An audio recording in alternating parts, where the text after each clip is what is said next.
L'interview Radio Punch. Le replay.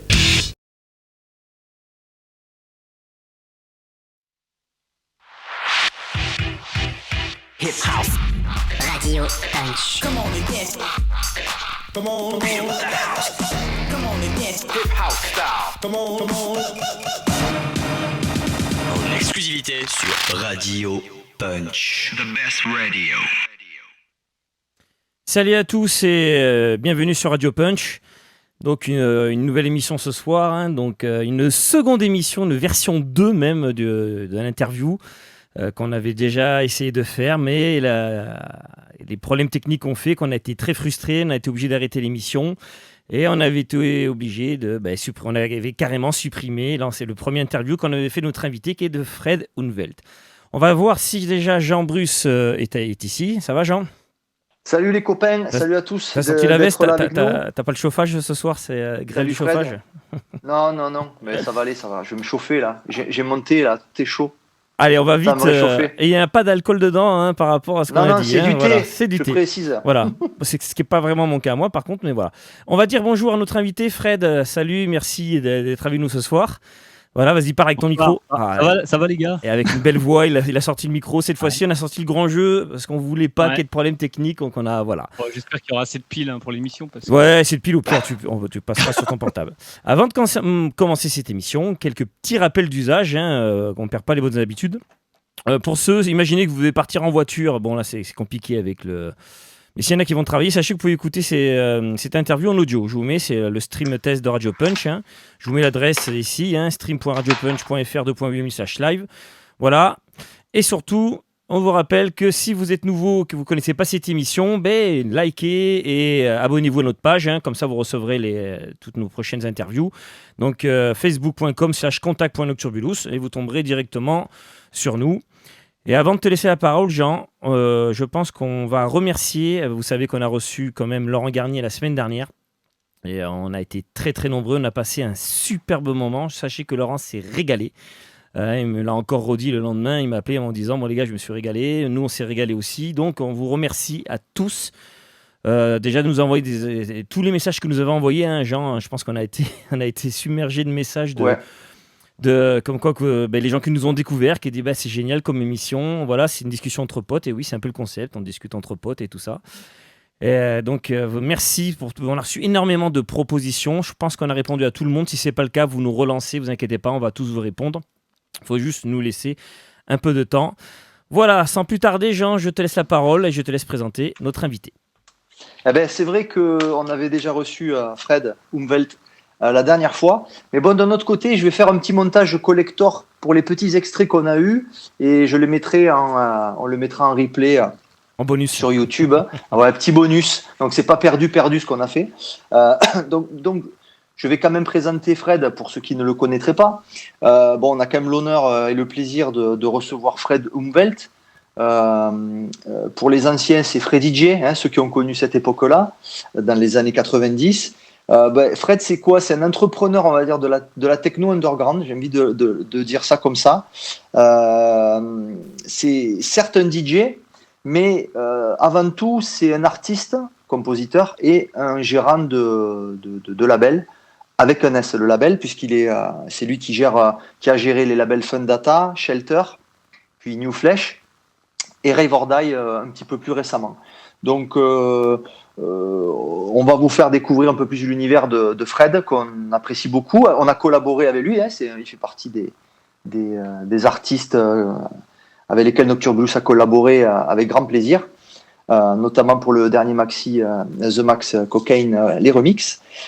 Et comme on fait d'habitude, Fred, on va te laisser la parole et on aime bien prendre les choses de façon chronologique et de se replonger un peu dans le passé, notamment les années 80 et voilà tes premières influences, avec quoi tu as démarré, quels étaient tes premiers plaisirs musicaux. On va un petit peu se pencher là-dessus. À toi la parole. Là, on t'entend pas. Ça y est, aïe, ça commence. Le micro. C'est bon là, non ? C'est bon. Yes. Là, c'est good. Ouais. Il doit se mettre en veille en fait le micro. Aïe. Bon, mais il faut parler dedans quoi. Tu vas faire que parler toute l'émission. Ok. Ah non, il vient de s'éteindre encore. Aïe, aïe, aïe. Alors, est-ce que c'est les piles?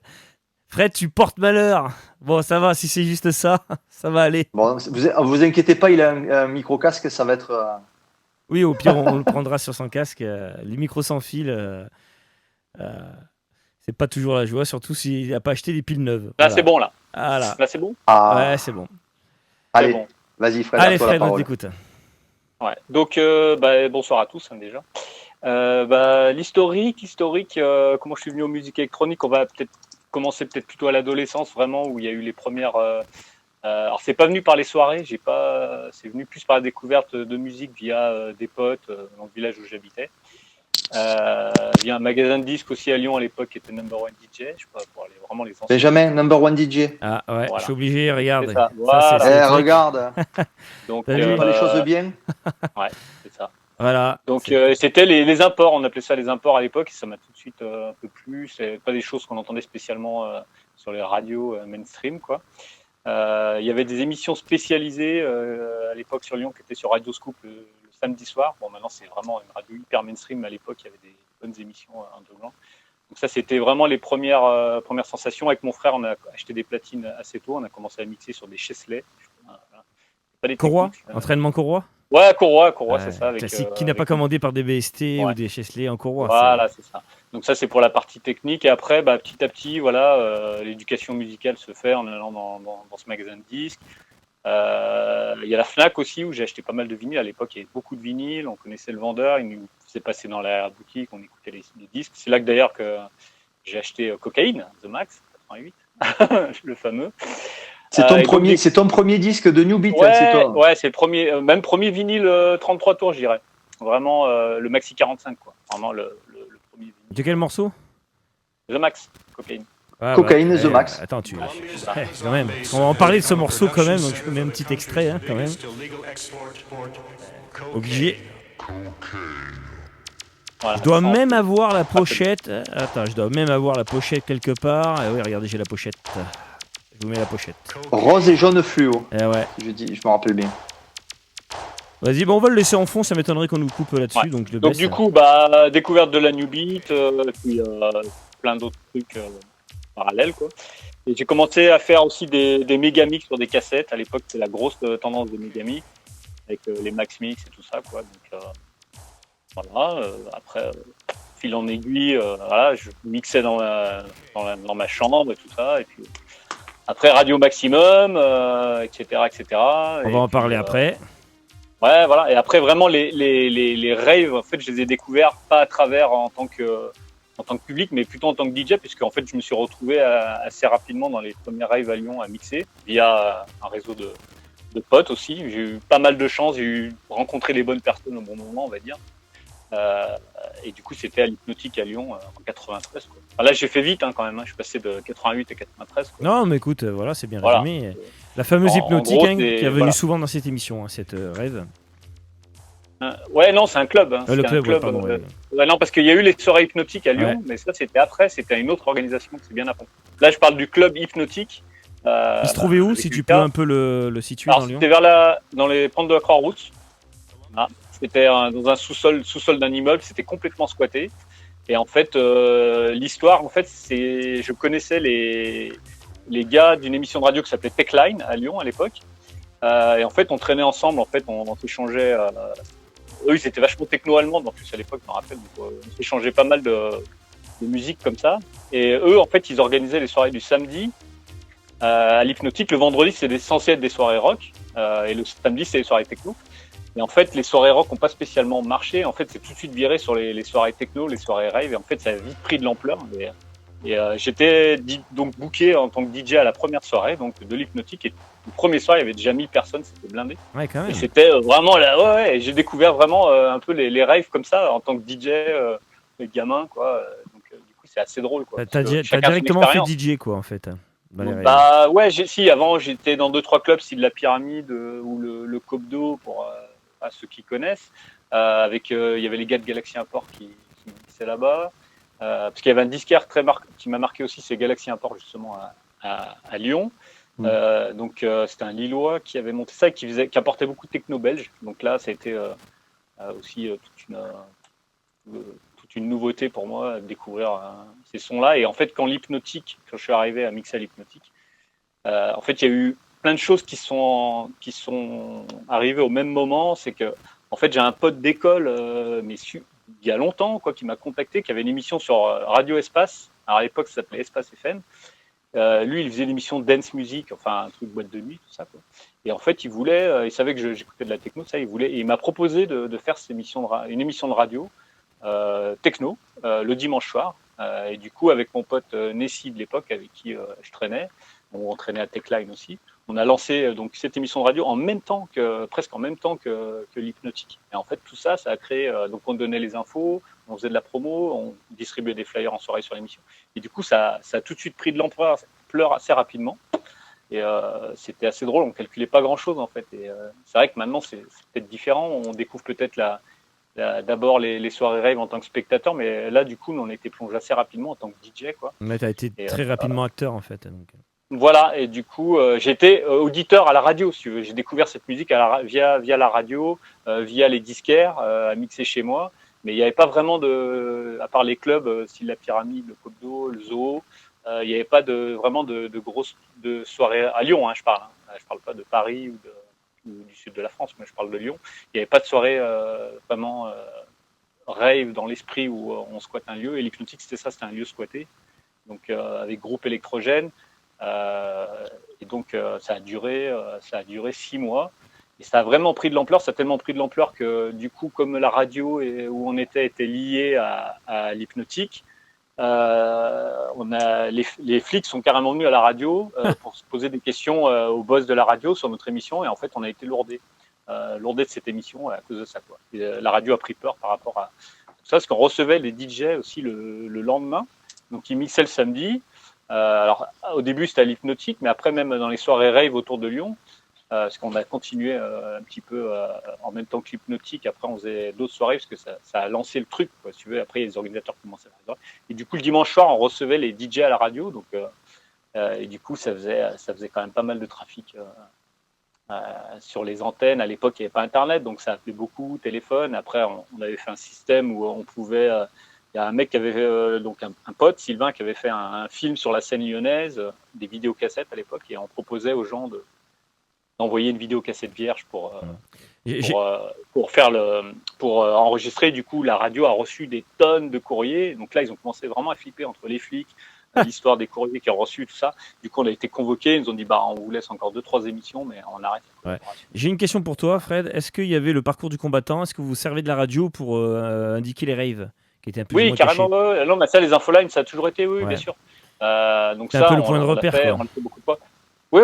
Ça, de toute façon, c'était la base. Hein. Le samedi soir, du coup, parce qu'en fait, comme ça a pris de l'ampleur, nous, on avait ton émission le dimanche, mais mon pote qui avait son émission dance le samedi soir, du coup, après, comme on était potes, il nous invitait le samedi soir pour faire 20 minutes pour donner les infolines, les infos des soirées le soir même, tu vois. Et du coup, ça a été le gros bordel, quand même. Et à l'époque, c'était sur Espace FM, qui est maintenant Radio Espace, qui est une radio hyper commerciale, pour les Lyonnais qui connaissent. Donc c'était assez rigolo cette époque. En fait, bon voilà, pour résumer, c'était vraiment les choses qui sont arrivées en même temps, au même moment. Et là, après, j'ai été lancé dans le milieu des soirées. Après, j'ai commencé à tourner un petit peu à droite à gauche. Et les gars de Outsoon, pour ceux qui connaissaient, qui avaient monté une agence en Belgique. Voilà. Il y avait une partie à Paris, en fait. Voilà, Outsoon, c'est en Belgique. Et du coup, là, j'ai été pris dans une agence via Fred Jaleb, et j'ai commencé à tourner un peu. Là, c'était la période de Freddy J, c'est ça? Ouais, à l'époque Freddy J, ouais. Oui. Et juste pour dire, sur le live, il y a Nadège Rêve qui a l'air de s'y connaître pas mal. Donc, il y a le nom de Sam de la FNAC qui est revenu. Sam de la FNAC, voilà. C'est lui qui nous faisait passer dans la... Ah ouais, si elle connaît, il faisait passer dans la boutique et on écoutait les disques. C'est lui, ouais. Il y a Didac Trève... qui est plus du tout dans la musique, d'ailleurs. D'accord. Et Didac Trève Martos qui a envoyé carrément un petit lien sur l'Hypnotique, justement. Ouais, il y a plein. L'Hypnotique, je dois avoir des flyers par là, je sais plus où ils sont, mais j'en ai mis de côté. Mais ouais, c'était ça, l'Hypnotique. Voilà. Pour ceux qui... Je regarde si j'en ai pas un, moi, qui traîne. Voilà. De flyers. Ça me dit quelque chose, parce qu'avec les contours comme ça. C'est ça, voilà, c'était le contour, chaque flyer avait le. Ouais, et donc il y avait les line-up derrière. J'en avais vu, j'en ai des flyers comme ça. Voilà. Les soirées de. Ouais. Après, vers 94, je crois, j'en avais. Ça a été de 93 jusqu'à 94. Alors, Après, nous, on a un peu décroché l'hypnotique parce que c'est parti un peu, comme plein de trucs, un peu dans la partie business, quoi, finalement. Parce qu'il y a eu énormément de monde. Donc, si tu veux, la personne qui faisait les soirées du vendredi s'est mis du coup sur le samedi. Bon, lui, c'était un gros promoteur, du coup, plus entrepreneur que nous, passionnés de musique. Du coup, il a fait des line-up un peu plus. Voilà, il a fait commencer à faire venir des. Pas des internationaux, mais des artistes français qui venaient de Paris, Pac-Man, tout ça, Sonic. Et du coup, c'est devenu un peu plus, un peu plus business entre guillemets. Hein. Vraiment, c'était pas business du tout, mais un peu plus carré. Voilà. Et du coup, nous, on est parti sur d'autres trucs. Après, on a avec d'autres personnes, Loïc, il a lancé des soirées sur Lyon avec Suverman. On a fait les soirées, cette fameuse soirée Temporalia, je passe pour celui-là. Oui, bien sûr, qui n'a pas eu lieu. Voilà. Ah si, elle a eu lieu. Celle-là, elle a eu lieu. Le problème, c'est l'histoire en fait parce que beaucoup de gens ont critiqué cette soirée, mais il faut savoir que donc le line-up était fou parce que vous aviez quand même. On l'a Benjamin si tu veux la mettre. Il y avait Damon Wild, Robert Liner, Mike Drake, Jeff Mills, Lunatic Asylum en live, Acid Cœur. Tu vois, c'est. On l'a le fly. Tu peux y aller Benjamin dans les flyers? Oui, attends. Et en gros, c'est quelle année, Fred? C'est 94, c'est ça? Sur cette soirée, ils ont eu l'annulation une semaine avant. Ça devait être dans le parc du château discothèque à Miximieux. En fait, c'est un grand parc. Ça devait être en plein air. Et en fait, c'est quoi le nom de la teuf? Temporalia. Temporalia. Et tu vas la trouver. Je l'ai scanné sous tous les angles. Ouais, c'est celui-là, je crois. Ouais, c'est ça, voilà, exactement. Ouais, et du coup, une semaine avant, annulation. Je vais essayer de vous l'agrandir. Je vais l'agrandir un petit peu. Il y en a plusieurs. J'avais scanné plusieurs. T'en as plusieurs, je crois. Ouais, mais là, j'ai que celui-là, mais c'est pas grave. Je vais l'agrandir un petit peu. Il se dépliait en plusieurs parties, tu vois. Donc j'avais pris plusieurs. J'avais le devant. On pensait qu'elle était annulée, mais il y a eu des gros problèmes autour de cette soirée parce que le lieu, du coup, a été squatté à la fin. Ils ont récupéré un son de système vite fait, quoi. Du coup, ça a été vraiment fait super à l'arrache. Les DJ ont été accueillis vraiment à l'arrache aussi. Jeff Mills n'est pas venu mixer à Lyon pendant, je crois, une dizaine d'années à cause de cette soirée. Du coup, il y a eu beaucoup de problèmes sur cette soirée. C'est une soirée qui a marqué un petit peu les esprits à Lyon en négatif. Après, c'était aussi lié à toutes ces interdictions, cette vague d'interdictions qui a eu lieu à cette époque, qui ont commencé à avoir lieu à cette époque. Et là, à partir de là, ça a été vraiment le jeu du chat de la souris. Et là, il y a eu des souvenirs mémorables sur plein de soirées où vraiment. Allez, petite anecdote là de chat à souris. Il y a Jean-Philippe qui dit qu'il y a un lag sur le live. Alors, peut-être, je ne sais pas s'il y en a d'autres qui le voient. Moi, je vois rien. Donc, si vous voyez quelque chose, dites-le. Sinon, c'est peut-être Jean-Philippe, ta connexion. Ouais, c'est ça.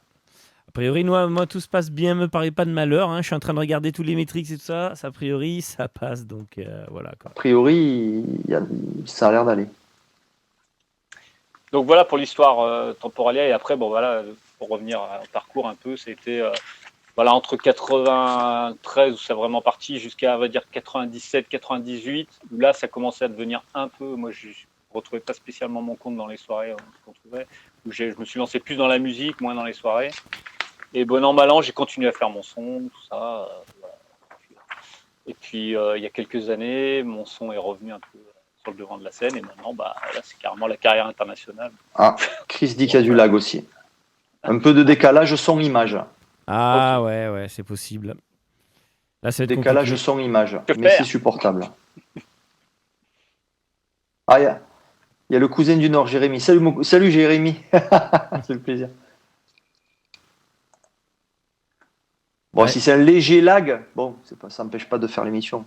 Ouais, j'essaie de rafraîchir moi de mon côté. Après, j'arrive pas à voir parce que je me remets pas le son du retour parce que sinon c'est le bordel. Mais bon, ça va. Le débit est bon. Donc on ne devrait pas avoir plus de problèmes que ça. Ok, donc voilà un peu pour le parcours, pour les histoires, Rave 90, tout ça. Voilà. Moi, je voulais juste te demander, avant, parce que tu parlais du jeu de chat à la souris, comme on a eu beaucoup d'histoires de jeux de chat à la souris, est-ce que tu en as une en particulier? Il y en a une en particulier, c'était alors pour les Lyonnais qui connaissent, c'est la Madone vers la Tour Salvani. Barrage de flics, et du coup traverser des champs de maïs avec des flycases pour esquiver tout ça, tout le monde rentrait en fait, passait à travers des chemins de traverse, il fallait marcher pendant au moins une demi-heure pour pouvoir arriver à la soirée pour éviter des barrages de flics. Donc, tout le monde passait par là, c'était un fiasco total. Non, c'est rigolo, mais après t'arrivais dans un état pas possible, quoi. Et tout ça pour après avoir une descente de flics en plein milieu de la soirée pour des contrôles contrôle. Voilà, bon, ça c'est des trucs qui marquent parce que c'était ultra pacifique, comme toujours, quoi, et qu'à l'époque on comprenait pas, bien sûr. Surtout que là c'était vraiment paumé, il y avait vraiment pas de problème de voisinage ou quoi que ce soit. Mais à l'époque il y avait toujours cette guéguerre entre les discothèques qui dénonçaient les soirées rave qui leur enlevaient. Ça aussi on en a parlé, mais justement on en a parlé de ça avec notre ami Fortinanger. Hein, ouais. Il y a une très belle anecdote aussi par rapport à ça. J'ai une belle anecdote, c'est une soirée aussi qui a eu lieu à l'Embarcadère à Lyon. Pareil, pour ceux qui connaissent, c'était au niveau de la sucrière, par là. Et en fait, la soirée a eu lieu juste en face. Nous, on ne savait pas. Hein. On avait loué le lieu et tout. Et en fait, en face, il y avait la résidence des flics du premier. Donc, et du coup, tout de suite, ça a été. Ils ont capté qu'il y a quelque chose qui se passait. Et là, du coup, je pense qu'on a été balancé aussi. Et cette soirée, malheureusement, c'est fini, puisque les discothèques derrière, elles arrivaient quand les soirées étaient annulées. Elles venaient voir les DJ, elles disaient tiens, viens mixer dans mon club. On fait Et du coup, les gens allaient après dans les discothèques. Et il y a eu plein de soirées comme ça où c'était un peu chaud avec les discothèques, puisqu'ils venaient, en fait, ils dénonçaient les soirées. Et si c'était annulé, ils récupéraient ça dans leur club, comme ça ils blindaient. Ah oui, effectivement. Ouais, comme Fortinanger qui nous a raconté. Ouais, c'était partout pareil, hein, je crois. Hein. De toute façon, je crois qu'il y a eu parce que pendant des années il y avait les discothèques. Puis là, les soirées rave, ça a été un mouvement, en tout cas, qui a tout de suite pris de l'ampleur et beaucoup de clubs se sont vidés, je pense. C'est un peu peut-être aussi ce qui se passe actuellement sur Paris, je pense, notamment, où il y a beaucoup de soirées en dehors des murs, quoi, tu vois. Et je pense qu'il y a beaucoup de discothèques qui en souffrent aussi. Voilà, c'est un peu le même schéma, quoi. Sauf qu'à l'époque, c'était vraiment nouveau et les drogues étaient le truc idéal pour faire interdire le truc. C'est vraiment la musique en plus. Bon, là, ils en parlaient même pas parce que c'était pas de la musique pour eux, quoi. Donc, voilà. Et après, donc et après, ça s'est un peu professionnalisé en fait. Si tu veux, il y a eu beaucoup de soirées dans les clubs pendant. Je pense qu'à partir de 95-96, il y a eu quand même énormément de soirées dans les clubs et il y a eu une branche justement plus free party qui s'est développée. Voilà. Et en fait, ça s'est vraiment un peu scindé en deux, quoi. Comme on a un peu maintenant, si tu veux, on a la scène un peu plus mainstream, oui, c'est vrai, ouais. Dans laquelle je fais plus ou moins partie quand même parce que je joue pas en free party. Et à l'époque c'est un peu pareil, c'est-à-dire qu'il a commencé à avoir des soirées, toutes les soirées là, à Annecy, Hexagona, Futuria, c'est tout dans des clubs. Hein. Et il y a eu toute la partie free party. Moi j'ai des potes qui sont partis là-dedans, donc Zygomatic, tout ça, pour ceux qui connaissent aussi. Et eux par contre sont restés dans le modèle vraiment free party. J'ai quelques commentaires sur le live par rapport à ce dont on parlait là. Phil Poisson Pilote dit la soirée prévue c'est mon frère ça. Voilà, Phil, d'accord, ok. Salut, la soirée Phil. prévue pour 150 qui se termine à 3000 personnes qui essayent d'y accéder. Nadège qui dit gros lobbying de l'ADLR à cette époque. Et Jack de Marseille, notre copain Jaco, qui dit le syndicat discothèque sur Lyon était Ardos à l'époque. Ouais, sûrement, oui, je pense, hein, de toute façon, mais on a vu des trucs énormes, hein, parce que c'était vraiment super dangereux. Et même, je me rappelle, à la soirée où ça s'est fini en discothèque, l'organisateur est venu voir un des patrons de la boîte pour lui demander, écoute, tu as récupéré toute la clientèle, est-ce que tu peux nous filer une participation? Parce que nous, on a perdu grave de l'argent et il s'est fait sortir à coups de tête. Hein. Enfin, bon, toi, voilà, donc c'était assez violent. Hein. Donc quand tu vois des trucs comme ça, c'est pas... Ça te donne pas envie de continuer à faire des soirées en discothèque. C'est pas la passion, après, ça s'est quand même pas mal développé dans les clubs. Bon, alors après, c'était plus ou moins sympa, ça dépend des soirées. Mais du coup, après, je pense que ça a perdu un peu de charme, en tout cas, sur le côté un peu plus underground. Et ça, c'est à cause aussi des restrictions qu'il y a eu. Et puis après, il y a un marché qui s'est installé, un business, quoi. Et puis voilà, quoi, c'est parti comme ça. Du coup, j'ai un peu décroché, j'avoue, pendant quelques années. Ouais. Et j'ai une petite question, justement. Les DJ qui t'influençaient à l'époque, au début, je dirais, parce qu'après, ça change, ça peut varier. Il y en a qui restent. Non, mais alors moi, j'ai vraiment, pour moi, la grosse influence, c'est BWP Experiment en Belgique. Donc, c'est toute la bande de Mike Diema, donc Deg, Acid Cœur, tout ça, pour moi, c'est le top. Voilà. Parce qu'en fait, eux, à l'époque, si tu veux, on les a fait venir plein de fois. En fait, on était fans, ultra fans. Donc, avec Loïc, il y avait Dimitri aussi de Bande Sonore, je n'en ai pas parlé, mais voilà. On a monté une agence aussi sur Lyon. Il y avait Agoria d'ailleurs dedans. C'est les premières soirées qu'on faisait et on faisait venir tous ces mecs-là donc de BWP Experiment, D-Jack, Deg. Et Deg pour moi c'était quelqu'un d'hyper important parce qu'on l'invitait beaucoup de fois et à chaque fois il venait à la maison, on échangeait des disques et lui il bossait chez BCM à Bruxelles à l'époque. Et en fait, il me ramenait tout le temps plein de disques. Il me filait des disques, tout ça. Et du coup, je découvrais des trucs qu'on pouvait pas choper dans le coin et tout. Et c'était cool, quoi. Et en fait, on les a invités plein de fois et ils font de la super zik. Pour moi, ça a été la grosse influence en 93, quoi, 93-94, quoi. Après, il y a des artistes qui m'ont bien sûr influencé. Il y en a plein. Hein. Jeff Mills, Beltram, tout ça à l'époque, c'était inévitable. D'ailleurs, le Axis 1, d'ailleurs, chose marrante, je l'avais acheté chez Galaxy Import dans le rayon des soldes, quoi. Enfin, ils s'en vendaient pas. Ils s'en vendaient pas. Ouais. Voilà. Et en fait, j'avais trouvé ça, j'avais écouté, je suis putain, c'est chelou ce truc.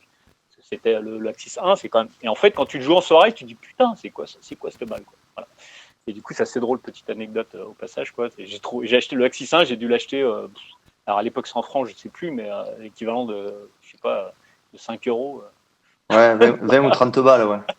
Ouais, voilà, ouais. C'est ça, moitié prix, quoi, tu vois. Et c'était dans le truc des invendus où tu pouvais trouver des trucs. Après, il y a le label Direct Drive aussi qui m'a bien influencé, Adamix, tout ça. C'était des choses qui. La techno américaine, ouais. Moi, je suis pas trop j'aime bien techno de Détroit. Direct Drive, ils faisaient de l'électro aussi. Adamix, c'est mon ami. C'est plus de la techno, c'est plus techno indus, hardcore, voilà. Ça, c'est Ravage Record, là, ce que tu passes là. Ouais. Ça, c'est Adamix. Sur Ravage, ouais. Mais il y en a tellement de labels. Enfin, bon, après, Ravage Record aussi, ça a été une grosse influence aussi, c'est bon. Manu Mais Kazana. la techno américaine, ouais, ça a été moi plus la techno de New York que la techno de Détroit, quand même. Avec Industrial Strange, The Horrorist, tout ça, enfin, Désintégrateurs, tout ça, ça a été les grosses claques, quoi. Tout à fait. À Music Man. 92. Shop à Bruxelles. Non, alors ça, non, l'original, c'est sur Ravage Record. Alors ça, c'était une réédition mais l'original, c'est sur Ravage, le label parisien. Là, j'ai mis la pochette en haut à gauche, hein, je sais pas si j'ai mis a priori. Ah ouais. 92. Sur le forum, en revenant sur Acid Kirk, Cosmopad nous dit que Deg t'a fait à Music Man à Bruxelles. Hein? À BCM, il bossait. D'accord, je te dis ce qu'il marque lui. Ouais, enfin, moi, alors il a peut-être bossé chez Music Man, mais à l'époque où je connaissais, c'était chez BCM. C'était le magasin de Zino. Je sais pas si tu te rappelles de Reload, le boss de Reload. Oui, bien sûr, oui. C'était leur shop, quoi. Donc, voilà. Mais bon, sur les influences, après, il y en a tellement. Après, il y a eu l'électro avec Drexia en 95, 96, quoi. Ah, t'as découvert Drexia aussitôt que ça, toi?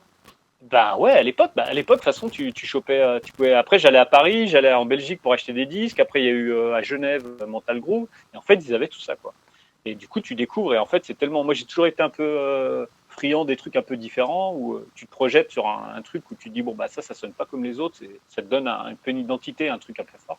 Et Drexia, ça a tout de suite marché aussi, quoi. Donc le premier, je crois que c'est Deep Sea Sailor. Diver, je sais pas quoi. Ouais. Deep Sea Diving, tout ça. Ouais, enfin le bleu. Voilà, donc Drexia, et puis après, toujours à la recherche de musique. Et dans les années 90, c'est vrai que j'étais plus techno. J'ai eu ma période hardcore aussi. Tout début de l'hypnotique, je mixais quand même aussi du hardcore. On peut mettre quelques tracks si tu veux. Regarde, je t'en mets quelques-uns. Si tu veux commenter.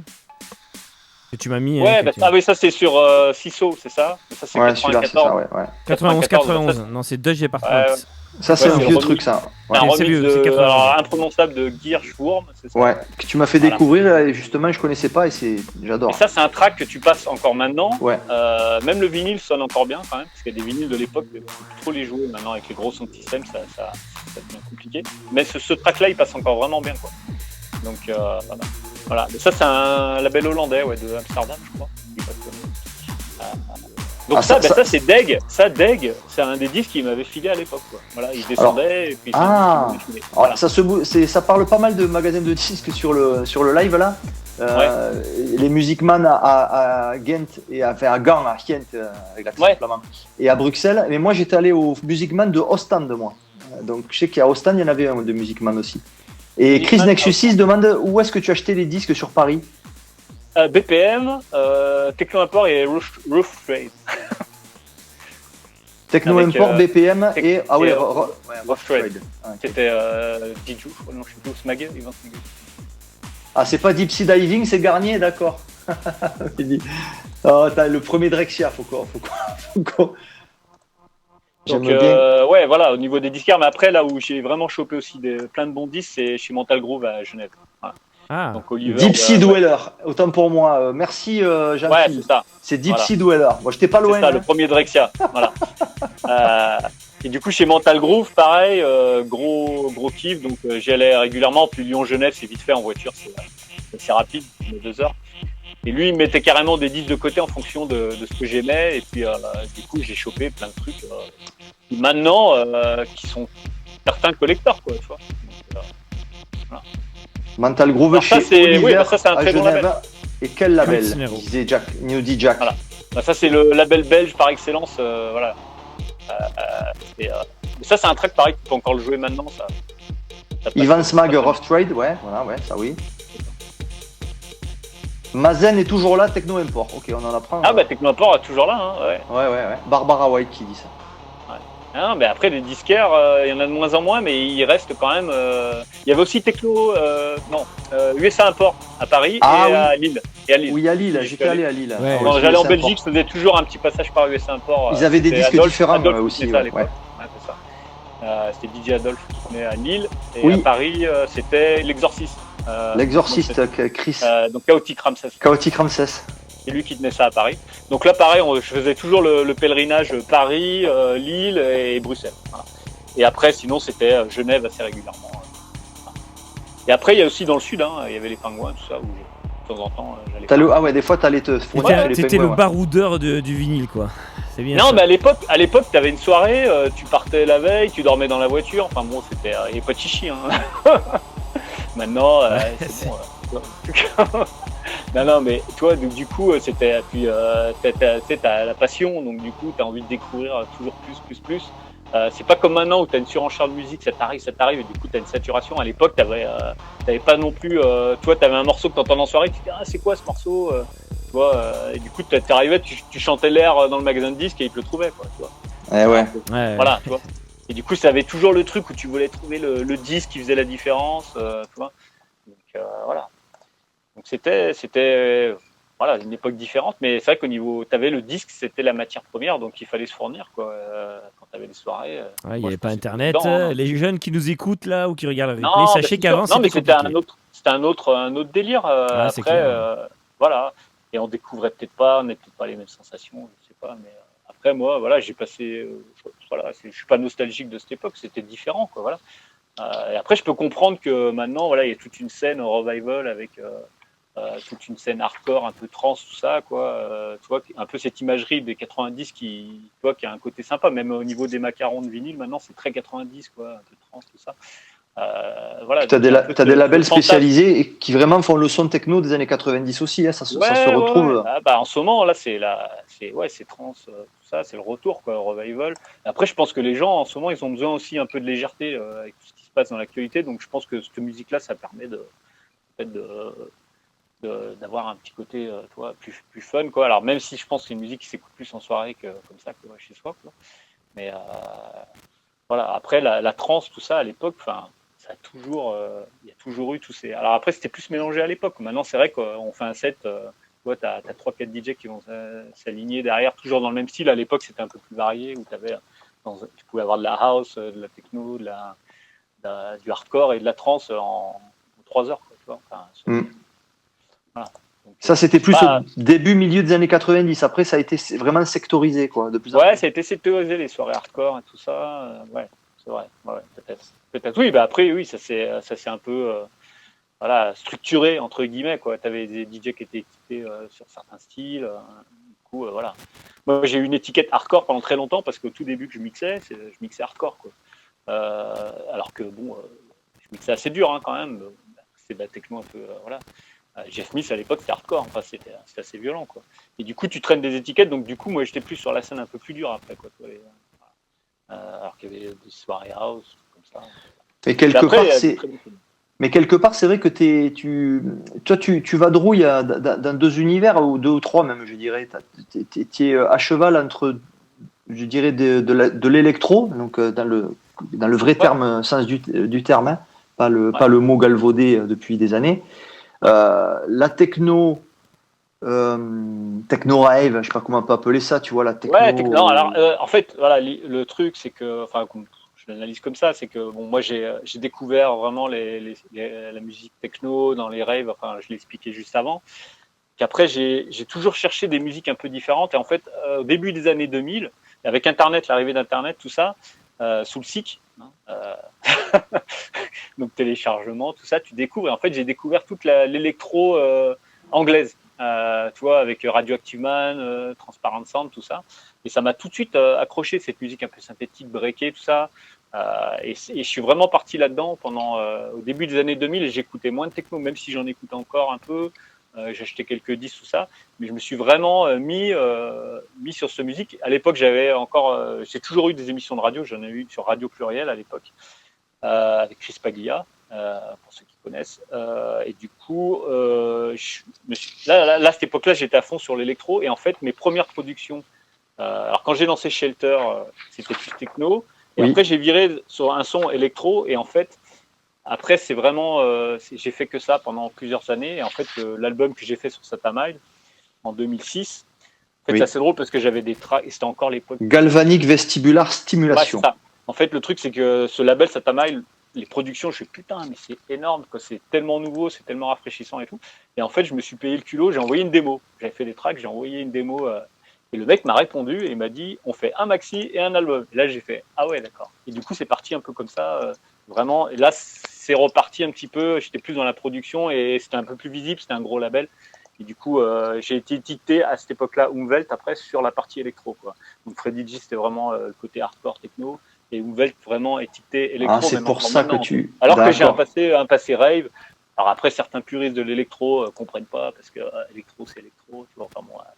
Mais je pense que voilà, chacun a son histoire et je trouve que c'est une musique qui va super bien ensemble quoi. Au niveau de la techno, de la rave, de l'électro, tu peux avoir de l'électro qui est rave quoi. Je veux dire, c'est pas, enfin les étiquettes c'est toujours saoulant quoi parce que tu peux pas, tu vois, voilà.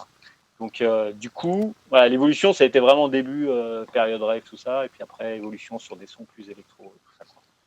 Et pour revenir donc au début donc on va parler de Fred le compositeur. Ton premier studio, il ressemblait à quoi ton premier disque, tu l'as sorti en 97. Donc tu as forcément acheté des machines avant. Ah bah alors anecdote rigolote. Donc le premier synthé que j'ai acheté, j'ai acheté chez le même gars, j'avais acheté un M3R, c'est le rack du M1 de Korg et un Juno 106. M1R, c'est ça? M1R, M3R non? Oui, je l'avais. M1R peut-être. Ouais, c'est ça, c'est le rack du. C'est le M1 en rack. Ouais, c'est ça. Sans clavier. Ouais, je l'avais. Voilà. Et une boîte à rythme Yamaha. Et en fait, j'ai commencé sur la boîte à rythme, ce qui était totalement ridicule, quoi. Mais ça marchait. Et après, j'ai acheté un Atari, Cubase, tout ça. Et en fait, le truc génial, c'est que, en fait, j'ai acheté à l'époque une 808. Alors à l'époque, tu pouvais trouver des TB303, des 808, des 909 pour pas cher du tout. À combien il dit quand même? Ah mais là, je me rappelle plus, mais c'était que dalle. Ça devait être, putain, comme ça en francs, je me rappelle plus, mais. Ouais, 3000 francs, hein, genre. Ça dépend quelle année. Même parce pas, que mais c'était que. Après 94. En euros, ça doit faire 150, 200 balles, quoi. Mais en fait, c'était un mec qui avait ça chez lui et il pensait que c'était complètement mort, quoi. Et en fait, à l'époque, tu avais les annonces sur les journaux, là. Style Le Bon. Ah oui, Paru Vendu, comment ça s'appelle? Paru Vendu, voilà. Il y en avait un autre aussi, genre, rappelle-toi. Et là, tu avais 808, tu prenais ton téléphone, t'appelais, paf, allô, ouais, bah c'est bon, je viens. J'arrive. Là, j'ai eu une 808 pour pas cher, le Juno 106, je l'ai eu pour pas cher. Et après, j'ai fait plein de trucs comme ça, où dans les cash converteurs aussi, au tout début, les mecs qui connaissaient rien, tu pouvais acheter des machines pour pas cher. C'était pas facile. Moi, j'ai épluché toutes les annonces. J'ai chopé des trucs, hein, évidemment. Hein. Mais c'était quand même une vraie. Enfin, toi, tu as eu des. Ah, bah, fallait éplucher, mais il fallait vraiment passer du temps. Et être là. Après, il y a une différence, c'est que c'était à Lyon aussi. Oui, il y avait plus de concurrence. Le Paru Vendu de Lyon, à mon avis, était plus chargé que le nôtre. Même si on avait Montpellier quand même, mais bon. Ouais, mais les premiers tracks, c'était vraiment Juno 106, 808 et le M3R de Korg, Cubase. Les 808. Après, j'ai acheté un Polystix, tout ça. Après, j'ai acheté des analogues quand même petit à petit. Les 808, c'est vrai que tu les trouvais pas chers. Hein. Ah non. Par contre, j'ai jamais pu avoir de 909. Ça, c'est peut-être. Mais en même temps, j'ai jamais été sur le son de la 909 dans mes productions, donc ça ne manque pas. Oui, c'est vrai, t'es plutôt 808. Mais après, voilà, la distorsion sur la 808, ça c'était. Excuse-moi, tu as un commentaire qui est un compliment. Hein. Moi, je le parle de Jean-Marc Montagne. Électro et techno rave, le Def Clark français. Ah, ouais. Ah, non, mais Dave Clark a ses deux étiquettes aussi, ouais. c'est vrai. C'est-à-dire qu'il a le côté électro. Alors peut-être que Dave Clark, lui, le scinde vraiment. Ça veut dire qu'il va faire un set électro, il va faire un set techno. Moi, je serais plutôt à faire les deux en même temps. C'est ce qu'il avait fait quand tu te rappelles. Ouais. Tu te rappelles à Londres À Londres, c'était un set électro qu'il a fait. C'était vraiment un set électro qu'il avait fait. Ouais, oui, mais lui, il est vraiment à scinder les trucs. Il est peut-être pas à mélanger. Moi, j'aime bien vraiment partir sur un peu tout, quoi. Pour te confirmer, Fred, Dave Clark, rappelle-toi, Jean, ils avaient sorti une compile et tu avais 2 CD. Un CD purement techno et le fameux CD électro. Alors Jean et moi, on avait kiffé la version électro. Ah ben oui. Et quand on regardait sur internet, il y en a plein qui disaient, les commentaires c'était bon, on voit pas ce que vient faire le CD électro là-dedans, c'est bizarre, comme tu disais, tu sais les gars, à croire que les gens pouvaient pas, ils arrivaient pas à faire, non, c'est soit l'un soit l'autre, bah non, c'est pas soit l'un soit l'autre quoi. Non mais il y a un truc assez, enfin après je sais pas si c'est dans toutes les tous les styles comme ça. Enfin moi je suis issu, enfin vraiment de la scène électro on va dire, parce que il y a eu MySpace il y a quelques années avant Facebook tout ça. Oui. C'était un réseau où vraiment c'était moi, j'étais vraiment, tous les followers, tout ça, c'était des passionnés d'électro. Et il y en a certains, ils sont quand même vachement paf, comme ça. Ouais, non, ben voilà. Et dès que tu sors un petit peu du spectre drexien, en fait, parce que Drexia, c'est vraiment la ligne de conduite, tu vois, c'est les arpèges. Là, boum, qu'est-ce qu'il fait quoi. Alors que je comprends pas cette logique-là, parce que tu peux. Enfin, ça a toujours été de mixer plusieurs styles. Il n'y a pas de. Enfin, comme si c'était des sous-musiques ou des mauvaises musiques. Enfin, tu vois, ça, j'ai jamais compris. Et c'est vrai qu'il y a eu ce côté-là où, notamment avec Reverdy, quand j'ai lancé Reverdy, où j'ai vraiment voulu casser avec le côté un peu électro. Et je pense qu'il y a plein de gens dans le milieu électro qui n'ont pas compris et du coup qui ont dit ouais, non, mais c'est intéressant. Attends, excuse-moi, je reprends sur ce que tu dis qui est très intéressant. Juste Jack, notre ami Jack de Marseille, disait que c'est New Loop à Lille qui lui avait fait écouter les premiers tracks électro de Umwelt. Et depuis, toujours à fond, l'un des meilleurs producteurs dans ce style, avec un univers propre à lui. Je suis tout à fait d'accord. Je le salue, Jack. Et puis, je pense qu'on avait fait 2-3 soirées à l'époque, dans les 90. Notamment une à Valence, je me rappelle. C'était, je ne sais pas s'il se rappelle, c'était une grosse soirée avec Jules Gamin. C'est Jules Gamin qui organise. Alors, je vous interromps 2 secondes. À l'époque, on n'était pas en contact à l'époque. Alors, je vous interromps. On a les copains de l'Est qui débarquent. Ouais, Anthony Adam qui était en live. Alors, Anthony Adam qui était en live dans son émission. J'espère qu'Anthony, ton émission s'est bien passée. Et je vois que tu fais un raid et que tu as ramené tout le monde chez nous. Ça fait plaisir. Ouais, donc, bienvenue à tous ceux qui étaient de Basic Groove Radio. Vous êtes la bienvenue. Bienvenue aux copains de l'Est. Voilà, c'est Radio Punch et Basic Groove Radio. C'est des copains. Voilà, on est très copains. Donc, bienvenue. J'ai vu une montée effectivement d'audimat. Je me dis, tiens, c'est bizarre, on a 20 personnes. Ça vient de l'Est, c'est le vent qui souffle de l'Est. Alors, de l'Est ou de partout de la France. Mais en tout cas, Anthony, ton raid a marché, on a plus 20 d'un coup. Voilà. Donc, on interview Fred Umwelt. Pour revenir à Jack, justement, par rapport à New Loop, ça a été aussi un des premiers gros magasins Internet où tu pouvais avoir vraiment plein de trucs vraiment que tu pouvais pas trouver spécialement ailleurs, quoi. Enfin, ça n'a pas duré bien longtemps. Enfin, je sais pas combien de temps ça a duré, mais à l'époque, c'était un gros magasin, quoi.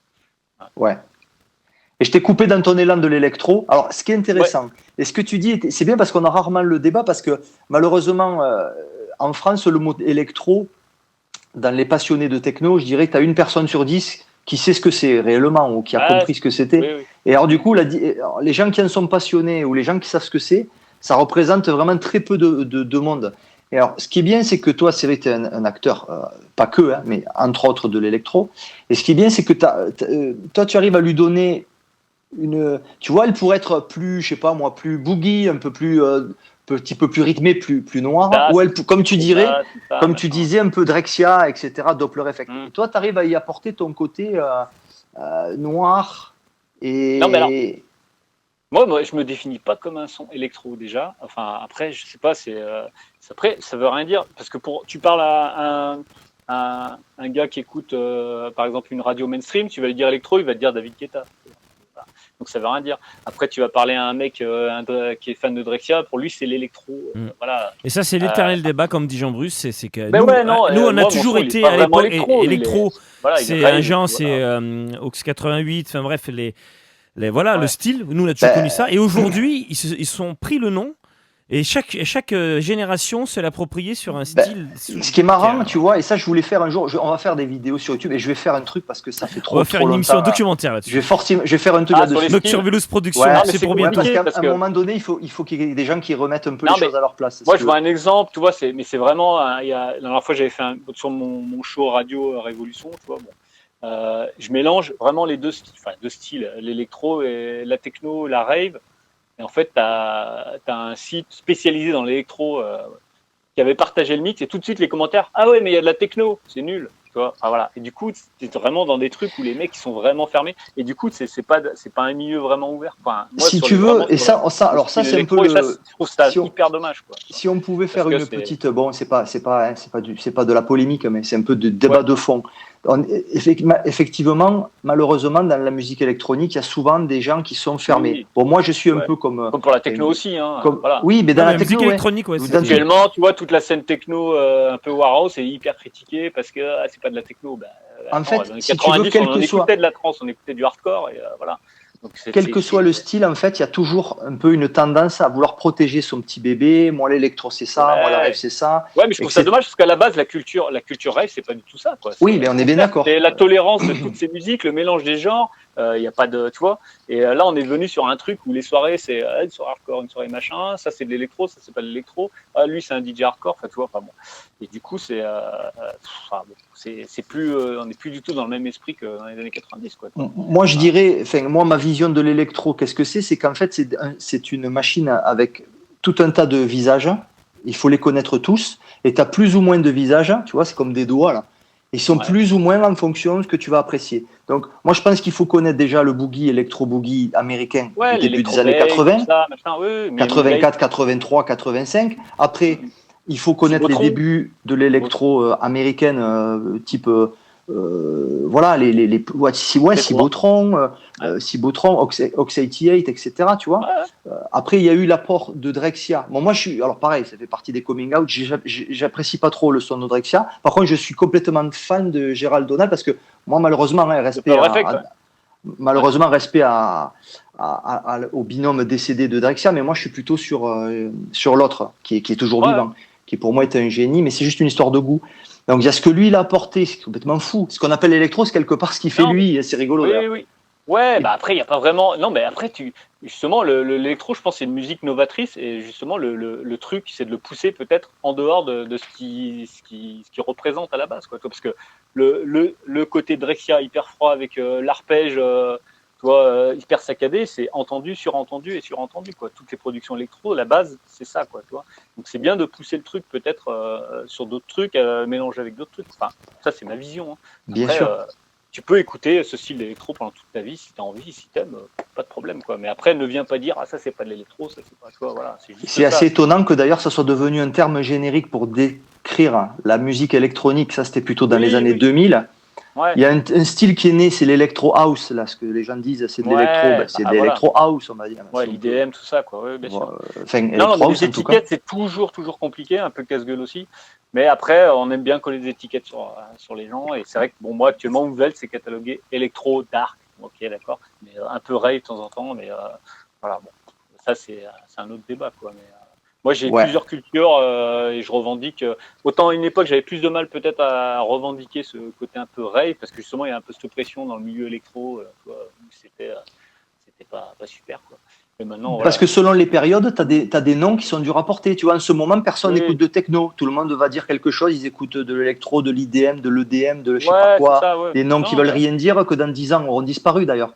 Tu vois, et c'est le moment ou jamais de dire que tu aimes de la techno, c'est aujourd'hui en fait, ou la house music. Moi j'aime la house, faut le dire maintenant. Après, tu vois. Si tu aimes la musique, je veux dire, il y a des très bons trucs en house music. Après c'est comme tout. Si je balance un type de house music dans un set, ça va être qu'est-ce qui se passe, quoi. Il est fou. Tu vois. Alors qu'à l'époque, dans les 90, on pouvait commencer un set avec des trucs un peu plus house, tribal, tout ça, et finir avec du hardcore, quoi. Tout à fait. Et speedcore même, des fois, ça finissait speedcore, ça finissait. Bien sûr. On pouvait monter haut. Hein. Fred, je propose un truc. On est d'un seul coup vraiment plus nombreux sur le chat. On va accueillir nos invités avec un petit jingle, Fred. On a des nouveaux jingles vidéo. Ah ouais. Regarde, je te laisse un nouveau petit jingle. The rhythm.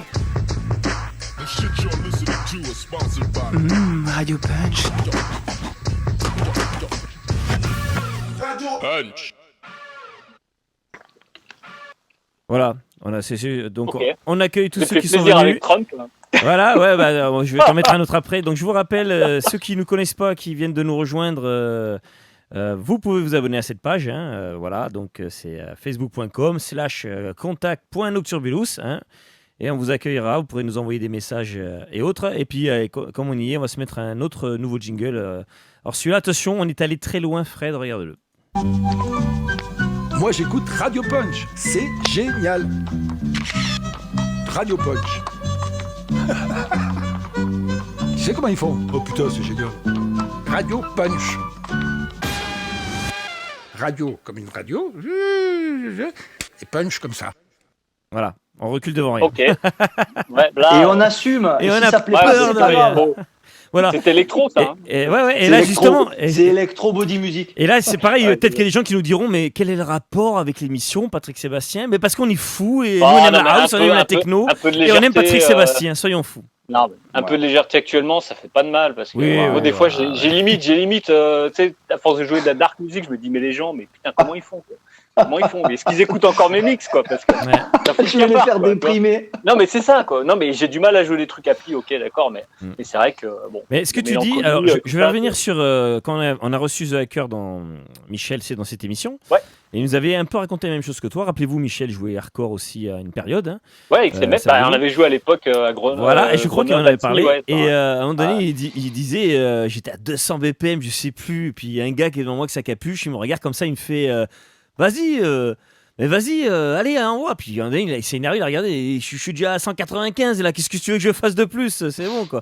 Et après, il nous a dit c'était un public de cons, ça l'a énervé, en fait. Voilà. Bon. Ah ouais. Après, Voilà, ouais. Non, bah après, t'en as toujours eu. Hein, des Oui, cons, oui, soirées. bah après, t'as les ça, gens c'est qui sont pas- speed, C'est pas, hein. c'est pas Voilà. dû à la nouvelle génération. Mais l'anecdote l'ancienne, m'a c'est fait rire, pareil, l'anecdote m'a fait rire, voilà. Mais après, c'est vrai que nous, on est très ouverts musicalement, voilà. On a, Non, mais après, voilà, je pense qu'il faut assumer, comme tu dis, il faut assumer son passé. Et je pense qu'il y a aussi ce truc où des fois, dans le milieu artistique, où il faut construire une image, et du coup, tu revendiques des choses qui sont pas vraiment les tiennes souvent, et tu tombes dans des trucs. Je pense qu'à un moment, il faut assumer, quoi. Je veux dire, t'as un passé hardcore, quoi, ça fait quoi? Je veux dire, quand t'es jeune, je veux dire, t'écoutes Ah non, du mais hardcore, ok. Moi, je le dis Ouais. toujours, j'adore le gabber et j'assume. Tu vois, les trucs bourrins, Ouais. Rotterdam, j'adore. Et personne ne Ouais. me fera changer d'avis, tu vois, c'est comme ça. Bah, Rotterdam, moi, j'en ai beaucoup écouté, j'en ai plein, les Knorr Records, tout ça, bon, ça c'est. Ah oui, oui, oui. Voilà. Les Et premiers même- Sound of Rotterdam et tout, ouais. Ouais, ouais. Donc voilà, mais après, faut. Voilà, t'assumes, faut assumer ce qu'on est, hein, et son passé, quoi. Ça sert à rien de se construire, on va dire, une fausse image où on va essayer de revendiquer des Et choses. surtout, qu'on perd les vagues Ouais. vont et viennent. Parce que je sais bien qu'il y a des modes, bien sûr qu'il y a des modes. C'est mais, ce qu'on est en train de après, dire sur le forum avec tout le monde, on est d'accord, c'est qu'il y a des moments, Ouais. c'est vrai que tout est électro, maintenant c'est idem, actuellement, si c'est un tu mot veux que je être à la supporte mode, pas, dis tu vois. écouter Paul Van Dyk, voilà. des trucs Voilà, comme ça. c'est ça, Voilà. après, Et, dans 10 ans, ça sera autre chose encore, tu vois. Ouais. Bah oui, non, mais ça va très vite. Mais après, je pense que voilà, il y a de la place pour tout le monde sur toutes les musiques. Après, moi, ce que je pars du principe que de toute façon, dans ce milieu, moi, ce que j'ai aimé avant tout, c'est quand même cette tolérance qu'il y avait entre les gens où il n'y avait pas de différence de couleur, de sexe ou quoi que ce soit. La musique, on écoutait de tout. Il n'y avait pas de mauvaise, de sous-musique, tu vois.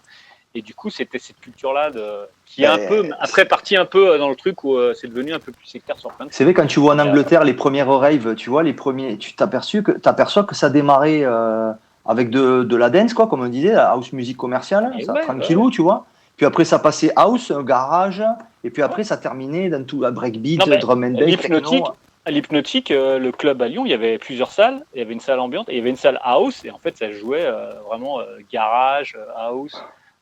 Et tu avais une salle techno. Donc, tous les publics se mélangeaient, quoi. Des fois, le public un peu plus hardcore, ils allaient se détendre sur de la house. Et ceux qui voulaient un peu plus de hard, ils allaient dans l'autre salle, tu vois. Et il y avait vraiment ce côté-là. Un peu comme dans les festivals où ils faisaient toujours le côté shield. Tu sais, t'avais un petit tente shield. Ah, chill out zone.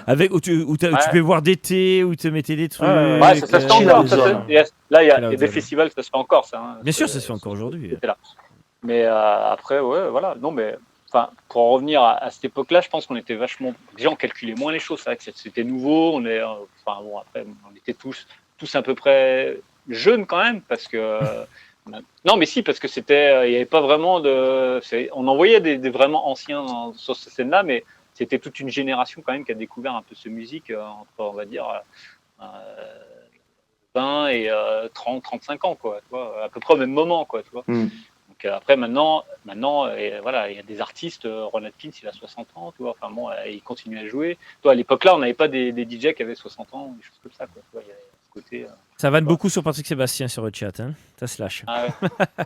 Il y a des petites vannes qui font rire. Ça inspire votre créativité à tous. Vous avez vu, Alors, c'est beau ça. Pour info, il y en a qui ont posé la question. Ce n'est pas un montage, c'est vraiment Patrick Sébastien c'est qui a eu vraiment la Patrick gentillesse de Sébastien. nous faire un jingle. Voilà. Un petit jingle. Jean-Bruce, normalement, à 1 heure d'émission, ce qu'on faisait, on mettait une musique pour aller boire un coup, tout ça. Mais on s'est aperçu, sur l'émission de Laurent Garnier Haute, qu'on perdait pas mal de monde quand on mettait un morceau de musique. Donc, deux solutions. Moi, je vais aller chercher à boire et je vous laisse parler tous les deux. Et soit, Jean, tu veux aborder un sujet, la question maximum, par exemple, parce qu'on a un jingle aussi qui va fort qu'on fasse écouter aux auditeurs. Écoute, ouais, on peut toujours la poser, ouais. Allez, on passe à la question maximum, parce qu'attention... pour les fans, pour les maximaniaques, là. Les maximaniaques, donc on en a parlé, on va en discuter. Attention, maintenant, on a un jingle qui introduit ça. C'est parti. La question maximum. Maximum. Voilà. Et ouais. Il est mieux quand même, le jingle. Je préfère celui-là. Voilà. C'est pas pareil. Il y a de la prod. C'est pas mieux ou moins bien. C'est pas pareil. Il y a de la prod. On a beaucoup eu, juste pour ceux qui ont regardé l'émission de Laurent Garnier et ceux qui nous découvrent ce soir et qui ne le savent pas. Donc, on a reçu Laurent Garnier la semaine dernière. On a enfin posé la question à Laurent de l'époque Maximum. Il y avait une grande demande dans tous les forums, dans tous les fans de Maximum. Et oui, Laurent, Maximum, l'époque de Maximum. Ça a été abordé et ça a été un long chapitre, mais très très intéressant. Voilà. Voilà, Jean, je vous laisse continuer entre amoureux. Je vais vite fait chercher à boire et je reviens. Bon, donc Maximum. Toi à Lyon, tu le captais? Ouais, je le captais sur la FM. Donc, dans ma chambre, les cassettes enregistrées. Les rêves du Bourget aussi, enfin, tu vois, à écouter. Alors, par contre, là, ce qui me posait problème à l'époque, c'est que je trouvais pas les disques. Hein. C'est que j'enregistrais sur cassette, mais sur Lyon, en tout cas, à l'époque, c'était introuvable. À part quelques titres. Tu te rappelles, on achetait des compilations, hein, et voilà. Oui, tu avais les compilations Serious Beat, Techno, voilà. Serious Beat, Techno Rave. Tu trouvais en grande surface, d'ailleurs. Tu trouvais en grande surface, ouais. Mais pour les vinyles, là, fallait aller sur Paris, ou, tu vois. Donc moi, ça a été la grosse découverte à passer les soirs, les journées à enregistrer sur cassette. Voilà. Et puis j'en ai toujours. Hein, la rêve du Bourget, pour moi, c'était l'événement. Enfin, vraiment, la soirée avec Garnier, où il y avait Garnier, je ne me rappelle plus les noms. Mais en fait, il retransmettait en direct la rêve du Bourget, quoi. Et du coup, là, j'avais fait une dizaine de cassettes sur toute la soirée. C'était un samedi soir, je crois, il neigeait. Ah, t'avais enregistré, tu l'avais enregistré toute la... Ouais, je crois que j'avais... Ouais. Bah, j'ai pas tout, je vais avoir 3-4 cassettes encore. Hein. Ouais, parce qu'il me semble qu'il y a que de dispo... Et t'avais les animateurs qui parlaient en plein milieu, t'avais les coupures de groupe électrogène, enfin la totale. Ce qui était rigolo aussi... Moi, j'imaginais dans la tête le lieu, parce que je savais pas ce que ça pouvait représenter, quoi. Et du coup, c'était assez marrant, quoi. C'est marrant, j'écoutais les mix de certains artistes qui étaient hyper connus, tu vois, genre Paul Van Dyk, West Bam, et tout comme ça. Ouais. Et t'écoutais, en fait, des fois, ils mixaient pas, c'était enchaîné un peu, tu sais. Ouais, oui, c'est vrai. C'est rigolo, c'était le côté. Oui, c'est vrai qu'il n'y avait pas le côté mix comme maintenant. Voilà. Tu lances l'intro, tu fais un scratch vite fait. Si, t'avais les mecs qui mixaient à l'époque, t'avais quand même Frankie Bones, Adamix. Oui, non, attention. T'avais la culture du mix. Mais après, il y avait pas mal de DJ qui n'avaient pas spécialement, oui, en effet, la culture du mix. C'était beaucoup de producteurs aussi. Les mecs les gars qui étaient plutôt des producteurs, voilà, comme tu dis. Voilà, qui enchaînaient les disques. Des trucs assez. Ils pouvaient passer des rythmes super lents en plein milieu, tu vois. Mais moi j'aimais beaucoup ce côté. Comme ça, tu vois, voilà. Donc c'était assez marrant, quoi. Et du coup, moi, ce qui m'a vraiment accroché à l'époque de Maximum, c'est quand même la techno belge. Franck Devoux, tout ça, quoi. Les B-sides, machin. Ah oui. Que j'ai découvert après, parce que les titres, je les connaissais pas vraiment, quoi. Il les donnait, je sais pas s'il les donnait à l'antenne, je suis même pas. Si, il les donnait, ouais. Moi, j'avais connu Mantasme, j'avais acheté Mantasme, phase, parce qu'il était passé sur Maximum, ils avaient donné le titre. Coup, après, sur les compiles, tu redécouvrais. N'oublie pas de te dire que ça t'a traumatisé, hein, d'avoir entendu Mantasme, genre. Hein. Ah ben moi, ça m'a mis une gifle, là. Je me rappelle, j'étais... Je le dis, Fred, ça l'a traumatisé. Hein. À tel point qu'un jour, on va dans une trocante. Je vous jure que c'est vrai. On va dans une trocante à Béziers, chez nous, pour une fois. Parce qu'on faisait toute la France, nous, avec Jean, avec nos métiers respectifs de l'époque. On se baladait dans toute la France, on faisait toutes les trocantes et tout ça. Et un jour, on va chez nous, à la trocante de Béziers. Et là, en grand, on arrive. Et qu'est-ce qu'on voit directement de loin? Il me fait « Putain, Mantasme !» Je fais « Ouais, bah tu l'as déjà. » J'ai fait ok, bah, tu vas me le filer. Non, il l'a gardé. Il l'a gardé en double pendant des années. Il n'a pas voulu me le donner, tu le crois ça? Il me l'a donné. Maintenant, je te l'ai offert. Voilà, oui, mais il me l'a offert. Mais au bout de 10 ans, 15 ans, voilà. Pour te dire à quel point ça l'a traumatisé. Il a fallu qu'il ait les deux chez lui. Voilà, il avait les deux, il se sentait bien. Non, mais à l'époque, tu avais aussi beaucoup d'éditions. Tu avais édition US, édition belge, édition, toi. Et du coup, pour les gros collectionneurs, c'est bien d'avoir la totalité des fois. Non, mais là, c'était le même. Non, mais là, c'était sur RS et c'était le même. Non, c'était exactement pas tout à fait. Ouais, mais il n'y avait pas le même autocollant du magasin de disques. C'était un truc qui venait de Toulouse. Non, mais après, voilà, ça, c'est les passionnés de vinyle. Il n'y a que qui peuvent comprendre ça. Eh oui. C'était du fétichisme un peu, c'est vrai. Ouais, mais pour en revenir à l'époque maximum, c'est sûr que c'était la grosse claque. À la radio, ça c'est pas voilà, j'ai pas vécu en pleine soirée. Alors Maximum qui a repris, qui est rené de ses cendres, hein, donc Jack de Marseille qui est présent dans le chat là, avec nous, Jack, encore coucou, qui est résident à Panoramax, qu'ils invitent. Et qu'est-ce que t'en penses toi de la reprise de, si t'as un avis là-dessus, parce que de Max pareil. En fait, je t'avouerais que j'ai pas trop écouté en fait. Ouais, en fait c'est surtout à Paris, c'est en DAB+, on peut l'écouter bien sûr en web radio. Ouais, oui. Du coup, j'ai pas trop creusé le truc. À vrai dire, c'est vrai que c'est un peu dur, mais je reçois tellement de musique à écouter. C'est vrai que la radio, on n'a pas trop tendance peut-être. Enfin, moi, j'ai du mal.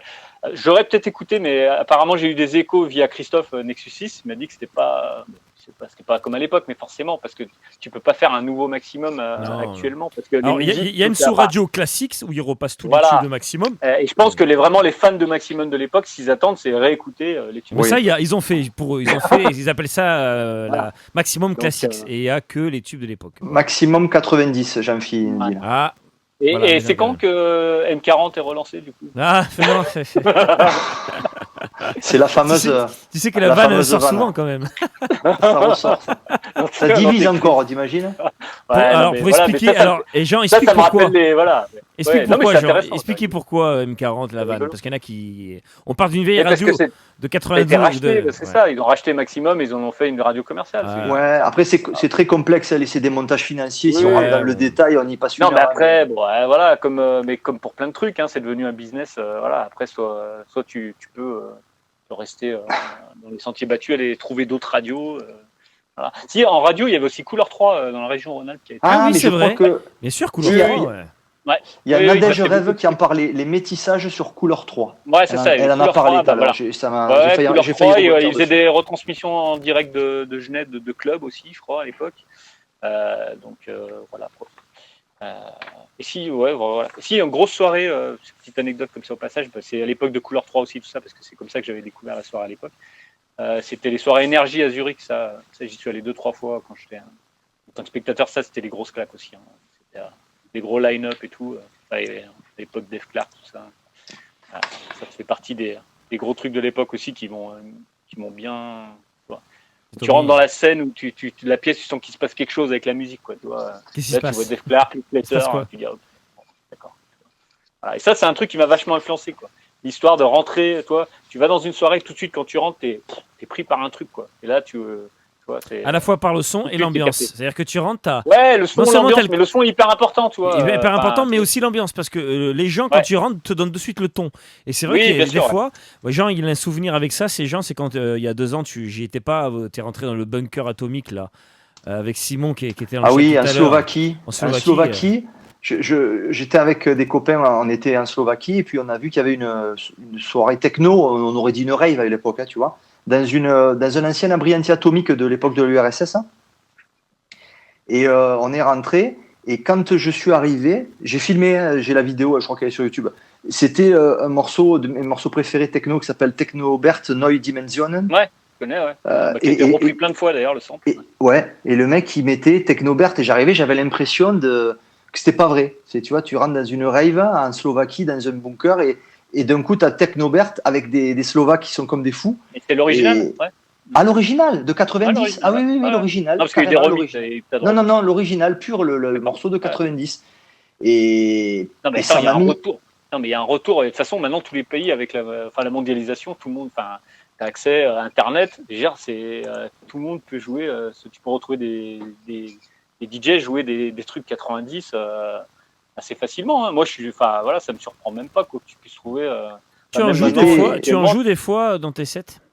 Mais carrément, j'ai toujours des disques old school. Je refais toujours de temps en temps. C'est bien. Je recheck, et en plus ça dépend des moments, parce qu'il y a des moments où ce morceau il va dire tiens il collera plus avec les trucs que tu as actuellement qu'il y a 6 mois avant, quoi. Parce qu'il y a quand même toujours un petit peu des rotations, des tendances aussi, tu vois. Enfin, toi tu navigues un peu, et puis là, depuis quelques années j'ai quand même un rythme assez soutenu niveau soirée, donc du coup il faut toujours se renouveler un peu. J'aime pas faire tout le temps les mêmes sets, donc du coup c'est bien d'avoir le côté back catalogue où je peux ressortir des trucs. Après il y a certains pressages, ils passent super mal.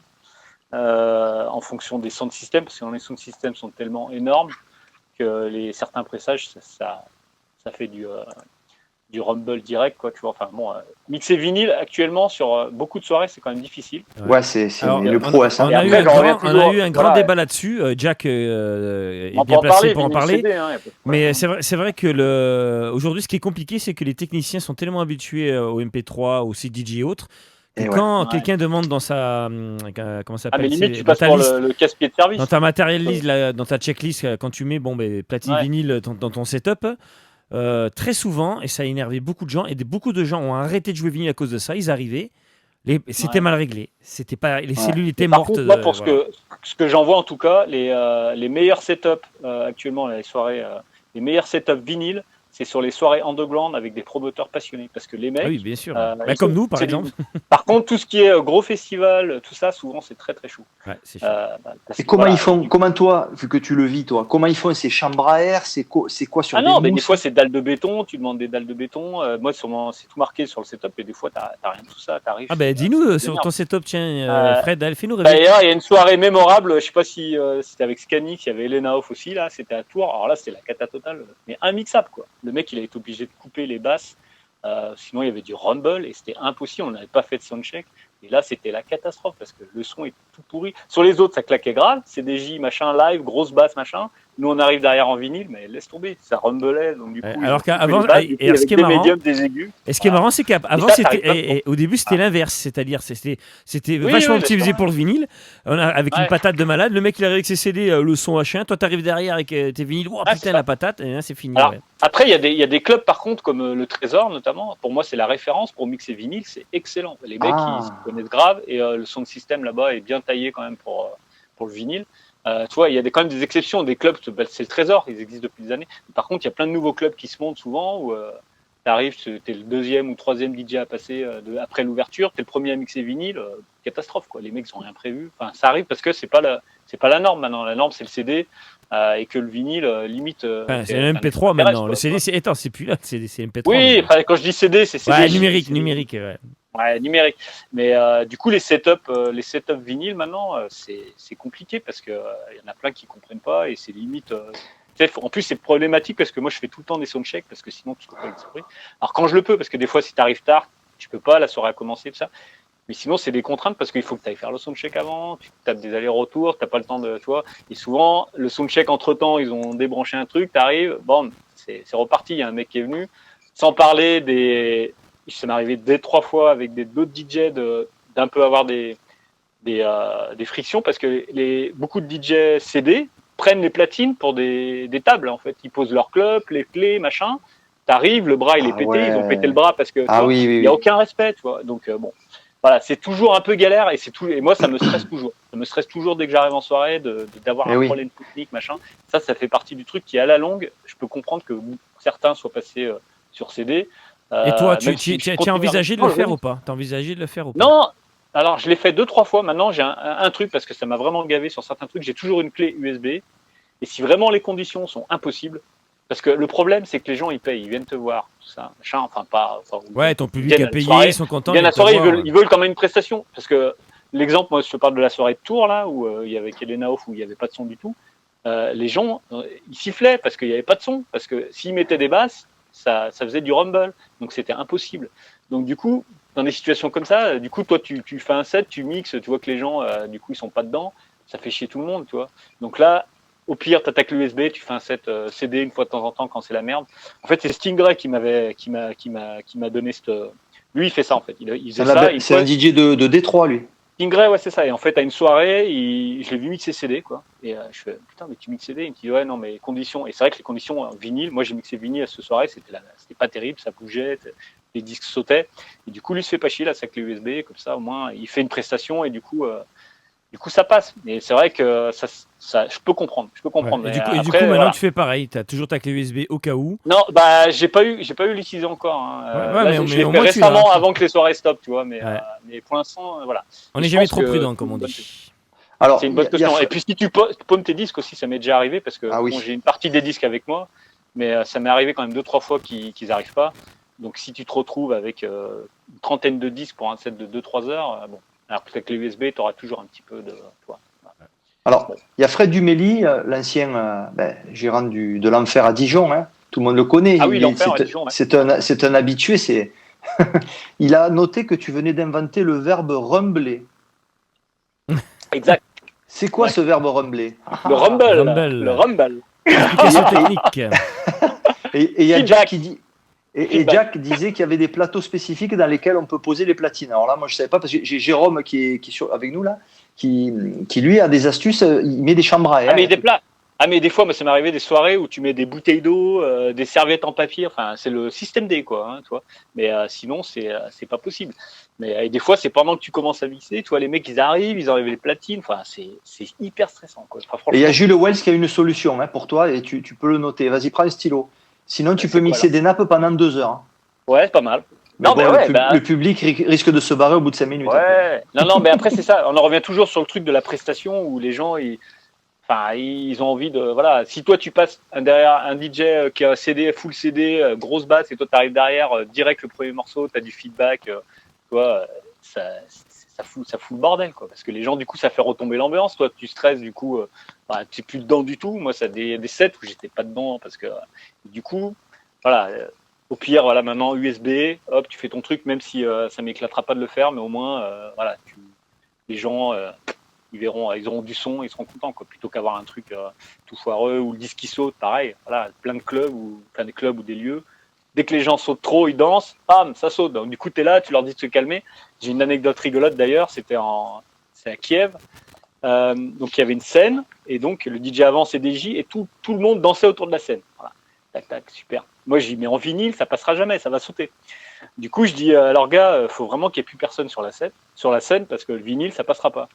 Sauf qu'ils ont envoyé deux gros molosses sécurité, juste avant que j'arrive, ils ont viré tout le monde, c'est la méga rosta, c'est qui arrive et tout. Mais ils n'ont pas compris, les gens n'ont pas compris pourquoi on virait les gens de la scène, c'était pour le vinyle, quoi. Ouais. Donc c'est des situations comme ça, des fois un peu emmerdantes, quoi. Du coup, tu te dis, putain. Ils ont dû se dire, il se prend pour qui celui-là? Voilà, et du coup, j'avais dû mettre un post quand même, mettre un post qui avait eu des commentaires, il y en a qui disaient, ouais, on n'a pas pu, machin, nanana. Du coup, j'ai dû mettre un post pour expliquer que c'était par rapport au vinyle. Et tout ça. Communiqué de presse. Et surtout que là, ils ont pas fait dans la dentelle, ils ont envoyé 2 gros molosses, ils ont viré tout le monde. Enfin, ouais, ça manquait de diplomatie. Ouais, ça manquait de diplomatie. Mais tu vois, c'est des situations comme ça, parce que maintenant, tu as beaucoup de scènes où tu danses autour du DJ, tu vois, enfin, c'est vraiment, ça se fait bien maintenant. Mais quand tu as une scène, c'est impossible. Quand c'est à ras-le-sol, pas de problème. Les gens en vinyle, c'est idéal. Moi, ce que je demande toujours maintenant, c'est qu'on soit à ras-le-sol sur le béton direct. Les scènes, on oublie, quoi. Tu vois, il y a même des fois des soirées où tu as des lives qui sont sur les scènes et le DJ set, le DJ, direct au sol, comme ça, t'as pas de problème technique, quoi, pour les platines, quoi. Tant qu'on est dans ce registre-là, le live, toi, qui t'a le plus impressionné, peut-être pas eu que le live, mais un live. Acid Kirk. Ah oui. 93. Ah oui. Récemment, j'ai eu qui? J'ai eu Unique Moebius qui était pas mal il y a quelques années. Ouais. Comme ça, si, il y en a eu pas mal, hein, mais après. Comme ça que je te dis ça comme ça, mais sinon ouais, à l'époque Acid Kirk, si Drax à l'époque aussi, j'avais vu qui était Drax, ah oui, Thomas Ekman. Ouais, voilà. Mais sinon actuellement il y en a plein de bons lives. Hein. Après, comme ça, la grosse claque, je pourrais pas te dire. C'est vrai que après je profite pas tout le temps des soirées, c'est le problème aussi. Maintenant, oui. Des fois c'est l'occasion dans le backstage de se reposer un peu. Ouais, non, et puis des fois tu passes à côté de plein de choses. Mais Unique Moebius, si, ça m'avait. bonne claque, quoi. Il m'avait bien fait plaisir. Ah, ça rigole pas, Unimobus, hein. Mais ça me reviendra peut-être après. Il y en a d'autres, hein. Même en DJ, il y a plein de trucs. Et après, nos copains de Minimum Syndicat, les gars. Ah, Minimum Syndicat, toi. Ça plaisante pas, hein, genre. MS, les copains de MS, les potos. Qu'on recevra dans l'émission, bien évidemment. On espère qu'ils vont bien. J'ai pas pris de nouvelles depuis quelques temps. Ouais, j'espère on qu'ils galèrent pas on trop. prendra une nouvelle. Là, ils seront sur le prochain Riverdale, d'ailleurs. Petite info. Oh. C'est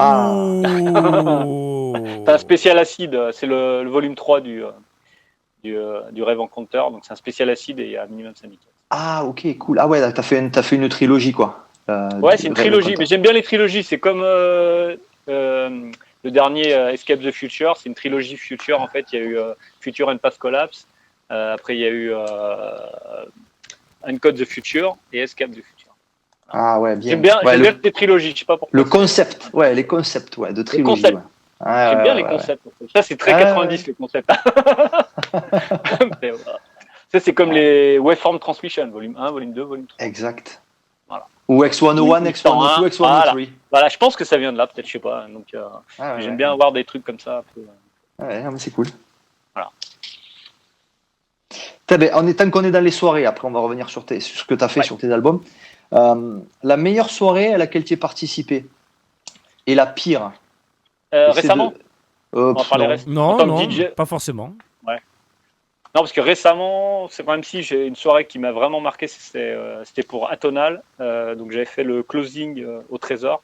Et je crois que là, c'était vraiment du très bon parce que le public était vraiment. Alors, Atonal, c'est un festival plus expérimental ambiante. Donc du coup, c'est assez statique. Et du coup, en fait, le closing, du coup, les gens finissent au Trésor. Du coup, ils ont été statiques pendant presque tout le festival. Et là, ils ont envie de quoi. Et du coup, les gens étaient quand même grave chauds, quoi. Et j'ai fait un set du coup de 5 heures. À la base, c'était devait être 2-3 heures, quoi. Wow. Et à la fin, c'était parti en face B, enfin à mixer vraiment tout ce qui me passait par le truc à l'ancienne, quoi. Voilà. Et sinon, dans les années 90, les soirées qui étaient pas mal, c'était quand même les soirées de Christophe Liard à Annecy, quoi. C'était pas mal. Après, il y a eu les soirées de mon pote Loïc aussi. Il y en a eu pas mal avec Lisa et Elias, tout ça, c'était des grosses soirées aussi, quoi. Voilà. Et après, vraiment, je différencie peut-être les deux époques parce que c'est pas les mêmes aussi, quoi. Mais le Trésor, pour moi, c'était quand même quelque chose de bien. Déjà, de jouer au Trésor, j'aurais jamais pensé y jouer. Maintenant, je suis presque résident, enfin plus en ce moment, mais j'ai joué presque une dizaine de fois maintenant. Donc, voilà, ça fait partie des trucs qui, pour moi, resteront parmi des gros trucs, des petites fiertés, quoi. Voilà. Mais après, il y en a plein, des bonnes soirées. Et en mauvaise maintenant. Et en mauvaise maintenant. Et en mauvaise la pire. La pire. La pire. Sors-nous des anecdotes bien crado là. Putain, j'en sais rien. Ah non, là, franchement, la pire, j'en sais rien. C'est les soirs annulés, quoi. Où, tu t'es pas fait braquer, tu t'es pas, je sais pas. Non, ou t'as des conditions pour mixer qui sont pas bonnes, tu vois, voilà, où il y a personne. Ça arrive, il y a des soirées où t'as personne aussi, tu vois, voilà. Est-ce qu'on est venu te demander les cactus? T'as pas les cactus? Les cactus, Jacques Dutronc, les cactus. Non, moi j'ai jamais eu trop de lourds comme ça qui viennent faire des requests. Après, quand je mixe, je suis vraiment concentré, donc je pense que les gens ils n'ont pas envie de venir. Tu le mets quand le dernier Guetta Isia parce que là, bon, c'est quand ça vient faire. Je sais que ça existe, hein, après. Mais après, des mauvaises soirées, il y en a. Ah si, on nous a fait une request agressive, rappelle-toi Benja, au dernier festival qu'on avait fait. Il y a une dame qui arrivait vers moi très très sérieuse, qui je sais pas, elle devait avoir 60 ans, un peu costaud. Elle arrive, elle me regarde sérieusement, un peu comme une experte, tu sais, elle me dit vous allez passer du Armin van Buuren? J'ai dit la mode, ça. J'ai dit là, franchement, là, vous nous en demandez beaucoup, là, vous savez. Parce que c'est. Alors, il n'y a que ça de vrai, Armin van Buuren. Hein. Sinon, c'est de la merde. Hein. Mais la meuf, elle était à fond. Non, c'est que. Tiens, en soirée coup, j'ai retrouvé ça, là. Elle était fâchée après.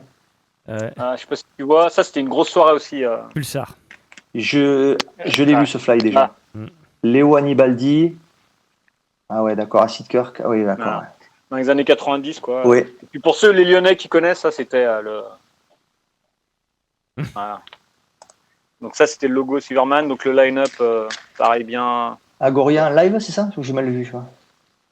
Non, j'ai mal vu aussi. Ah si, d'accord, j'étais pas sur le même truc. Freddy J, Lisa Elias. Eh ouais, quand même, monsieur. Donc ça, c'était des soirées énormes. Ça, c'était des grosses soirées de l'époque. J'avais fait une petite sélection. Il y avait celle-là aussi avec Manu. Ça, c'était mon premier live. Premier live en tant que Umwelt, c'était en 80. Donc il y avait Manu le Malin, Torgul, tout ça. Donc ça, c'était des grosses soirées aussi, quoi. Voilà. Ça devait être calme comme soirée. Ouais, mais c'était le logo, c'était fait par le mec du BWP, justement. Voilà. Ouais. Ah, les visuels, quoi. Ok, ouais. Donc ça, c'était les soirées qui m'ont vraiment marqué dans les années 90, on va dire. Même il y en a eu plein, hein, et puis j'oublie certains trucs maintenant. Ah, c'est cool ça. Mais voilà. Mais Léo Anibaldi, ouais, c'est vrai qu'on l'oublie. Léo Anibaldi, on n'en parle jamais de ce mec. Non, DJ set, le mec, c'est un gourou, quoi. Voilà, il te met des trucs improbables. Et t'as l'impression que c'est un marionnettiste, quoi. Il prend les gens comme ça, il est là, il en fait ce qu'il veut, quoi, avec ses platines, quoi. Très très bon, quoi. Alors, on en parlait un peu au début des années 90, après délire, pouf. Ouais. Ah non, mais là, il a viré dans un délire minimal techno, comme pas mal, quoi. Enfin, comme plein, quoi. Mais bon. Voilà. Après, Loridé aussi. Ah oui, j'ai eu un gros kiff Loridé, une grosse époque Loridé, Son Never Seen, tout ça aussi. Ça, voilà. C'est des trucs qui m'ont marqué, quoi. Et je l'ai vu récemment, on a joué ensemble à Unpolish il y a quelques années. Et là, j'étais comme un gamin de le rencontrer. Ça fait partie. Comme Adamix aussi. Maintenant, c'est vrai que je rencontre maintenant beaucoup de mes idoles quand j'étais jeune et ils te retrouvent devant eux. Et en fait, eux, ils connaissent ta musique et tout. Et puis, c'est cool. Et en fait, toi, t'es là. En plus, il répond à Adamix quand tu lui envoies des morceaux, il répond. Ouais, nous, il nous avait réagi sur nos trucs. C'était cool, c'est cool. Hein. Ouais, mais voilà. Et moi, c'est ce qui me fait plaisir actuellement, c'est ce mélange avec la nouvelle génération où je découvre plein d'artistes, on s'entend bien avec plein. Ouais, je collabore avec des nouvelles générations. Les anciens, j'essaie d'intégrer comme le dernier Everlight, avec Marc Cardipan, tu vois. Enfin, la légende, quoi. Toi, j'aurais jamais cru produire. Ouais, ça c'est ça dans ta vie, c'est un gros aboutissement, c'est clair. Et puis la soirée aussi. Ah non, mais la pire. Non, mais pour une anecdote rigolote, tu vois, Unpolish, il y a 3 ans, donc il y avait on était sur la même scène, il y avait Manu le Malin et The Mover. Voilà. Bon, pour moi, c'était le truc. Et du coup, voilà, t'avais The Mover qui passait juste après moi, t'avais Manu qui était là, complètement stressé parce que toi, c'était une grosse soirée et que lui, tu sais, il revient un petit peu, quoi. Il était plus, ça faisait des années qu'il avait pas joué dans ce milieu-là, quoi. Là, c'est une nouvelle techno et en fait, moi, j'étais super impressionné. Et en fait, lui, il était là, toi, et limite, il savait pas trop où se placer dans le truc, quoi. Toi, c'est assez rigolo. Et du coup, voilà, moi, c'est vraiment le truc actuellement où vraiment je prends plaisir, c'est les rencontres que je fais avec justement cette nouvelle génération qui t'explique un peu aussi leur point de vue, leur parcours, tout ça, et les anciens avec qui j'ai une reconnaissance énorme et que je produis sur mes labels Reverdon, quoi, notamment. Donc, c'est vrai que c'est nous, on fait un peu pareil avec Nocturne Blues quand on arrive à collaborer avec des artistes qui nous ont fait rêver. Comme nous, Mark Archer, Alternate, ou Jackie Meurice, SA42, ou Woody McBride, c'est quand même quelque chose hein, pour des gens comme nous qui sont des fans à la base, des passionnés. Non. Mais ça, c'est vraiment le truc intéressant, quoi. Enfin, où je prends plaisir. Voilà. Après, jouer en soirée aussi, c'est un plaisir. Mais après, les rencontres aussi, voilà. Tu te dis, oh tiens, tu vas rencontrer, tu vas être avec Marc Cardipan et tout. Voilà, c'est un truc cool. Et eux, en fait, lui, en plus, il aime bien, voilà. Et, il s'éclate aussi parce qu'il revient aussi un petit peu, tu vois, il y a une reconnaissance de son travail aussi, parce qu'il y en a plein qui connaissent pas la nouvelle génération. Moi, c'est un truc, ça me fait rire, parce qu'on est tellement dans notre truc, on me dit putain. Et en fait, il y a plein de jeunes, ils connaissent pas du tout, quoi. Ils se disent, mais attends, c'est qui c'est ça. Va sur Discog et tu regardes, mais je comprends, hein, les mecs, voilà, leur modèle, leur légende, c'est pas les anciens, c'est plus la nouvelle génération. Mais du coup, voilà, moi j'aime bien ce mélange, essayer de mélanger un peu la nouvelle et ancienne génération pour un peu ce côté un peu passer de témoin et un peu aussi, où on n'est pas sur un truc. Et là où ils se retrouvent, les jeunes, c'est peut-être que c'est parce que c'est souvent les idoles de leurs idoles après quand ils checkent, tu vois. Ils voient que c'est les idoles de leurs idoles. C'est-à-dire que les idoles des jeunes, si tu demandes à ces idoles-là quelles sont leurs idoles, ben c'est les gens dont on parle. Ah oui, oui. Tu vois, c'est. Non, mais voilà, après, c'est intéressant. Enfin, moi, c'est un truc que je trouve cool, quoi, parce que. Voilà, de retrouver, d'être en contact et de discuter avec ces légendes des années 90, pour moi, c'est absolument énorme, quoi. Et là, récemment, d'ailleurs, j'ai revu en Belgique le mec de BWP Experiment, Mike Diema, et en fait, on a parlé dans les backstage pendant des heures sur l'époque, quoi, tu vois, et un côté, voilà. Et du coup, moi, ça me fait rire parce que du coup, à l'époque, on était en contact avec lui, on était en contact à distance, tu vois, via téléphone, tu vois, ou courrier, tu vois. Et là, on s'était pas vu. On s'est pas vu depuis les années 90 et du coup tu les revois et tu discutes. Ça c'est rigolo. Ouais. J'aimerais bien revenir parler un peu de tes productions, de ton petit bébé. Je vais te poser une question qui n'était pas prévue, qui me vient comme ça. Je ne sais pas si elle est bonne ou pas. Quel est ton album préféré que toi tu as fait, ton album à toi, celui qui vraiment représente quelque chose de différent? Oula, je sais T'en pas. as fait 5 ou 6?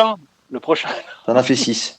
J'en ai fait 6. Non. Ben après, je dirais Satamaï. Non, le Day of Descent, je pense qu'il a marqué parce qu'en fait, je dirais Day of Descent sur Kill Kill. Enfin, Boy Day. C'est le. Attends. Oui, Days of Descent. Day of Descent. En fait, l'histoire, 2016. Voilà. En fait, le truc, c'est que la petite histoire, c'est que c'est vraiment Kill Kill qui m'a un peu focusé, on va dire, sur le. Enfin, mis en lumière, pardon. Ma musique, parce qu'en fait j'ai toujours produit, mais si tu veux c'est vraiment sur un petit circuit fermé, l'électro machin, j'ai toujours produit du vinyle. En fait là c'était un label un peu plus gros de Berlin et du coup en fait il m'avait invité à un festival, le Craig Festival, et du coup c'est la première fois que j'allais jouer à Berlin, hein. C'était en 2014 pardon, et du coup le gars j'ai rencontré, il m'a demandé des tracks, voilà. Et du coup je lui ai envoyé une vingtaine de morceaux, et là ça a fait comme pour Satamaï à l'époque, il m'a dit on fait un album, alors que c'est pas prévu quoi. Moi c'était pas un concept album, et en fait du coup on a fait cet album, et en fait ça a vraiment pris tout de suite. Il y a des morceaux même qui sont encore partagés maintenant, où les gens du coup qui a Ben on peut mettre un track de cette époque 2016 hein ouais, sur Day of Descent, tu peux mettre le track Day of Descent, hein, et c'est le classique, c'est celui qui tourne le plus je pense chez alors 2016 comment tu dis? Donc voilà, et du coup je pense que l'album c'est un album symbolique quand même, qui a permis de Days of voilà, ce morceau-là quoi, qui est devenu pas un classique, mais un de mes classiques on va dire entre guillemets quoi, voilà. C'est celui qui tourne beaucoup. Donc j'irai cet album-là, cet album-là qui a permis un peu vraiment parce que plein de DJs sont mis à jouer cet album quoi, et du coup ça m'a ouvert pas mal de portes quoi. Ben justement pour parler un peu parce et que la photo de l'album, j'en profite au passage, c'est une photographe parisienne qui s'appelle Cameline. En fait c'est de la lomographie, donc c'est de l'argentique. En fait c'est superposition de photos, et en fait c'est pareil, ça va bien avec le côté vinyle, côté old school de la photo, et en fait il y a zéro Photoshop, c'est l'image qui est brute. Ah cool. C'est toujours bien de le préciser ça. Voilà, ça c'est bien de le préciser. Ouais. Alors justement, ça c'était dans nos discussions off, ce qui m'étonnait quand on parlait un peu de, tu sais, tous les deux de production, tout ça, c'est que toi tu produis vraiment hardware. Et je disais, mais comment tu fais pour avoir ces sons de 808 comme ça? Et en fait, tu me disais en gros que c'était des 808, des pédales d'effet et que de l'analogique quoi. Tu peux développer un peu cette partie-là? Moi j'adore la distorsion en général quoi. Enfin, dans la musique quoi. Je trouve que ça amène un truc distorsion, compression. Et du coup j'ai testé plein de pédales, j'ai plein d'effets différents.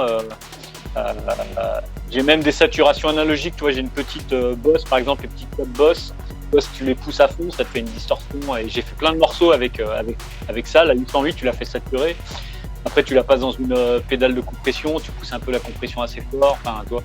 C'est vraiment de l'expérimentation. On n'est pas du tout dans le schéma du mastering. Le mec, il regarde ses vumettes. Moi, c'est vraiment à l'oreille, quoi.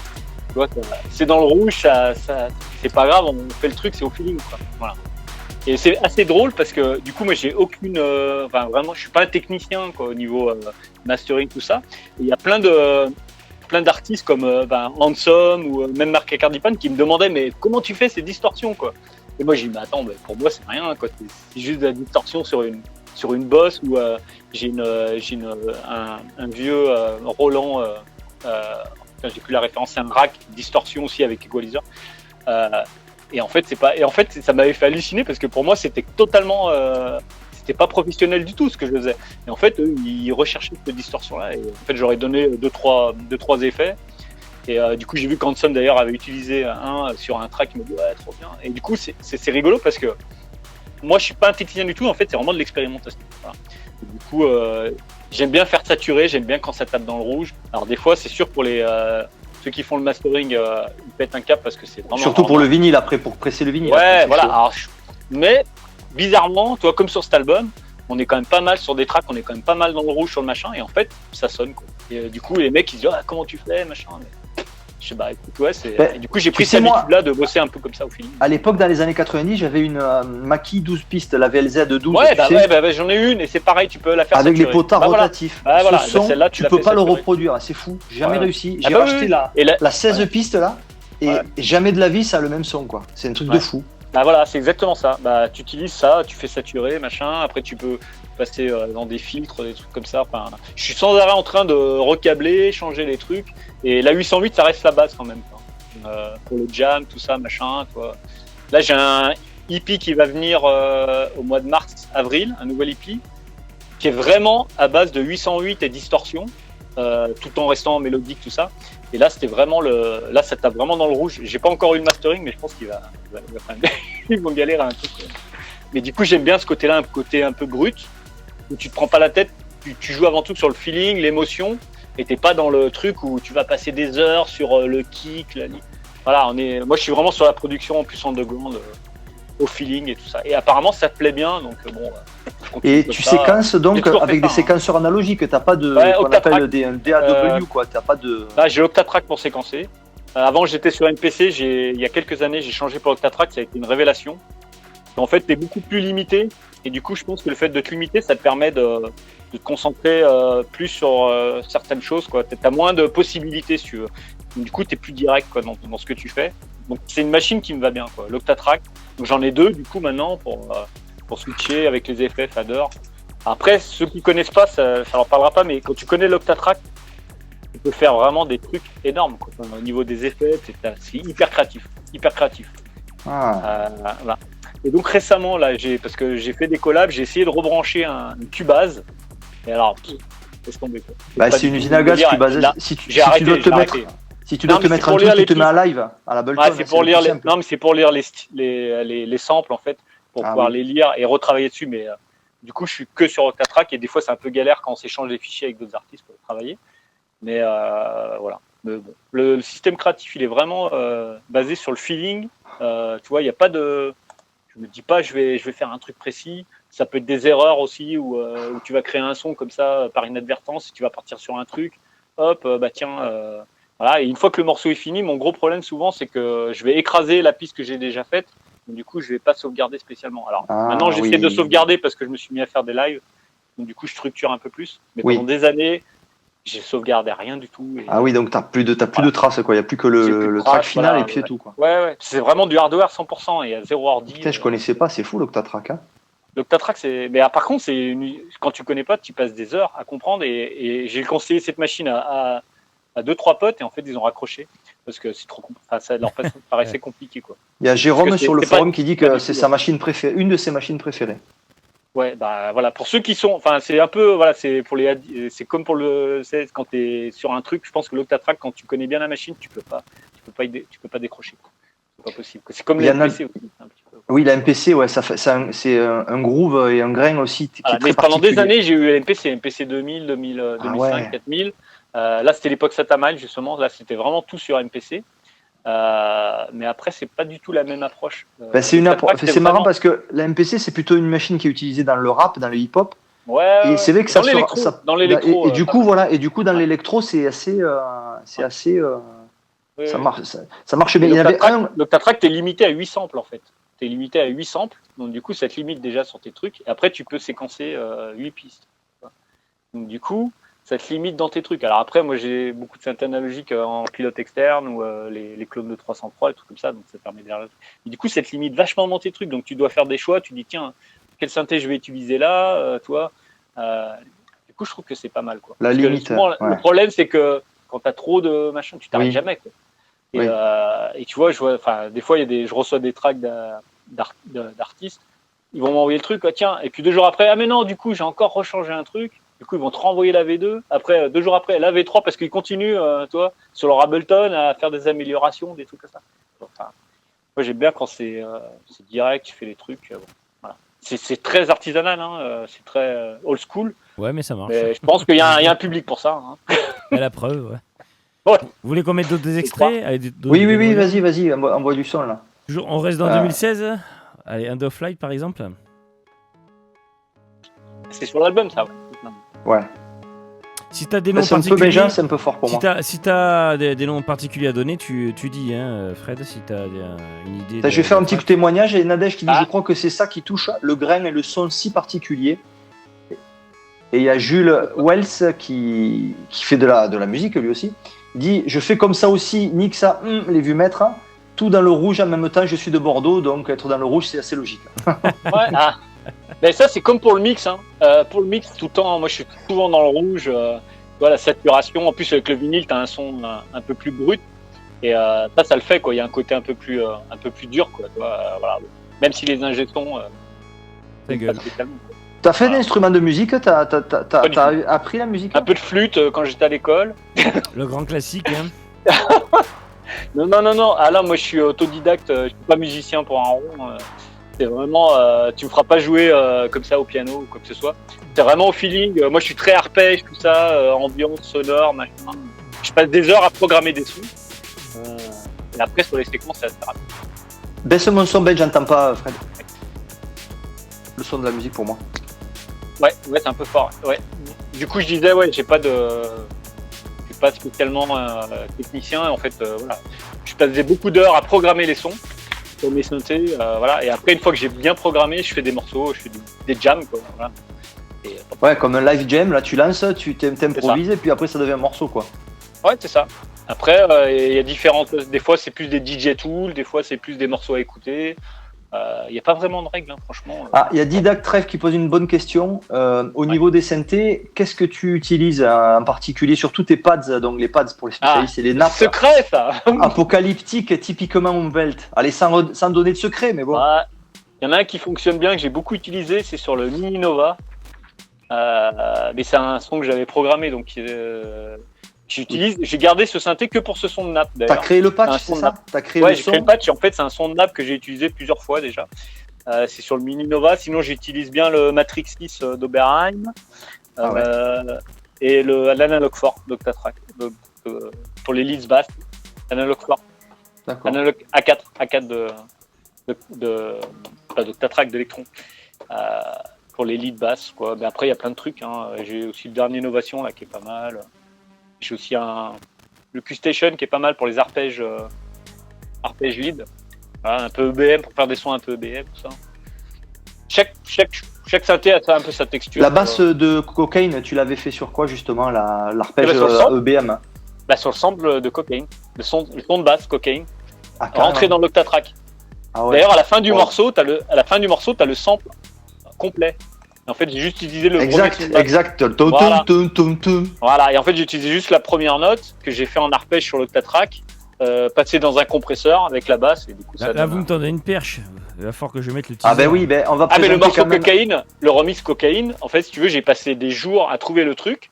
Et une fois que j'ai trouvé le truc, le morceau, en 2 heures, il était fait. Alors, de quoi on parle? on va passer la BO. De quoi on parle? Parce que maintenant, on va parler de ça, parce que quand même, faut savoir on va parler de ça, de notre collaboration. Fred, malgré lui, est devenu un enfant de Nocturbulous. Hein. Donc, voilà de quoi on parle. Donc, on a ressorti... j'ai la pochette, je suis bête, parce que ça faisait partie de mon coup de cœur. Pour la petite anecdote, en fait... Je remets la pochette, vous voyez, donc je vous remets la pochette, là, je l'affiche.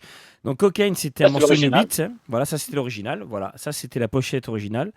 Et on a décidé un projet qu'on a eu à cœur avec Jean. Et donc, Fred, tu fais partie de l'aventure. Je peux expliquer juste, en fait, je sais pas si je l'ai dit souvent, mais en fait, à la base, il y a des tas de disques qu'on veut ressortir, qu'on va ressortir, étant donné qu'on est tellement... voilà. Nocturbulous classique, c'est ça le but du jeu. Et je me rappelle de ce que tu avais dit. Tu avais dit que ton premier morceau, c'était... le premier maxi que j'ai acheté. Ouais. Voilà, le premier maxi. À la Fnac. Et d'un coup, j'ai eu un flash, j'ai dit, putain, on va demander à Fred, son premier disque, il est fan, on va lui demander un remix et on boucle la boucle. Et t'as accepté, et du coup, c'est le projet, c'était comme ça. Attends, mais remixer ce morceau, moi, tu me disais ça à l'époque que j'ai acheté le vinyle, j'aurais dit, ouais, c'est ça, parce que c'est quand même un titre qui est passé à la télé, à la radio. Enfin, c'était hyper commercial à l'époque. Hein. Donc... remixer ce morceau pour moi c'était voilà. Je vais remettre un tout petit peu l'original. Et j'avais la pression et j'ai mis des jours et des jours à trouver. Je remets l'intro de l'original. T'as bien trouvé. Il y a quelqu'un qui nous demande la pochette. On va la mettre. Elle va apparaître dans le teaser. Je l'ai pas là, mais elle va apparaître dans le teaser. Donc je remets Allez, la teaser. pochette. Alors je remets la pochette. Je vais remettre la pochette de l'original qui est là. Donc ça c'est le morceau qu'on entend avec la pochette originale. Je vois pas là. C'est Je vois pas de pochette. C'est CIA. Tu vois une pochette, Fred? Ouais. Ah bah c'est L'original. bon. Ok, bon. Ah ça y est, ok, c'est bon. Je te rappelle C'est les bon. gens qu'il y a 10 secondes d'écart. Non avec, mais je rate sur l'autre truc là, mais bon, Ouais. c'est pas de soucis. Ah, c'est bizarre. Bon. Donc ça c'est l'original. Voilà. Je vais le passer un petit peu. Alors, attendez. Au coqueux, voilà. Ça c'est le coquet. Après il y a la basse qui rentre. Hein, pour que les gens savent le travail que tu as fait en fait. Et sur quoi Sache. tu t'es basé. Sache.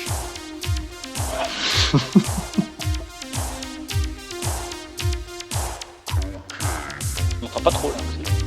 Alors, là c'est nous, hein. C'est que nous Ouais, qui c'est que entendons vous, pas, quoi. mais eux ils Ouais, aiment. eux ils entendent bien. Voilà. Ah, d'accord. Mais je vous montre le retour, il n'y a pas de souci. Voilà, je te montre un peu C'est- le retour. C'est marrant la réaction de Kok Dan Vu. Kyok, je sais pas si on dit, ça a l'air d'être vietnamien. C'est qu'il dit confetti sans aussi. C'est Ouais. vrai que c'est pas le même, Oui, c'est le même. kit sonore en fait, c'est les mêmes sons Avec les qui ont bips. servi à Et faire The Sound avec of les Sea. blips. En fait, c'est Tout. le kick et les blips. Ouais, Tout, c'est la basse, kick, Très newbie, clap, Charlet, tous les D'ailleurs, snares. ouais, tout les le- blips, ça c'est. Allez. c'est- ouais. Et du coup, Ouais. on va regarder maintenant notre projet. Donc, on a Allez. décidé. En fait, c'était pour les 30 ans de Cocaine. En fait, c'était pour l'anniversaire des 30 ans. Voilà, on a refait une sortie avec l'original remasterisé et 3 remixes. Et voici ce que ça donne. Country's biggest illegal export port, cocaine. Donc, l'original qu'on vient d'entendre.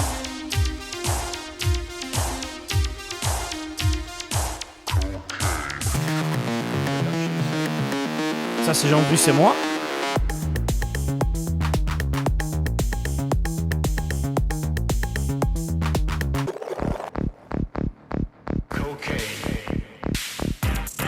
Notre copain Millimétrique. Millimétrique qu'on recevra si tout va bien dans l'émission aussi. Et le voilà, le fameux remix de Fred.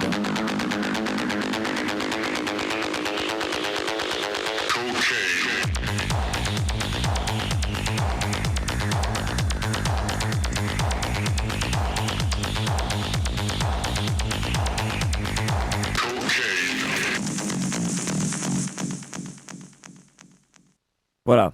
Donc superbe remix, hein. Encore bravo à toi parce que franchement, quand on a reçu, je revois C'est Jean.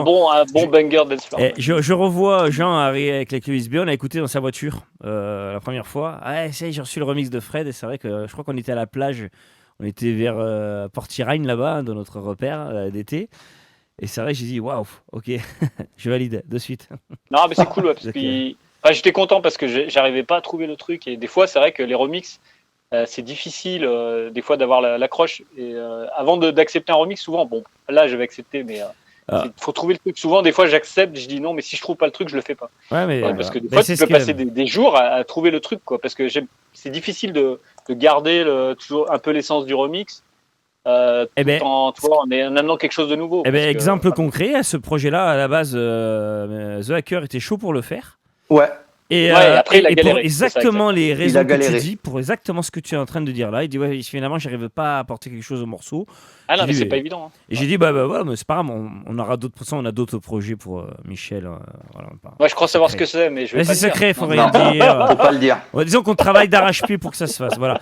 Je vous mets à C'est le l'écran. remix des serviettes, c'est ça? Ouais, non, c'est Voilà. ça. Ouais. Ah, tu l'as dit. Ah, Voilà, mais- voilà. Donc regardez. Le petit bonhomme à mousse. Sur DJ.de, petite question, où l'acheter? Eh ben, regardez, vous allez sur DJ.de, 10,95 € et Collecting for Repress. Ça veut dire quoi? Que tout a été vendu. Ça a été la première fois que ça nous arrive, on a fait un sold out complet. Donc, si vous le voulez, il faut aller collecter. Mais je vais vous donner un petit secret. Allez, je vous donne un petit secret. Regardez, on va aller sur Vous allez en le faire Bandcamp. gagner. On va aller sur le Bandcamp de Nocturbulus. Oui, c'est vrai qu'il nous en reste quelques exemplaires. Ouais, voilà ce que j'allais dire. Donc, Bandcamp Nocturbulus, attendez, on va y aller. Voilà, hop, on y arrive. S'il veut bien. Alors, attendez, c'est ici. Voilà.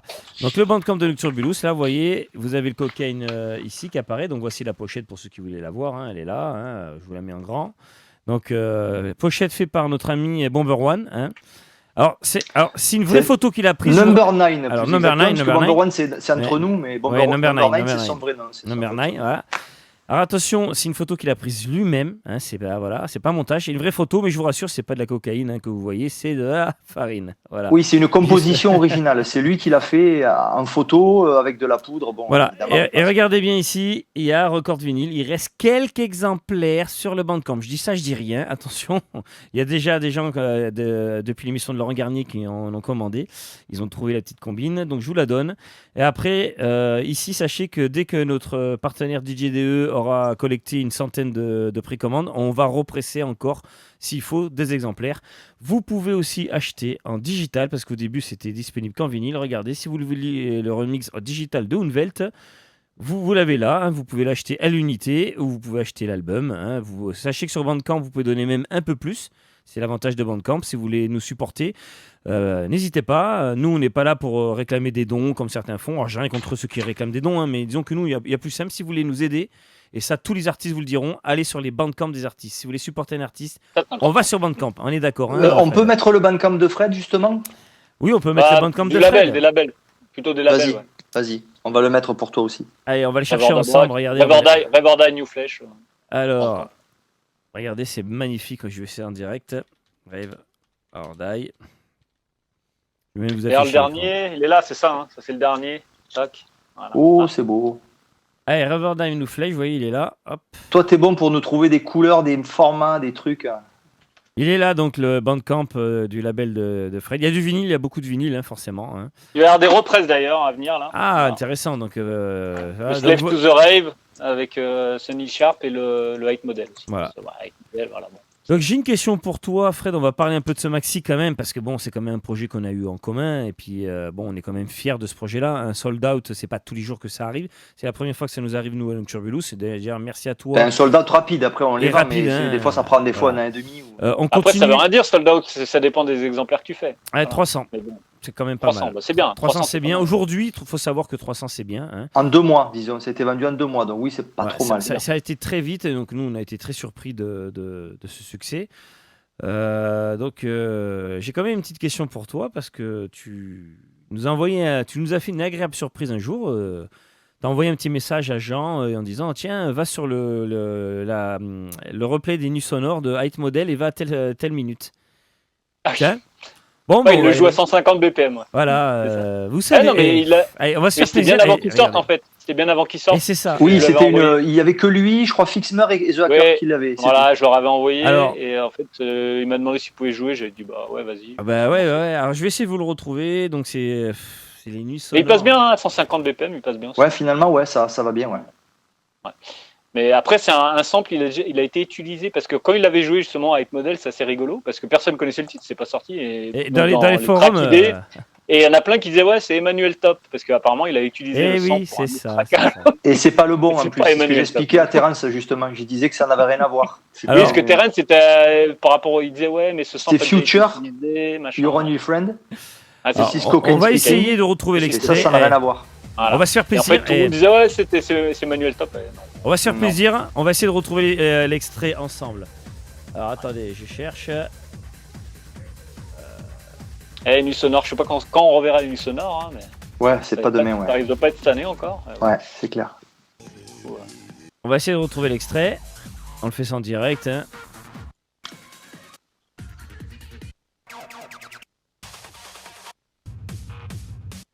On va y arriver.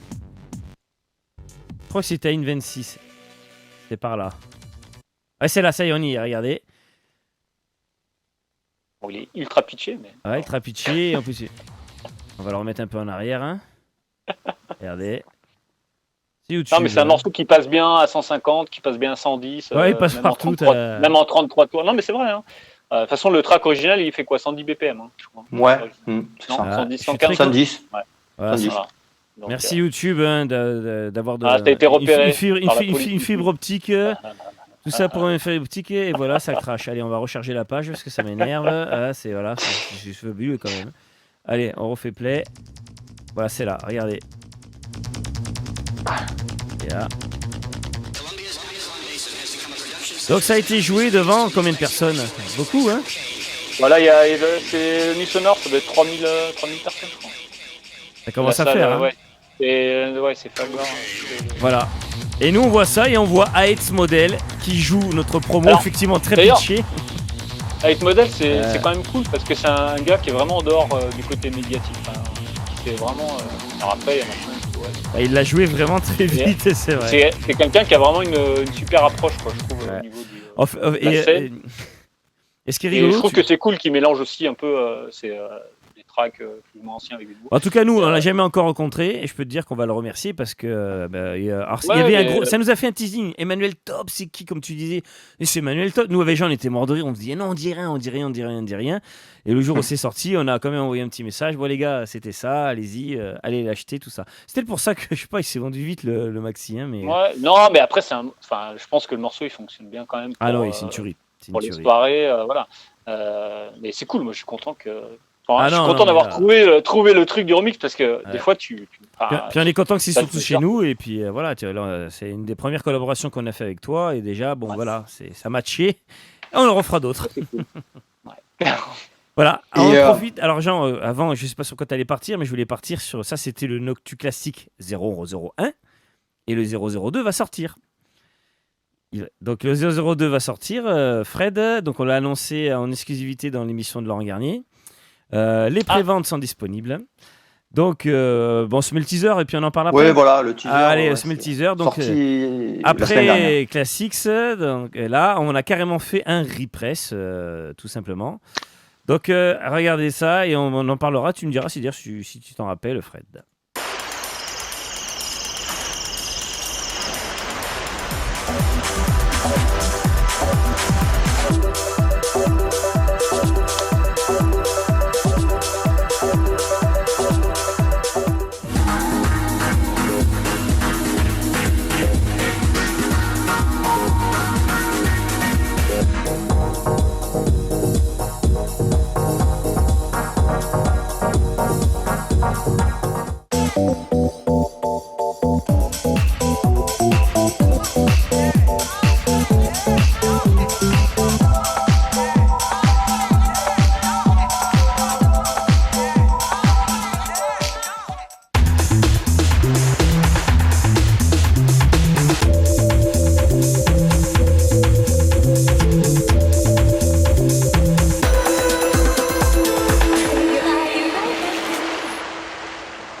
Ça sort très bientôt, c'est déjà dispo, donc vous pouvez le précommander ici sur DJDE, notre partenaire. Hein.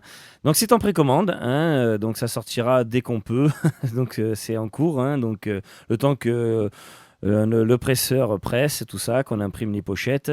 Donc c'est Paradise 3001, alias D-Check, hein, pour ceux qui veulent savoir. Donc voilà, on a décidé de ressortir ce classique-là, parce que, pourquoi ? Il n'a jamais été repressé depuis 1993. Hein, voilà, donc faut savoir et le truc, c'est que si tu veux l'acheter, t'en as 4 en vente à 40 €. À 40 € ou 60 €. Vous checkez sur Discog avant de faire les represses. Oui, quand même, un minimum. Il faut... Vous allez faire baisser la cote du disque.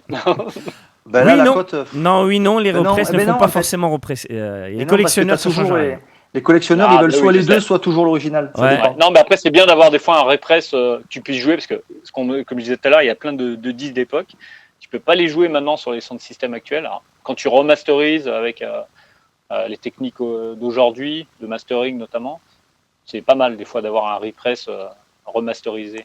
Et voilà, ça, il y avait une grosse demande, forte demande, et on a décidé de répondre à tous les fans de D-Check et Paradise, c'est la même personne. Hein. Et d'ailleurs, qui est très content de ce projet aussi. Donc c'est juste un repress qu'on a remasterisé spécialement pour le vinyle. Attention, ce sera un son légèrement différent.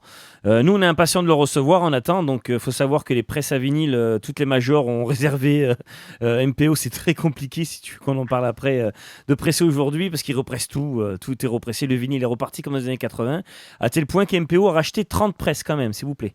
30 presses rachetées par MPO. Les délais vont se raccourcir normalement, je crois. Ouais, je pense. Donc du coup, nous, on travaille avec des partenaires, on essaye, voilà. Mais c'est vrai que c'est un peu compliqué, mais vous inquiétez pas, c'est en cours. Hein. Jean Bruce a bien bossé sur le sujet et a fait ce qu'il fallait. Voilà. Donc on a mis des petits coups de pression. Allez, faut que ça sorte.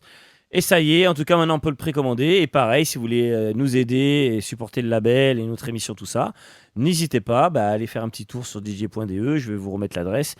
Et allez tout simplement le précommander. Et si vous étiez fan de ce morceau-là, ou si vous ne le connaissiez pas, il y a des morceaux qui peuvent encore être joués aujourd'hui. Hein. Ça passe crème, comme on dit. Voilà. Les visuels ont été faits par Number 9. Encore, le même qui a fait la pochette de Cocaine. Et justement, je voulais faire une transition. Chris Nexus 6, on l'a découvert, c'est devenu un copain. On est allé à la soirée Maximum au Rex il y a 2 ans et c'est là qu'on a fait connaissance. Mais avec David, c'est celui qui te fait les visuels. Est-ce que tu peux nous parler un peu du travail que fait Chris sur les visuels? Déjà, Chris, on se connaît depuis l'époque d'un fanzine qui s'appelait Atome. Et en fait, il m'avait interviewé à l'époque. Et en fait, lui est fan aussi d'électro, l'époque 2000. En fait, on s'est rencontrés. En fait, on a un peu le même parcours musical, c'est-à-dire qu'il est issu de la scène rave, Maximum, tout ça. Et après, il a été sur vraiment les musiques électro, tout ça. En fait, on s'est rencontrés via ce fanzine. Après, on était restés en contact.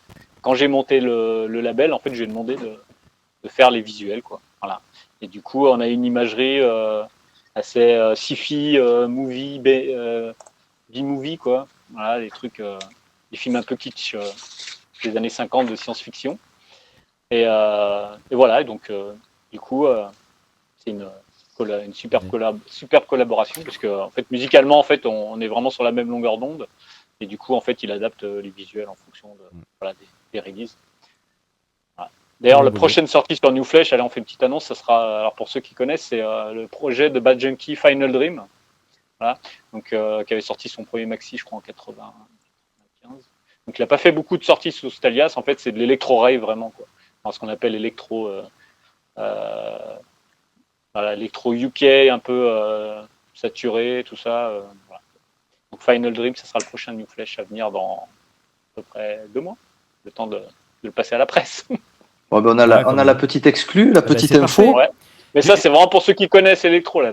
Junkie, bien sûr. Je profite d'un message personnel. Je vois qu'il y a Stéphane Sadou sur le chat. Stéphane, on a bien reçu ton mail avec Jean. On va te répondre bientôt. Non, voilà. C'est fait, j'ai déjà répondu. Ouais, tu as répondu, ouais. Bon, parfait. Oui, mais c'est bon, on en parle et puis après, c'est comme avec Lolo, Laurent. On se voit avec Ben demain, on va tout mettre à plat. Sachez qu'on se fait des réunions très régulièrement avec Jean-Bruce sur le label et sur tout ça. Il y a tellement de choses à gérer. Et sachez que voilà, des fois on répond pas de suite, mais vous inquiétez pas, on répond tout le temps. Voilà. Et n'hésitez pas à nous relancer si on a eu quelques-uns, parce qu'entre répondre, je sais pas si tu connais ça, Fred, tu reçois des messages perso sur Facebook, tu reçois des messages perso pour ceux qui te connaissent sur Messenger ou sur WhatsApp. Après, tu reçois des messages perso sur ta page. Ouais. Et voilà, on trie tout ça et on reçoit des mails. Voilà, donc on trie tout ça et on vous répondra. Ça, c'est les réseaux sociaux. Hein. Et voilà, réseaux sociaux. Mais Internet. Voilà. Donc, mais c'est intéressant parce que tu peux faire des bonnes rencontres aussi. Ça permet là, c'est le cas. Direct avec les gens.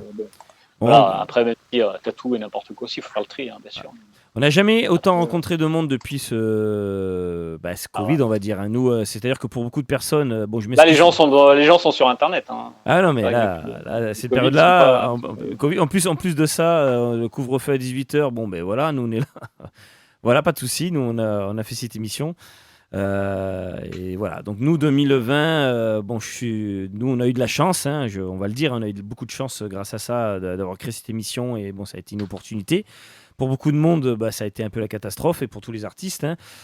Et d'ailleurs, on va te poser vite fait la question. Pour toi, le Covid, ça a changé quelque chose ou pas? Au niveau de ta production, au niveau du... il y a 80%, on va dire, de mon activité au niveau... on va dire salaire, ouais, donc c'est DJ, tout ça, plus de revenus. Parce que la production aujourd'hui, ça rapporte pas, quoi. Enfin bon, du coup, je produis, je continue à produire. C'est vrai que j'ai même trop de releases, je pense, trop de projets, mais le problème, c'est que j'ai tendance à toujours dire alors, oui. Est-ce que tu en as autant que Ethan Fox? Ah, peut-être pas quand même. Non, j'en sais rien, je sais pas. Non, je sais pas. Non, mais le truc, c'est que en fait, j'ai toujours eu ce réflexe de travailler avec les gens que j'ai déjà rencontrés. Bon, comme ça fait longtemps quand même que je suis là-dedans. Du coup, j'ai même des orgas, un peu underground, ils te contactent et tout. Moi, j'aime bien travailler avec les gens que je connais, que j'ai déjà rencontrés. Donc, c'est vrai que quand on me propose un projet, souvent, j'ai tendance à dire oui, quoi. Et bon, du coup, j'ai quand même pas mal de choses qui sortent. Et je dis pas mal, c'est pas non plus, c'est pas l'abondance, mais c'est quand même régulièrement des choses, quoi. J'ai de l'actu. Donc, l'actu musicale, oui, il y en a. La production, j'en fais. Donc, pendant le Covid, ça n'a pas changé. Après, bah, voilà, c'est le côté soirée, et le côté maintenant c'est quand même mon travail comme plein de DJ, quoi, parce que ce qui rapporte c'est quand même des soirées et qu'il faut faire avec. Bon, après voilà, il y a des mesures qu'on ne prend pas, je suis pas à plaindre, mais du coup faut pas, enfin voilà, après il y a un côté quand même un peu où ça peut être un peu difficile, on se projette pas sur ce qui va se passer, quoi. Après bon, on essaie de garder le moral. Bah ouais, il faut. Voilà, cette émission est là pour ça. Cette émission est là pour ça. Toi, après, on est tous dans la même galère, quoi, tu vois. Et bon, je pense qu'il y a des choses qui se mettent en place maintenant. Il y a voilà, mais après, c'est toujours sur du virtuel, quoi. Il y a beaucoup de choses, notamment sur les mix où maintenant tu peux payer pour voir des streams DJ, des choses comme ça. Bon, c'est une bonne alternative, mais il faut pas non plus que ça dure trop longtemps, quoi. Je veux dire, c'est pas. Enfin, la fête, c'est pas ça, quoi. Enfin, c'est pas ce qu'on demande, quoi. Après, il y aura une fin. Ça, c'est sûr. Je sais pas s'il y a vraiment des gens qui payent pour ça, quoi. Enfin, pour voir des DJ mixés dans des salles vides, je vois pas l'intérêt. Et puis après, si ça peut aider, alors par solidarité. Après, d'ailleurs, il y a eu un truc sympa, c'est que j'avais lancé une compile de morceaux qui étaient sortis sur mon Bandcamp, gratuit en fait au début du Covid. Et en fait, j'ai eu pas mal de personnes en fait qui ont fait des donations, et j'ai même eu des messages en soutien, des gens qui voulaient soutenir le label, me soutenir. Et ça, je trouve que c'est vachement bien, quoi. Ouais, c'est bien. Du coup, voilà. Mais ça reste, voilà, on n'est pas là à venir quémander ou faire des cagnottes, des machins, des trucs comme ça. Je pense que les gens, ils le font instinctivement, et je trouve ça plutôt bien, quoi. Il y a une reconnaissance du label, du travail, de ce qu'on fait, notamment sur le label. Je pense qu'on a plus vendu pendant le Covid finalement qu'avant, quoi. Parce que les gens achètent peut-être plus de vinyles, sont plus là pour le soutenir, le label, quoi. Justement, je voulais te poser la question. L'activité des ventes n'a pas chuté pendant le Covid? Non, pas spécialement sur le vinyle. Après, je pense que le public de nos labels, c'est vraiment des passionnés. Oui, c'est pas forcément des DJ. C'est pas des DJ professionnels, c'est des gens qui mixent chez eux, qui sont passionnés de vinyle, qui veulent des collections. Et on a beaucoup, voilà, c'est beaucoup ça, quoi. Donc, mais après, faut pas que ça dure trop longtemps non plus, parce que je pense qu'au bout d'un moment. Ouais, c'est sûr qu'il y en a qui risquent de se reconvertir. Après, comment ça va repartir, on sait pas. Tu vois, voilà, moi, ça m'enchante pas spécialement de faire des soirées avec les gens avec des masques, des distances de sécurité. C'est pas. Ouais. Ça fait un peu froid dans le dos, quoi. À l'époque d'Alternate, ça aurait été cool, tu vois. On aurait mis un A, on aurait mis les lunettes et la. Le masque, moi je mettais des masques en rave, mais c'était un choix. En 91, ça serait bien passé, mais bon. Je crois que le plus dur, c'est ça, en fait, c'est quand ça va repartir, comment. On sait pas, quoi. Et non, là, c'est pas. Les derniers chiffres sont chiants. C'est commence à devenir lourd. Après, voilà, moi je reste focus sur la musique. Là, je fais mes productions. Après, quand j'ai pas envie de faire de la musique, je fais autre chose. Je profite d'autres trucs. Je vais à la montagne, je profite de ma famille. Enfin, voilà. T'aimes bien aller à la montagne, ça on l'a vu. Ouais, voilà, oui, ça c'est bien. Est-ce que ça te ressource quand tu vas à la montagne? Est-ce que ça te fait un break? Ah ouais, c'est bien de couper, hein, même c'est bien de couper, parce que c'est tellement de trucs maintenant entre les médias, les réseaux sociaux, tout ça. C'est très dur de couper des fois, mais quand tu le fais, je pense que ça peut pas faire de mal, hein. Donc, c'est bien des fois de se ressourcer, de trouver d'autres ressources. Ouais. Coupure numérique. Mentale. Non, mais c'est vrai, ça compense, hein. Que les hangars enfumés, des fois c'est bien la montagne. Mais après c'est cool, hein. Voilà, après, moi j'adore, mixer en soirée, tout ça, machin. Bon. Et après, c'est là la perspective de quand ça va repartir avec les masques, les distances de sécurité et tout ça. Même pour voyager, je sais pas comment ça va se passer, mais bon, les passeports, les vaccins, tout ça, machin. Et je sais pas, moi, je sais pas si je vais le faire, hein, j'en sais rien. On ne sait pas. Après, en même temps, si tu le fais pas, voilà. Écoute, j'ai envie de dire, on verra. Il y en a d'autres qui prendront ta place. Voilà, ça va forcément finir un jour, hein. Je rassure tout le monde, ne vous inquiétez pas, dans toutes les pandémies qu'on a eues sur la planète, ça finit, il y a une fin tout le temps. On en reparlera. La peste noire et la grippe espagnole. Mais ne parlons pas de choses. Voilà, mais j'espère juste que dans le futur, on reparlera de tout ça en disant, vous vous rappelez comme ça, le Covid, vous en rappelez de ça. Et voilà, j'espère qu'on. Le truc est vraiment difficile, c'est de pas pouvoir jouer tous ces disques, toutes ces sorties, quoi, sur des sound systems. Voilà. Alors après, je sais pas comment ça. Voilà. Tu fais comme certains font, tu mets ton sound system sur le balcon, là, tu sors là. Voilà. Oui. Bon, ça va, tu vas énerver la voisine, je pense. Hein. Je pense que ta voisine. Mais arrêtez, qu'est-ce que c'est que cette musique de sauvage? Bon, bref. Bon, non, mais bon, du coup, c'est vraiment ce qu'il y a de plus dur, quoi. C'est ça, quoi. C'est de pas pouvoir. J'ai une petite question du live. Quand on arrive à 2 heures d'émission, je vais chercher à boire. Et je te laisse Alors, encore. j'ai une petite question du live. Tu préfères ta partie DJ ou ta partie producteur, on va dire? Parce qu'il y a plusieurs parties. Tu as DJ, artiste et gérant de label, quoi. Non, c'est pas du tout pareil. Le côté DJ, ce qui est sympa, c'est que tu découvres d'autres musiques aussi. C'est-à-dire que moi, je suis tout le temps à rechercher. Alors, je reçois beaucoup de promos. Là, maintenant, avec le digital, tu reçois énormément de promos. Mais je suis tout le temps à chercher d'autres choses. Acheter du vinyle, continuer à garder contact avec tout ce qui sort, quoi. Donc ça, le côté DJ, c'est hyper important pour ça. Ça te permet d'avoir d'autres musiques et pas être focus que sur ta musique. Parce que je pense qu'il y a certains producteurs qui sont que focus sur leur musique. Ça peut être plus difficile après. Voilà. Moi, j'aime bien avoir donc le DJ, c'est ce côté-là, et ce côté après où je joue en public et faire passer quelque chose, raconter quelque chose, créer une ambiance, voilà.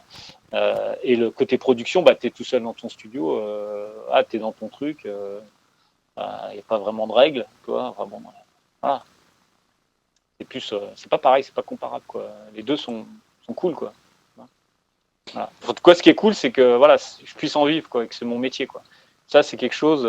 Ouais, ça, c'est vrai voilà, que. Pour moi, je pensais pas que ça puisse arriver un jour, mais du coup, voilà, c'est cool. Donc, quand je profite faut en profiter pendant, voilà.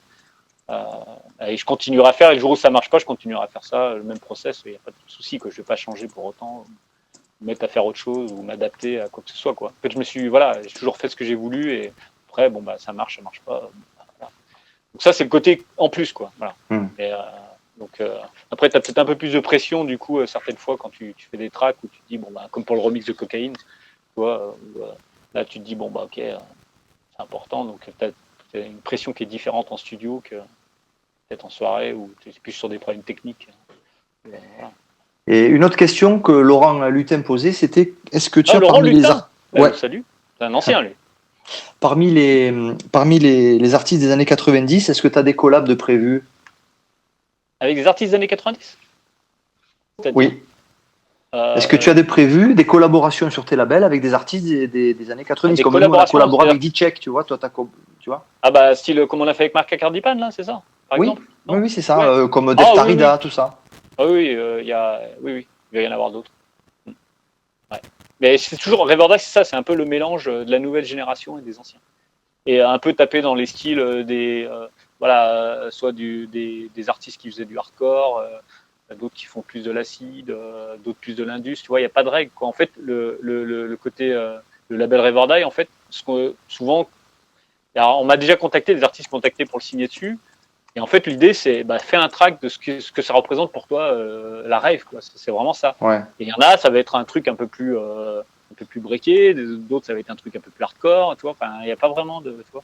C'est ce côté-là que j'aime bien, quoi. Toi, Hate Model, le split avec Hate Model, justement, c'est ça. Je lui ai dit, pour toi, et lui, il a fait un anthème, quoi, un truc, et le morceau a cartonné avec ses fans. C'est un truc énorme, quoi. Ça a pris des proportions énormes. Et c'est un peu ça l'idée. Il a fait un track complètement différent de ce qu'il fait d'habitude. Alors après, on n'aime pas. Il y en a plein qui sont critiqués parce que c'était trop trans, trop ci, trop là. Mais je trouve que c'était bien vu parce qu'il a fait quelque chose de différent de ce qu'il faisait, quoi. Et ça a touché plein de gens, quoi. Donc, voilà. Moi, j'aime bien cette idée-là, quoi. Tu vois, le côté un peu où c'est pas. Je donne une carte blanche à un artiste. Je dis tiens, qu'est-ce que tu ferais, toi, avec Mac Acardipan, il a fait. Je laissé carte blanche, je lui ai dit tu fais ce que tu veux, et il a fait le track avec le sample Reverda, machin, avec le break, le kick hardcore, et c'est juste mortel, quoi. Voilà. Moi ça me fait kiffer, quoi. Je sais pas si c'est une question sérieuse de Didac. C'est vrai que le gouvernement du Monténégro t'a demandé il y a quelques années des infos sur le track Podgorica. Ouais. Oui, j'ai fait une interview pour le journal national là-bas. En fait, c'est un track, alors c'est assez drôle, parce que c'est un track qui est sorti sur Minimum Syndicate. Et en fait, il s'appelle Podgorica. En fait, à l'époque, j'avais fait plein de tracks sur des villes des Balkans. Il y avait Pristina, il y en avait d'autres, je me rappelle plus. Et il y avait Podgorica. Et en fait, ils ont sélectionné ce track. Et du coup, il est sorti. Et en fait, les gens se demandaient pourquoi j'avais appelé ce track Podgorica, parce que c'est la capitale du Monténégro, mais il se passe pas grand-chose là-bas. Et en fait, c'est par rapport aux guerres qu'il y avait eu à l'époque dans les Balkans, tout ça, c'était par rapport à ça. Et du coup, j'avais donné une interview et ils m'ont contacté. Il y a un journal qui m'a contacté et ils voulaient avoir une interview pour savoir l'histoire de ce track. Et en fait, et c'était le journal national, c'est l'équivalent de Le Monde en France, quoi. Mais je m'étais renseigné avant sur sur le journal pour savoir s'il y avait un côté politique. Et en fait, c'est un journal assez neutre, enfin qui est pas pro-gouvernement ou quoi que ce soit, quoi. Et du coup, c'est assez drôle, ouais. Et j'ai même eu une autre expérience sur Boiler Room au Kosovo, où là, c'est assez drôle, c'est un truc aussi politique. C'est qu'en fait, c'est le gouvernement qui a financé la Boiler Room pour donner une image du Kosovo plutôt positive. Et en fait, la Boiler Room, d'ailleurs, est disponible sur Internet, hein, vous la voyez. En fait, c'est un lieu, un spot hallucinant, c'est un hangar, et les gens sont juste excellents. C'est vraiment super expérience. Et en fait, c'était assez drôle parce qu'il y avait carrément des flics dans la salle, mais qui étaient cachés. En fait, Boiler Room a demandé qu'ils se cachaient derrière les piliers. Et en fait, de temps en temps, si tu sais. Je l'ai trouvé, c'est dans la warehouse. Je l'ai trouvé. Et en fait, du coup, c'est quelque chose qui était financé par le gouvernement. Enfin, regarde. Je sais pas, c'est pour l'expansion en fait un peu de l'image du Kosovo. Voilà, c'est ça. Ouais. Ça, c'était une super expérience aussi. Vraiment. J'aime bien ça. Je reviens au début, tu étais motivé. Regarde.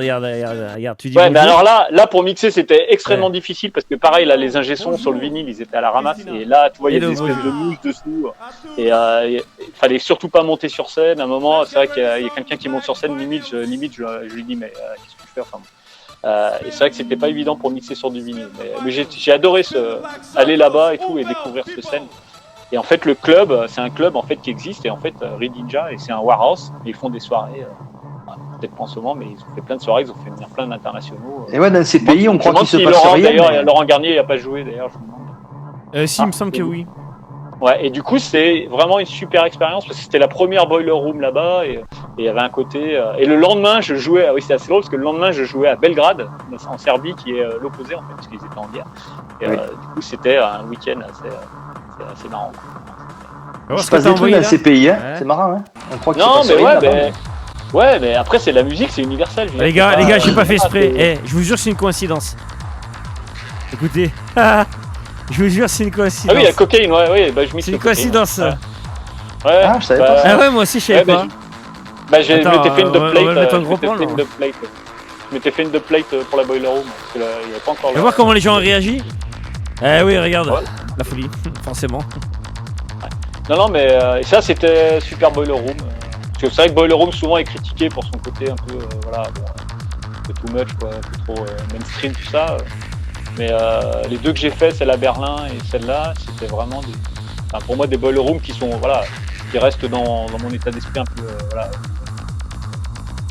découvrir un petit peu. Bon, c'est bien, tu nous as fait de la promo, merci en tout cas. Bah, bon, ça gueule ou pas? Voilà. Ouais, ça gueule. Mais pour l'histoire de Podgorica, oui, Didac, il a bien vu, parce que il y avait une histoire comme ça. Et c'est assez drôle, ouais, moi. Oh, voilà, des fois, le titre d'un morceau, des fois, tu vois, ça peut amener à des rencontres comme ça. C'est clair. Bah, je vous laisserai écouter le Boiler Room. Vous savez, vous avez vu l'adresse sur YouTube, c'est facile à trouver. Boiler Room Unwelt. Et au Kosovo, et pas celle de Berlin, c'est celle du Kosovo. Voilà. Bah, merci de nous avoir joué Unwelt. D'ailleurs, petite anecdote au Kosovo, j'ai rigolé parce qu'ils adorent les Français, parce que par rapport à Bernard Kouchner, tout ça. La France a beaucoup aidé le Kosovo. Ah oui, c'est vrai. Et du coup, il y a beaucoup de jeunes en fait qui s'appellent Bernard par rapport à Bernard Kouchner. Donc c'est assez drôle en fait quand. Ah oui, le prénom Bernard. Des gens là, des gens. C'est Jean-Michel, là-bas c'est Bernard. Ouais, Bernard. Et ça m'a fait et beaucoup de Bill par rapport à Bill Clinton. En fait, il y avait des mecs qui s'appelaient Bill, Bernard, et ça m'avait fait délire. Quoi. Et franchement, c'était. Et maintenant Fred, il s'appelle. Super week-end. C'est un super, franchement super expérience. J'espère y retourner. C'est vraiment. Mais c'est super quand tu découvres des nouvelles scènes où c'est un peu tu te dis, attends, mais le Kosovo, il se passe rien. S'il y a des trucs.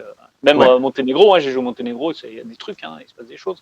Et, voilà. Donc, c'est même en Albanie, enfin, il y a plein. Voilà, tous les pays des Balkans, il y a des choses. Hein. Mais même dans l'Europe de l'Est et tout. Mais comme je te disais, en Slovaquie, des mecs, peut-être. Ouais. Non, mais c'est assez rigolo. En Pologne, j'étais allé en Pologne aussi. Bah, la Pologne, c'est la folie. Hein. La Lituanie, avec Benjamin, on est allé aussi, ça marche. La Pologne, c'est une grosse scène. Hein. Ils sont très. En Lituanie, on a raté. C'est marrant parce qu'on en a parlé avec David Carreta, on l'a raté à une semaine près. À une semaine près. Même pas, on aurait pu se retrouver avec David Carreta dans le seul club qu'il y a comment ça s'appelle, à Vilnius. Il n'y a qu'un club techno. Il y a qu'un club techno. Tu y as joué à celui-là? Il s'appelle. Il y en a qu'un. Pour moi, il y en a deux, mais j'ai joué dans un. J'ai joué dans un, c'est un en étage, mais je me rappelle plus le nom. C'est vrai, il y en a deux. C'est celui-là. C'est celui-là, Ouais. je crois. Mais du coup, ouais, c'est des scènes. Mais après, par rapport à la scène actuelle, moi, la grosse scène où vraiment j'adore y aller, c'est Moscou et Saint-Pétersbourg, la Russie. Franchement, c'est pas mal. Mais même s'il y a beaucoup d'a priori par rapport à la Russie, mais au niveau scène musicale et tout. Chez nous, il n'y a pas d'a priori, Fred. Ici, Enfin, on je aime pense tout que le monde. si tu demandes à tous les artistes là qui tournent, qui vont jouer là-bas, je pense que c'est des pures soirées. Enfin, moi, j'ai jamais été déçu. Ça, c'est des trucs énormes, quoi. Et c'est hyper. Ça, c'est bien de temps en temps de faire des petits détours par là-bas et tu reviens, t'as la pêche. Je sais pas si tu as remarqué, mais c'est des pays où en fait, quand tu mets des morceaux, par exemple, tu mets un morceau old school à des petits gars, je sais pas, des gamines ou des gamins de 19-20 ans de ces pays-là. Ouais. Eh ben, ils ont là une réaction spontanée de Ils sont pas très chercher à, expressifs, voilà, de Non, pas mais- chercher à savoir mais si c'est c'est de la bien, tech house, si c'est de l'EDM. Non, et puis je trouve que le public là-bas est vachement plus. Des fois, souvent dans les festivals, j'ai fait des festivals des fois trop énormes, quoi, et du coup, c'est hyper statique, quoi. Les gens, t'as l'impression qu'ils sont là, ils sont là, ils sont pas là, tu vois, il y a pas vraiment de. C'est ça. Alors que là-bas, c'est ça. Ils vivent la musique, c'est vraiment. C'est ce que je voulais dire. Avec Ben, il y avait la DJ là, coréenne qui était passée là. On était allé voir. Et elle avait passé un morceau acid house type Chicago, mais années 80, tu vois, un truc très, très comme fait Post-Human, Jérôme Hill, tous ces mecs-là, tu vois. Ouais, je vois, ouais. Et tu mettrais ça ici, surtout nous dans le sud, les gens ils sont là, ils regardent, ouais, bon, attends, envoie-moi de la tech house, tu vois. Et là, t'as les gamins, ils deviennent fous d'un coup, quoi. Et tu pouvais leur passer, je sais pas moi. Non, mais après, oui, il y a plein de scènes quoi, comme ça où ils découvrent un petit peu, il y a des scènes émergentes aussi où ils découvrent un petit peu les soirées, les raves, en fait, le mouvement rave. J'ai même fait dans des raves vraiment, style limite free party, dans des pays de l'Est aussi, hein, mais après, c'était légal, hein, c'est passé par mon agence, des trucs comme ça, c'était pas vraiment, je suis pas arrivé avec ma bagnole, du platine dans le coffre, hein, mais il y a des scènes comme ça où t'as des surprises énormes, tu sais jamais à quoi t'attendre, à part si c'est un club où t'as déjà joué, mais il y a des soirées, tu sais pas à quoi t'attendre, quoi, et du coup, moi j'aime bien en tout cas ce style de soirée plutôt que les gros festivals où même si c'est cool, c'est gratifiant, hein, de jouer dans un gros festival, c'est pas pareil. Toi, Dour, c'est 1 heure de set, tu fais 1 heure de set, tu balances du kick, les gens ils font ouais, il n'y a pas vraiment de construction. Après, c'est cool de le faire de temps en temps. Tu sais mais que quand tu fais que ça, c'est difficile quand même. Laurent Garnier, pour en avoir parlé avec lui, m'a toujours dit, moi je suis très club, hein.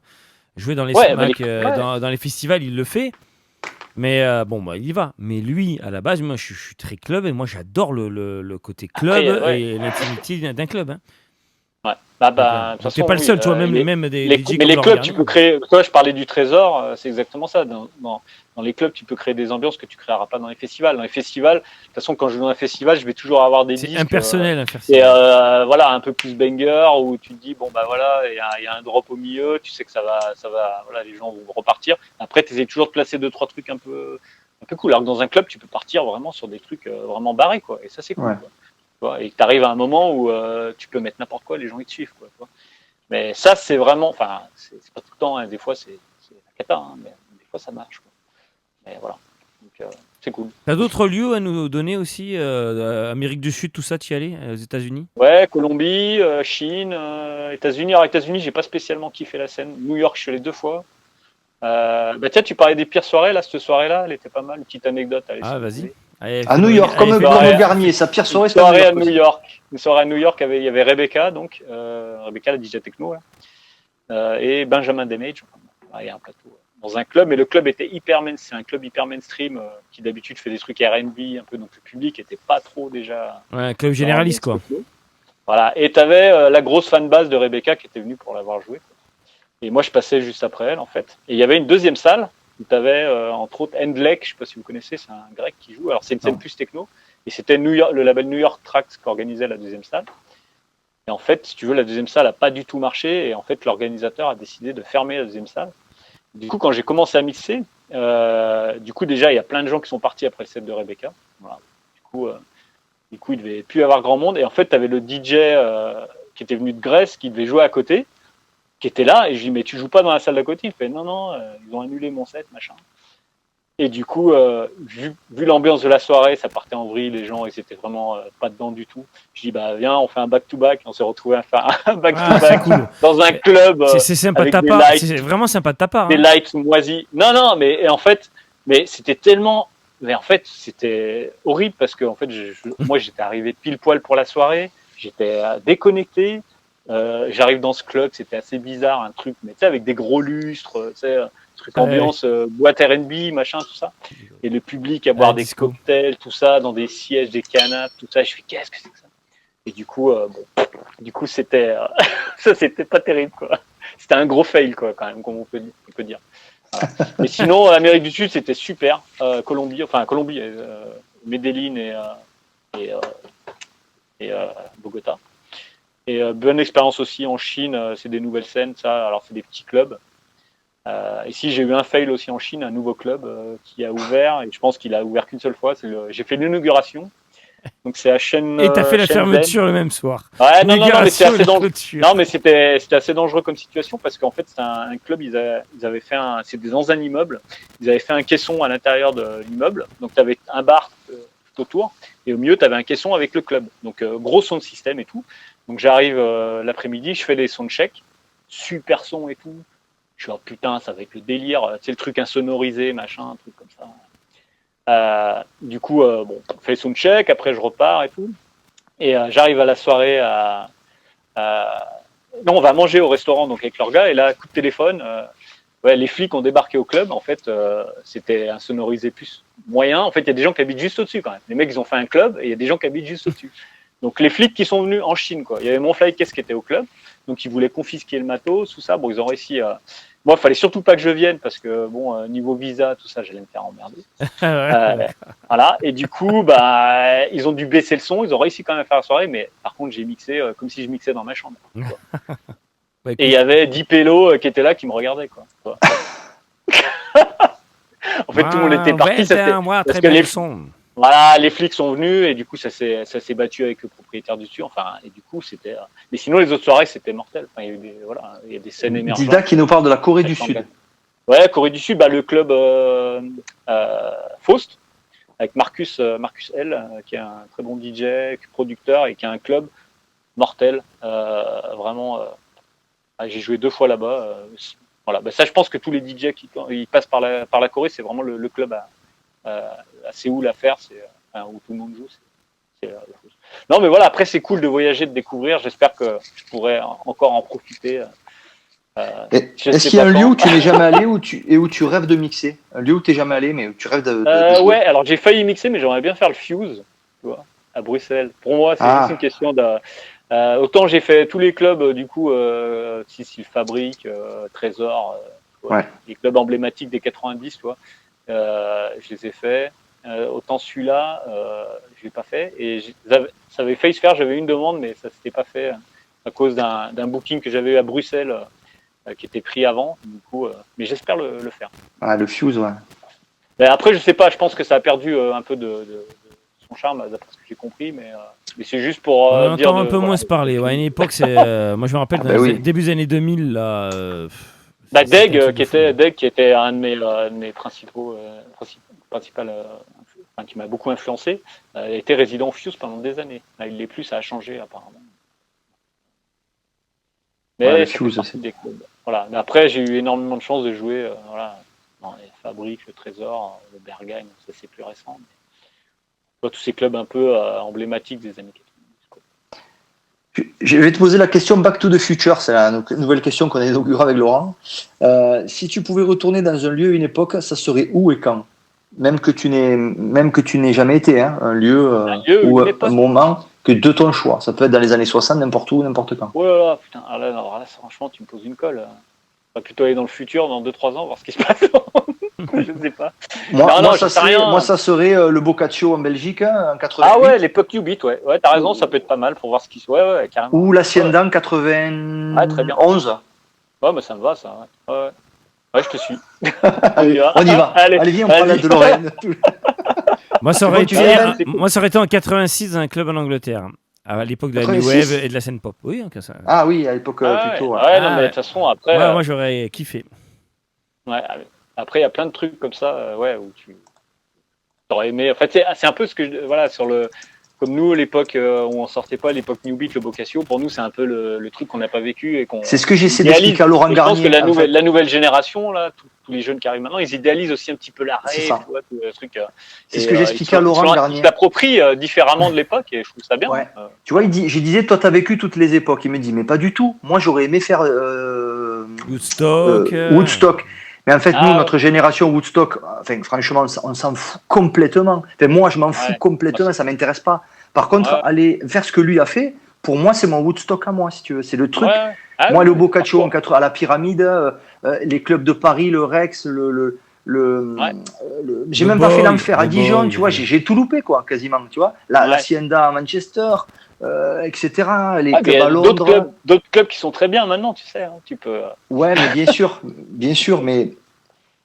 Mais non, mais c'est sûr. Il n'y avait pas la révolution musicale qu'il y avait à l'époque, quoi. Voilà. Non, mais après, je pense que quand on entend, par exemple, un morceau old school, ou même quand tu vois une vidéo sur YouTube de l'époque, t'as pas le même ressenti qu'un jeune qui va le regarder. Là, tu vois les gens, déjà la façon dont ils réagissent. T'as une image, t'as une sensation différente, toi, voilà, bon, c'est totalement différent. C'est pour ça qu'on peut pas. C'est difficile d'opposer un peu les 90 avec maintenant. Les scènes elles évoluent et que voilà, quand tu écoutes un morceau actuel qui sonne 90, bon ben. C'est parce qu'ils prennent, ils n'ont pas le même ressenti quand ils l'écoutent, quoi. Toi, tu parlais, je sais plus, c'est toi qui me parlais la dernière fois. C'est JKS, quoi, c'est ça? Tu me disais que JKS et Mayol, ouais. Voilà, et voilà. Tu disais ça, plein de samples. Ouais, plein de samples, mais ils n'ont pas le même ressenti que nous, quoi. Ils reprennent des samples, par exemple, de Techno Groove ou des choses comme ça, Dow Jones, des trucs comme ça, ils utilisent ou des sons de clavier. Nous, tu vois, on va dire putain trop bien et tout, on reconnaît le truc, mais eux, ils n'auront pas la même démarche. Enfin, tu vois, nous, moi, par exemple, je mettrais pas ce style de sample dans un track. Voilà.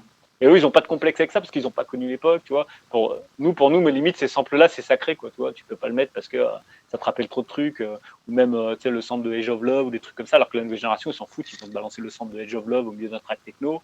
Ils vont te balancer, un John Stephenson à 200 BPM, tu vois. Enfin. Alors que nous, on peut pas parce que c'est sacré. Ou même le John Stephenson, on n'oserait même pas le rejouer tellement c'était un truc trop entendu à l'époque, quoi, tu vois. Voilà.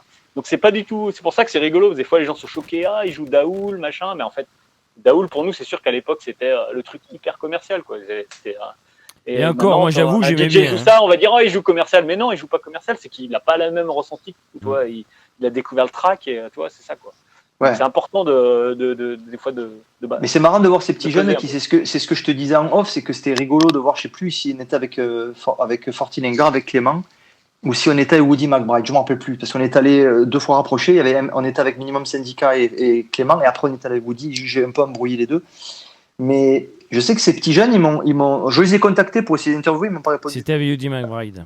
Avec Woody McBride. Si tu veux parler old school, ça sera peut-être plus difficile parce qu'ils n'ont pas du tout le même ressenti, mais je pense que après, si avec la nouvelle génération, si tu veux parler d'époque des rêves, tout ça, c'est plus difficile, mais je pense que ça peut être hyper intéressant d'avoir leur oui, mais justement, c'est pour ça que je voulais les interviewer et les inviter, parce que dans le backstage, on a parlé, ces gamins, ils avaient, je sais pas, franchement, ils avaient 22, 23 ans, c'était maximum, quoi, c'était des...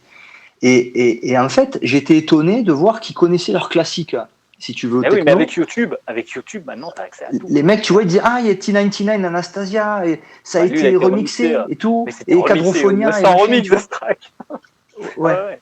Et plein de trucs comme ça, ils étaient au courant. C'est comme le son d'Anastasia, tu vois, il est le stab. Mais moi, je l'utilise dans des tracks. Bien sûr, oui. Voilà, ou le son du Hoover, tu vois, c'est des classiques. Mais après, je pense qu'il y a des samples, c'est vrai que nous, on n'a pas le même ressenti, on se dit.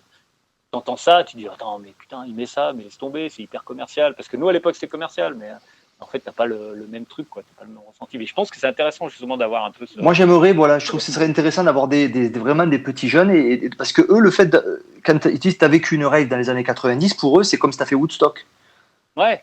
Tu vois, c'est un peu ça. Pour eux, c'est t'as connu une rave dans les années 90. Ah oui, moi, ce que je te dis, quand on a des échanges justement avec la nouvelle génération, ils posent des questions par rapport à ça, comment c'est passé. Et il y a ce côté un peu où ils idéalisent le truc. Ils idéalisent, c'est ça. Comme là, du coup, à Paris, toute la scène Warhouse, tout ça, je pense qu'il y a ce côté aussi un peu là où on est un peu dans l'esprit des années 90 où on va plus dans les clubs. En fait, on s'approprie un peu des lieux. On fait notre fête. Il n'y a pas d'exclusion. Tu vois, il y a un côté un peu libertaire, quoi, tu vois. Ouais. Donc, du coup, je trouve ça intéressant, même si derrière certaines soirées, c'est quand même assez posé, business et tout ça, quoi. Voilà. Quand tu vois certaines soirées, soit dites warehouse ou limite illégale où tu as Amélie Lenz, bon, on n'est plus du tout dans le même schéma, quoi. Mais il y a plein de soirées. Mais tu vois, cette Paris, Amélie Lens, là, par exemple, ou des nanas comme ça, qui sont beaucoup raillées, on se fout beaucoup d'elles d'un côté, puis elles sont idéalisées de l'autre. Tu vois, il y a deux cas de figure. Parce que c'est une scène différente. Et ce que je trouve intéressant, parce que moi j'aime bien tirer le positif, comme je te dis, d'un côté on se fout de leur gueule, de l'autre on les idéalise. Dans les deux cas, bon, c'est un peu excessif, on va dire. Ouais, bon, après, je pense qu'il y a plus de fans que de haters. Hein. Enfin, bon, après, voilà. Oui, après, oui. Bah, moi je connais plus de haters parce que je suis. Voilà, quand tu as du succès, tu as toujours des détracteurs. Oui. Mais après, voilà. Justement, je trouverais intéressant de parler de ça, tu vois, parce qu'elle est jeune, c'est une fille en plus, tu vois, donc de parler de ces. Parler d'Amélie Lenz, je suis pas mon sujet préféré. Mais bon, après. Non, je disais de parler avec elle. Ce serait intéressant. De son ressenti. Bah, après, de parler avec elle de la old school, si tu veux, avec ces jeunes-là. Ça m'intéresserait. C'est exactement. Ils connaissent tous les classiques et ils se réapproprient les classiques. Ce que je te dis, ils vont pas avoir ils vont jouer des tracks sans penser que nous à l'époque on n'avait pas le même vécu sur certains tracks. Si le John and Stephenson, pour moi c'est l'exemple type. Ou le Daoul, c'est que déjà à l'époque, moi je trouvais ça trop joué, donc je le jouais pas, quoi. Voilà. Donc maintenant, le jouer en soirée, pour moi c'est du style, on va ressortir ça, tu vois. Alors qu'en fait, il faut réfléchir qui joue ça, quoi. Ça sera un ancien qui joue ça, qui dit ouais, ok, bon, il sait pas quoi jouer. Pour un jeune, c'est une nouveauté. Oui, mais c'est ça. C'est pour ça qu'il y a eu cette mode des stab rave. Ouais. Parce que c'était nouveau pour eux. Il y a un truc où justement, et j'en parlais, c'était avec David Vunk, justement. Je sais pas si tu connais David Vunk. Ça me dit quelque chose, mais ça me dit rien comme ça, mais ça me parle. Il avait ressorti à une Boiler Room un track de Kiko que je connaissais pas et qui est assez EBM. Oui. Et en fait, je sais pas si je l'ai pas celui-là. Voilà. Et je lui écris, je lui dis, c'est quoi ce track, la folie, quoi. Il me dit, et il m'envoie le truc, et c'était un track de Kiko de 2000 et quelques, je crois. Ouais, il faisait de l'EBM un peu avec Oxia et Kiko à l'époque. C'est pas Slave tout quelque chose? Je sais plus, je sais pas le titre, mais j'ai acheté le vinyle en plus sur Discord. Et le truc pour moi, c'est que j'ai acheté le disque, mais je ne le jouerai pas parce que pour moi, voilà, c'est un truc où lui il l'a joué, il a ressorti le truc, et pour moi ça reste, tu vois, il y a ce côté un peu old school où je vais pas faire, voilà, parce que quand tu ressors un vieux track par exemple, surtout sur une Boiler Room, c'est un truc hyper visible et t'as des machins, tu vois, rejouer ce track là, du coup c'est vraiment, et je lui avais expliqué, toi c'est un truc qui t'appartient, c'est toi qui l'as ressorti, du coup moi je pas le rejouer par respect entre guillemets, quoi, parce qu'il a retrouvé un truc que personne ne connaissait. C'est ça le truc où tu sors un truc un peu méconnu ou qui est un peu Slave of My Mind, Stéphane Sadou. C'est ce que je pensais aussi, mais qui match avec le truc du moment, et il y a plein de trucs comme ça, et des fois j'ai ressorti des disques que j'ai balancés dans des podcasts, des trucs comme ça, et j'ai vu qu'après avaient été rejoués par d'autres DJ, et je me suis dit bon, alors, je sais pas si c'est sur ce mix là, mais des fois c'est assez étrange. Et des fois moi je trouve ça un peu bon. Quand pour moi, les vieux trucs un peu underground old school, quand quelqu'un sort, il s'approprie directement, quoi. C'est un peu bête, hein, mais j'aurais du mal à le rejouer, quoi. Tu vois. C'est comme quand Manuel Malin, il avait joué Quadrophonia, par exemple. C'était le truc à un moment. Là, voilà, c'était à une époque où il avait fait ça. À chaque fois qu'il joue, il sort des trucs, mais je sais pas d'où il sort ces disques. Ouais. C'est tout le temps. Waouh, c'est quoi, c'est qui, machin. Il sait pas parce que il n'a pas les titres. Enfin, bon. Voilà, mais et ça, c'est le vrai talent du DJ, c'est aussi de jouer des trucs que tu connais pas. Alors maintenant, avec Internet, tu accèdes plus facilement au track ID, quoi. Tu vois, tu demandes, machin. Ouais. Même moi, je le fais des fois quand je trouve pas le truc, je demande directement au gars, mais juste pour. Mais après, je le rejouerai pas moi parce que par respect, parce que voilà. Après, si c'est une nouveauté, c'est différent. C'est une nouveauté, bon, tu peux le rejouer, machin. Mais les vieux disques, tout ça.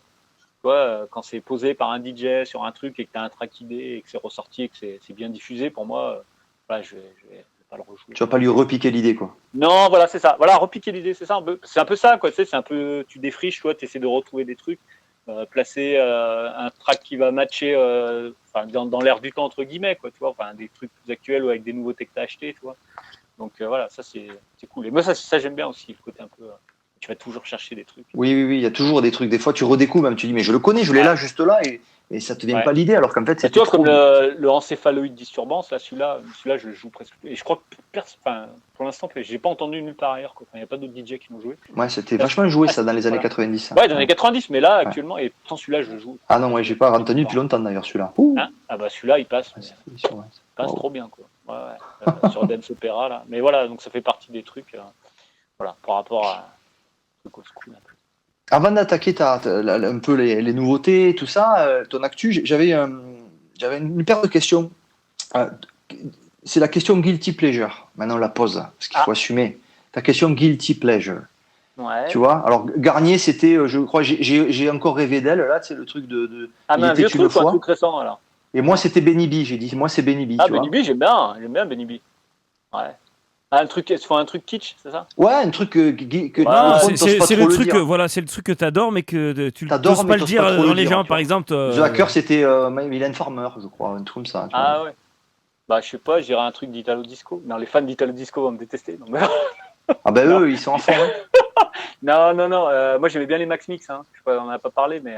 Ouais, je les ai derrière, ils sont juste derrière. Voilà, et du coup, il y avait plein de trucs hyper kitsch, mais j'adore écouter ça. Après, je sais pas comme ça. Après, c'était pas si kitsch que ça, les Max Mix. Ça dépend lesquels, mais au début, c'était pas si kitsch, mais après, un truc, comme tu dis, guilty pleasure, mais après. C'est le truc que tu sais, c'est toujours bien de dire que t'aimes Amazon de UR, mais dire que t'aimes Benny B, ça se fait pas trop, tu vois. Ah, mais Benny B, j'aime bien. Moi, j'assume, Benny B, c'était cool. Pas le premier. Ben on va finir par, à force, j'ai dit ça, il y a eu plein de retours. Je crois qu'on va finir par l'inviter. Lui est dédié. On va les inviter. Ouais, non, mais après, je pourrais. C'est difficile comme question parce qu'il y a trop de trucs. Après, ça me reviendra peut-être, je te dirai, ça me revient, mais là, comme ça. Mais ouais, des trucs dance des années 80, 90, ouais, des trucs bien un peu chelou, style Rosalind Clark, quoi, toi. Voilà. Voilà, ça c'est guilty pleasure. Everybody. Yes. Are you ready? Eddie, steady, go. Eddie. Ouais, tout comme ça, bon. Ouais, pour donner un exemple, après il y en avait plein d'autres dans ce style. Il y avait Indra, il y avait Indra, Let's Go Crazy quand même. Indra c'était plus sur Rodance. Ouais, c'était pareil. Ouais, mais moi j'ai adoré. C'était de la dance, point. Tout ça, c'était de la dance. Ouais, c'est ça. Moi j'étais très musique quand j'étais jeune. Ouais, après l'époque où j'ai acheté les cocaïnes, ça, après j'ai acheté pas mal de disques, j'en ai encore, les Rosalind Clark, les trucs comme ça, la dance, parce que le Number One DJ, c'était la musique des discothèques, et il y avait pas mal de disques comme ça. Avec les imports ou les Max Mix, les trucs comme ça, et du coup, ça je les ai toujours. Double D, Snap. Rien que pour le plaisir. Snap c'était cool. Technotronic. Pleasure Game. Ouais, non, mais là c'est un autre niveau. Il y en a, ils osent pas le dire. Ah ouais. Alors, juste parce que pour que les gens sachent, mais qui c'est Indra, de qui il parle? C'était la petite Indra, c'était ça. C'était ça. C'est Indra, Let's Go Crazy. Ça je revendique pas. Regardez, c'était ça Indra quand même. Eh oui, dans les années 90, regardez. C'était bien produit. Regardez. Ouais. Mon Dieu. Nexus 6, il dit Rosala. Nexus 6, c'est Rosala. Ouais, Rosala, c'est cool. Rosala, c'est cool. Mais ça, c'est moins guilty pleasure. Sur Rosala, c'est quand même un peu plus poussé. Poussé musicalement. Ouais. Toi, tu voulais un truc un peu kitsch, c'est ça. Donc, là, mais ça, c'est 90. Ça, ouais, 90. Abial aussi. Pour moi, c'était plus le Rodance. Abial, ouais, c'était cool. Oui, c'était le Rodance, ça se disait pas encore. Ça n'existait pas le Rodance, c'était la dance à l'époque. Ça se disait pas. C'était la dance, c'était la dance music, c'est tout. Tout était dans le même groupe. Il y a des trucs. Non, mais il y a des trucs. Enfin, voilà, c'était juste une petite aparté comme ça. Non, mais après ça, j'ai toujours des disques de trucs comme ça. Ça c'est vraiment derrière. L'adolescence. Les Rosala, l'Indra, même gens, on les a derrière. Ah bah oui, évidemment. Non, mais voilà. Après, c'est sûr que c'est pour l'image, c'est peut-être pas top de balancer des trucs comme ça. Alors, je vais dire un truc un peu plus darkos, non? Non, justement, c'est ça. Il faut être différent de ceux qui sont là, se la jouer, à se la raconter. Ouais, non, mais après, il faut assumer tout ce que. Et puis, tu sais, quand t'es jeune et tout, tu découvres. Puis moi, j'habitais à la campagne, à une borne de Lyon, quoi. Et puis, voilà, bon, c'est ambiance sonomobile. Eurodance et Hip House. On pourrait parler de Technotronic aussi. Mais on pourrait parler... Eurodance arrivait un peu après. Eurodance, l'Eurodance pour moi, c'est 93-94. Ouais, 93-94. Et ça, toute la scène actuelle, justement, là, ils sont à fond sur cette période-là, Eurodance. Ouais, c'est vrai. Style les Space Masters, les trucs comme ça. Les vinyles, la fin des Space Masters. Benjamin, il adore ça. Ouais. Moi, j'adorais ça. Non, mais Space Master, il y a des trucs cool. Et les vinyles sont très cotés sur Discog. Vous allez, la dance se vend très bien. C'est un truc de malade. Parce que nous. Aussi, un truc. Tiens, si je l'ai là, je crois. Fais-nous péter les scuds là derrière. Là. Fais-nous péter quelques scuds là. Fais gaffe, on va te faire le défi sinon. Ouais, là. C'est rigolo ça, le défi. Ah oui, la musique. C'est quoi? Donc, ce sample a été. Forgetta, ouais. Tu connais pas? Ah ben oui, j'adore. Oui, bien sûr. Le sample, en fait, il a été utilisé récemment sur le label d'Hector Hawks. par un The DJ music is danois. moving. The music is Voilà. moving. Et en fait, le track a cartonné sur la nouvelle génération. Et en fait, l'original est pas mal. Enfin, l'original, c'est de la dance, hein. C'est de dance italienne. Et en fait, ça m'a fait délirer qu'ils ressortent ce sample, parce que pour moi, j'aurais jamais eu idée de ressortir un. Et en fait, la nouvelle génération, ils sortent des samples comme ça, ils te mettent des trucs techno derrière et tout. Et c'est assez drôle, quoi. Et c'est des trucs qu'on n'aurait jamais osé faire, quoi. Il y a une version de Farghetta que je monuments cherche et que j'ai pas encore trouvé. C'est un remix avec des pianos, tu sais, le piano Détroit, le piano Inner City dessus. Ouais. Ce remix, il déchire et je l'ai pas encore trouvé. Bah là, je sais plus quel est le remix de ce pas le track. Mars Plastic Remix, c'est pas celui-là. Attends, Non, attends. Si, vas-y. Non, je crois que je l'ai ce maxi. Non. Ah, il y a que 2 versions sur le maxi. Ouais. Non, là, il y a, ouais, c'est peut-être celui-là. Hein. Mais c'est la version là, elle est similaire, elle est assez similaire, mais il y a en effet un bout de piano, mais elle est assez similaire à l'original quand même. Ouais. Ça s'excite. Bon, voilà, là. On a les copains. Alors il y a Snap. Après on a Oops Up, Speedy J, Bass Bumper, The U96. Ah ouais, le Bass Bumper, c'est de la tuerie ça. Bass Au Bumper. plus 3. Mais je l'ai là. Hein. Tout là, c'est tous des trucs dance là, un peu. Transform. Ah oui, Transformation. Ouais, tout à fait. Transform, c'est un petit peu après, au 92. Hein. Non, mais ouais. Mais après, t'en as plein, t'en as tellement. Après, tu dis, ouais, il y a celui-là. Techno Dance Party. Là, vous avez une grosse fan base de dance. Non, Dance 90 ou ça. Ben, en fait, si tu veux, c'est des trucs qui remontent. Même là, en fait, c'est plutôt des gens qui aiment la techno, l'électro, la house et tout ça. Mais en fait, au fond, on aime tous ça, mais on n'en parle plus par snobisme un peu, tu vois. Quelque part, c'est assez drôle parce que tu vois, justement, il y a toute une partie de la scène, la nouvelle génération qui ont écouté ça sur YouTube. Ils ont juste utilisé les samples et ils te mixent ça, tu vois, avec du kick survitaminé, machin. Ouais, comme tu dis, c'est un complexe. Ça. Sans complète, mais je trouve ça rigolo et du coup, voilà, comme le techno groove, ça, le Dow Jones, c'est. Ah ouais, moi j'adore. Hein. C'est du Frank de Ouais, mais t'as deux versions. T'as une version sur Music Man qui est plus moins commerciale et vachement bien quoi. Avec le centre de voix n'est pas le même et t'as la version plus connue sur je sais plus quel label. Enfin, c'est sorti sur plein de. Ouais, oui, mais je l'ai. Ouais, c'est. Mais tout ça, ouais, c'est des trucs. Music Man, ça devait être un truc dans le genre. Ouais, mais toi, toute cette scène dance, en fait, ça se mélangeait un petit peu, la dance, style ce qu'on disait, Rosalind Clark, tu pouvais le mélanger aussi avec un peu des trucs avec plus rave, belge, tu vois. C'est un peu la même époque, mais tu vois, tu avais des petites sonorités quand même. Toi, sur les Indra, le Rosalind Clark, tu as le son un peu old school de clavier. Oui. Un peu à la Craze, là. Ouais, The Party. Ouais, The Party, tu vois, voilà. Et du coup, tu avais ce mélange-là un peu quand même. Voilà. Après, tu avais le côté commercial qui faisait que c'était plus commercial et tu avais le côté boys band avec les chanteuses et tout ça. Quoi. Voilà. Ça continue. Get Decor, bordel, il dit Joseph. Ouais, Get Decor, ouais, Passion.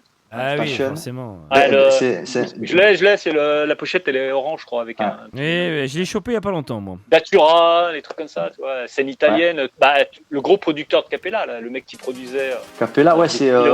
Mais le producteur de. Comment il s'appelle ? Ouais, il produisait des kilomètres. D'ailleurs, il y a un excellent, tu peux le retrouver sur Internet, tu peux retrouver un reportage de lui. Ah oui.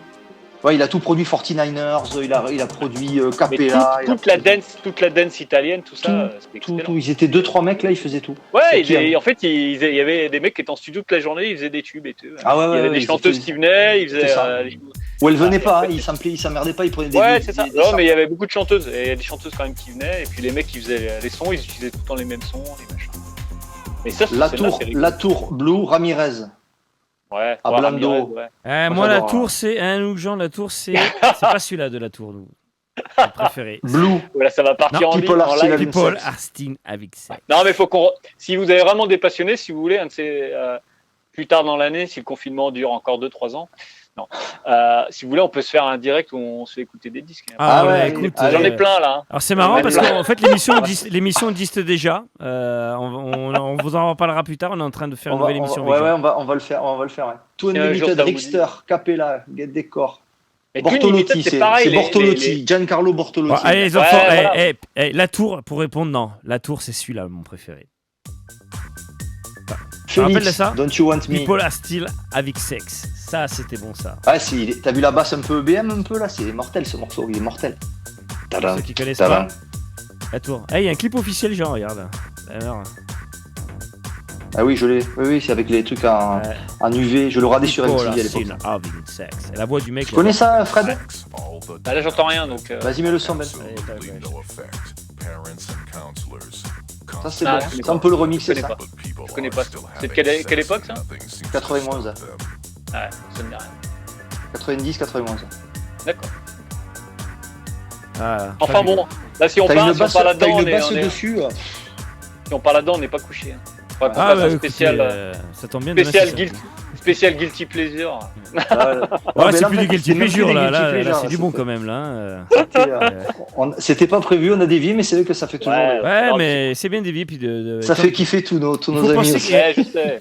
Pourquoi je mets les extraits et je pense que Jean le fera de plus en plus souvent parce que souvent dans le chat, bon, il y a les connaisseurs, il y a ceux qui ont vécu cette époque-là, mais il y en a quand même qui ne l'ont pas vécu. Et par exemple, même dans le replay, ceux qui regardent le replay. Et j'ai trouvé ça intéressant de balancer. C'était rigolo que tout à l'heure de voir la petite Indra danser, par exemple. Tu vois, ça fait très longtemps que alors, je dirais pas les noms un peu misogynes qui sont sortis, les petits trucs sur le chat. Bon, comme quoi qu'elle est très jolie, hein, on va dire. Voilà. Non, mais après, c'est bon. Mais il y a du level. Hein. Là, je vois ceux qui ça commence à parler. Ouais, la bonne version, c'est le Cruncho Mix. Oula. Oula, attention.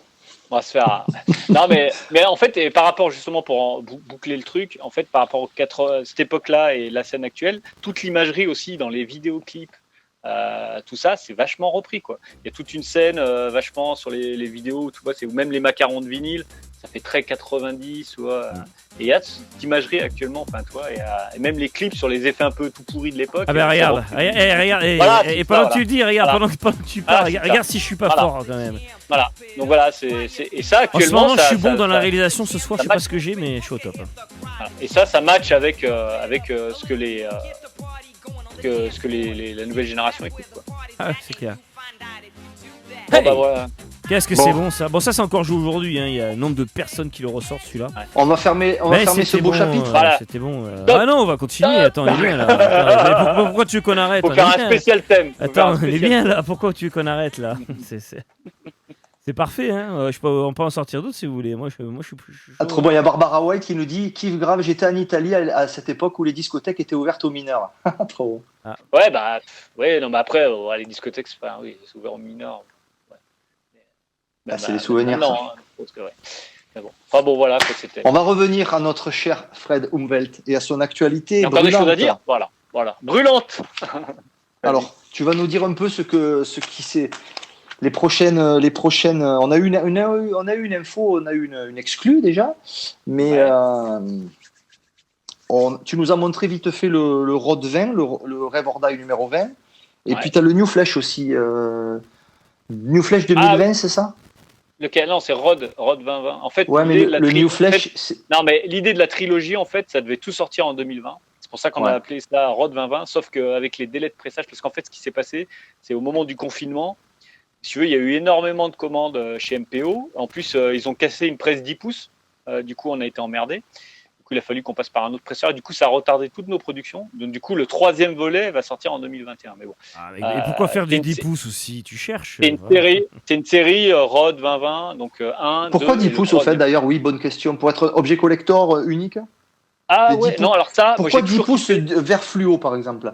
Bon, parce que c'est sympa. Non, c'est clair. J'aime bien. Non, mais j'aime bien le côté 10 pouces. Et en fait, il y a un label qui. J'aime les chiffres ronds. Voilà, ça l'énerve. Il y avait les acides ferrous quoi, en 10 pouces à l'époque. Oui, c'est vrai. 100% acide ferrous. Voilà, et on n'avait pas. Toi, c'était assez. À l'époque, ça se faisait moins que maintenant. Enfin, il y en avait très peu, quoi. Et du coup, j'ai trouvé ce format rigolo, quoi. Et j'aime bien le côté un morceau par face, toi, et tu fais ton truc. C'est un petit côté un peu collector aussi. Quoi. Ouais, c'est vrai. Et puis des couleurs. Attends, j'ai vu le vert fluo là, je savais même pas que c'était possible qu'on pouvait avoir ça. Ouais, vert fluo. Vas-y, montre-nous là. Je sais pas s'il est là. Peut-être là. Mais qu'est-ce que c'est ces gens qui n'ont pas leur discographie? Ah, quand même. Ah, c'est beau ça. De ça dit. Attends, je te mets un gros plan là, vas-y, ouais. Ouais, c'est beau. Si vous dis pas les couleurs, mais ça va être pas mal, ça va bien claquer. Si vous le voulez, il faut aller sur le Bandcamp de Fred. T'es distribué ou non? T'es sûr? Ah, il est sold out. Ouais, le premier, il fait partie de ceux que tu vas represser. Non, mais on va peut-être faire un repress quand le 3 sera sorti des 3 volumes. On va faire un petit coffret, je sais pas, on verra. Mais non, c'est cool. Mais non, mais le côté, tu vois, 10 pouces, ça permet aussi, voilà, de proposer quelque chose d'un peu collector et du coup, on a toujours les fans qui vont acheter systématiquement le Revere Die, quel que soit l'artiste, ou même s'ils n'ont pas le jouer, mais ils veulent avoir la collection.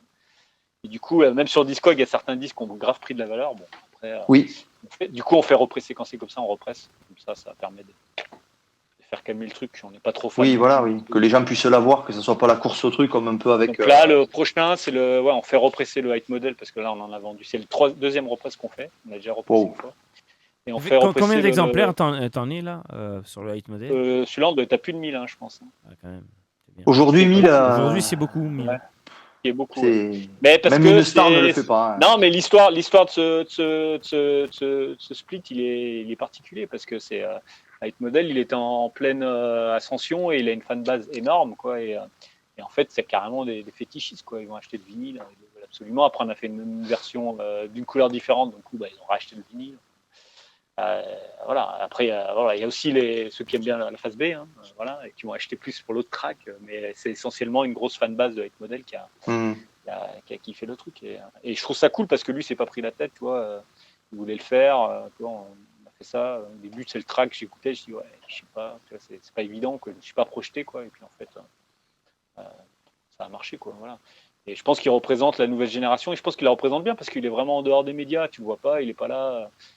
Tu ne vois pas Thierry Larigot dans les médias style Mixmag ou Resident Evil, tu vois, il fait son chemin. Oui, complètement. Il s'autosuffit, quoi. Il n'y a personne. Je pense qu'aujourd'hui, que la vraie reconnaissance, c'est de ne pas être dans ces médias-là, je pense, pour moi. Hein. Pour moi, un artiste qui n'est pas dans ces médias-là, c'est quand même cool. Qui arrive à exister en se passant de ces médias-là. Bah ouais, parce que là, c'est devenu un truc un peu pervers, quoi, où maintenant, tu n'as que des trucs payants, où on te vend des trucs. Et moi, limite, maintenant, retrouver dans ces médias-là, j'aurais l'impression de m'être vendu, quoi, parce que tu payes pour y être, quoi, tu vois. Et je sais que j'ai déjà signé sur des labels qui payent des agences de promo, et tu te retrouves dans ces médias-là, parce que sinon on parle jamais de toi, tu vois. Enfin, moi, mes sorties sur mes labels, tu ne trouveras rien sur Resident Evil ou. Ouais, j'ai remarqué qu'il y avait des trucs. Parce que nous, on n'est pas là, à taper aux portes et dire tiens, on va vous payer, on va faire ci. On fonctionne pas Pourtant, comme ça. Ça devrait faire partie de la curiosité, mais à l'époque, les fanzines, ils demandaient rien, ils parlaient de ton disque. Voilà, ils avaient la curiosité de se pencher sur toi. Voilà, maintenant, c'est un système où il faut payer. Alors, ok, c'est cool si tu veux lancer des releases, mais nous, ça nous intéresse pas. Et je pense que ça, c'est le vrai truc où maintenant, un artiste ou un label, pour moi, a un peu plus de poids, c'est qu'il passe en dehors de ces réseaux-là. Et Height Model, il en fait partie parce qu'il n'est pas du tout dans. Il est dans une agence qui est pas une grosse agence. Raw Agency. C'est pas non plus. C'est pas un truc énorme, quoi. Raw Agency pour la France, mais il est une agence. Et du coup, il fait pas dans le truc média. Il y en a plein d'autres. Hein. Il y a plein d'artistes de cette nouvelle génération qui sont un peu dans et qui ont leur fanbase et ils font leur truc et ils sont pas là. Voilà. Parce que maintenant, voilà, t'as tout ce système-là qui est mis en place, quoi. Donc, voilà. C'est le côté underground. Ouais, mais après. Regardez le côté underground. Hein. Ben non, mais c'est une question aussi de bien-être, parce que moi je pourrais pas vivre avec ça, quoi, me dire que voilà, je vais payer quelqu'un pour qu'on parle de moi, quoi. Je veux dire, justement, alors j'ai la question coming out, c'est qu'est-ce que tu détestes dans la scène électronique, mais tu n'oses pas dire. Qu'est-ce que je déteste dans la scène électronique et je n'ose pas dire. Peut-être ce côté-là, ouais, le côté un peu où on va essayer de te vendre des trucs, comme on te vendrait ça dans un supermarché. Alors que dans l'eau, en plus, c'est dommage, parce que des fois, tu as des bons producteurs et on va te matraquer avec un projet ou des trucs comme ça. Et, tu sais que derrière, tu as une partie financière où voilà, c'est un gros business et que toi, avec ton label, il n'y a plus vraiment de médias. Et si, il y en a des médias indépendants ou underground, mais ils ne sont pas visibles comme ces médias-là, quoi. Tu vois, Boiler Room. Nous, on avait eu un article d'Antsugi au tout début, et c'était grâce à Jérôme Vial, j'y rends hommage parce que on ne se connaît pas du tout. C'est vraiment purement qu'il a apprécié ce qu'on a fait. Il nous a fait un article. Mais oui, mais c'est ça. Il n'y est plus maintenant, tu vois. Moi, je suis assez naïvement, tu vois, un truc bête. Tu vois, quand j'ai lancé New Flash en 2010, moi, super à l'aise avec les réseaux sociaux. Toi, je découvre Facebook. Donc, qu'est-ce que je fais ? Je m'étais fait une liste média et j'envoie les tracks, parce que je me dis, les mecs derrière, ils vont écouter, ils vont peut-être en parler, mais en fait, ils n'ont rien à foutre. Ils te répondent pour dire, est-ce que tu as un budget pour. Attends, bon, ça fonctionne comme ça ? Ouais, je sais pas, laisse tomber. Et encore, ils t'ont répondu. Oui, bah, ils ont répondu parce que tout est payant maintenant. Enfin, après, et moi je bosse qu'avec justement les réseaux un peu où tu peux. Alors même si c'est pas, voilà, t'as pas une visibilité de ouf, mais au moins tu fais ton truc, tu connais les gens, tu sais que c'est des passionnés, tu bosses avec eux et puis basta quoi. Exactement. Voilà. Et après c'est une question de bien-être, hein, c'est pas une question, c'est que moi je pourrais pas vivre avec ça quoi. Et c'est peut-être voilà, c'est juste voilà, c'est comme ça. Tu sais, j'ai jamais vraiment cherché à faire carrière là-dedans. J'ai de la chance, si je fais carrière là-dedans, je changerai pas pour autant quoi. Demain ça marche plus, je ferai autre chose et je continuerai à faire ma musique et mes labels. Quoi. Et puis, est-ce que tu en aurais besoin? Non. Hein? Tu n'en aurais pas besoin. Imagine que voilà, est-ce que tu as besoin aujourd'hui? Est-ce que ça t'apporterait quoi de plus en plus d'appareils dans tu peux toujours élargir. Après, tu peux toujours élargir. Tu sais, il y a plein de festivals ou trucs comme ça. Ils vont booker un DJ parce qu'on parle de lui dans un tel machin ou un truc comme ça. Tu sais, maintenant, c'est très conceptuel. Tu vas sortir un album. Du coup, tu vas avoir une grosse partie média machin, et en fait tu vas pendant 6 mois tourner grâce à ça quoi. Voilà. Des trucs comme ça, donc c'est du marketing, c'est le marketing à outrance quoi, qui est un peu difficile. Donc voilà, mais moi je suis vraiment en dehors de ça, mais des fois c'est un peu compliqué parce que c'est un peu du matraquage quoi. Voilà. On peut passer un track. Pas trop plombé l'ambiance. Justement, on va passer un track là, déjà d'une des nouveautés là de Fred. Dites-moi un nom. Hein. Ben non, okay. Tu mets le dernier Raw and Disorder. Ouais, voilà. C'est ça. Non, Chaos and Disorder, pardon. Les tracks de 2020 et... En 2020, j'en ai que 3. J'ai le Rod 20. Ouais, voilà. Non, c'est Chaos and Mayhem. D'ailleurs, je suis vachement à l'aise avec mes titres. Non, mais après, on n'est pas obligé, hein, de toute façon. Non, mais je peux mettre le 9009 si tu veux, là. Il y a Benjamin Legendre qui demande si tu as rencontré Gérald Donal. Alors, j'ai rencontré, mais alors c'était très furtif. C'était un festival en Pologne. C'est sur un parking. On s'est juste salué, mais bon, le gars est dans sa bulle, donc faut pas le déranger, quoi. Mais j'ai juste salué amicalement, dire un petit mot. Voilà. Pour ceux qui ne savent pas, c'est Doppler Effect, Derzy Klus, Japanese Telecom, ARPANET, etc. Otto Van Eyck et Madame Funk, c'est des trucs comme ça. Et c'est aussi Drexia, le binôme de Drexia. C'est comme, pareil, histoire drôle, c'est une fois à l'aéroport, j'ai rencontré Jeff Mills par hasard. Et là, c'était, j'ai juste dit pareil, j'ai pas cherché, j'ai juste dit un petit mot sympa, dire voilà, machin. J'ai pas dit qui j'étais ou quoi que ce soit, j'ai juste dit voilà, super respect, machin. Et du coup, ça, quoi, ces gens-là, je pense que c'est des gens qui sont vraiment, pour moi, c'est des monuments. Et puis, je sais qu'ils sont un peu dans leur truc. Mais c'était cool, quoi. C'est assez drôle voilà. Mais on peut pas dire que c'est des rencontres, c'est juste ok. Nous, Jeff Mills, on l'avait rencontré, on avait pu parler avec lui tranquillement. C'était vraiment pas mal du tout, ouais. Mais voilà, ça fait partie des il nous a signé les disques surtout. Ouais, il nous a bien. Ouais, voilà. Il y a encore du monde là en ligne, non? Ouais, bien sûr. Bien sûr qu'il y a encore du monde. Mais tu vois, j'ai que le Rod 20 là en 2000. Eh ben vas-y.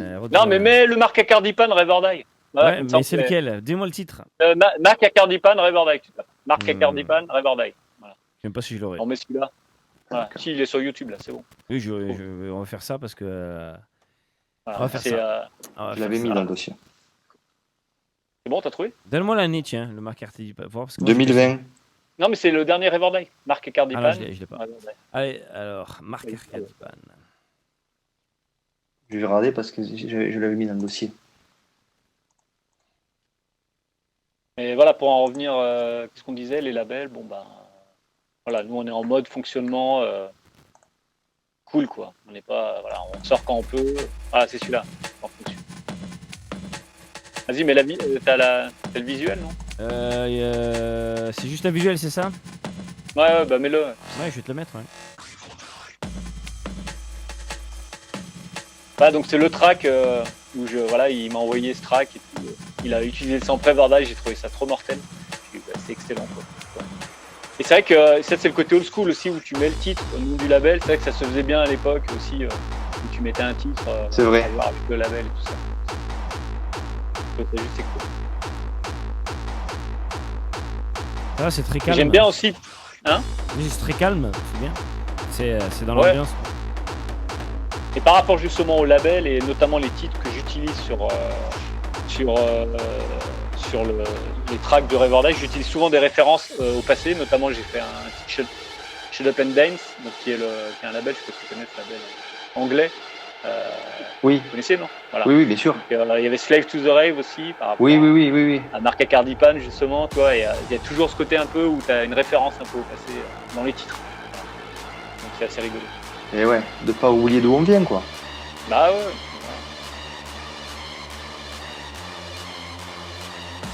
Là, les visuels sont chouettes aussi, hein.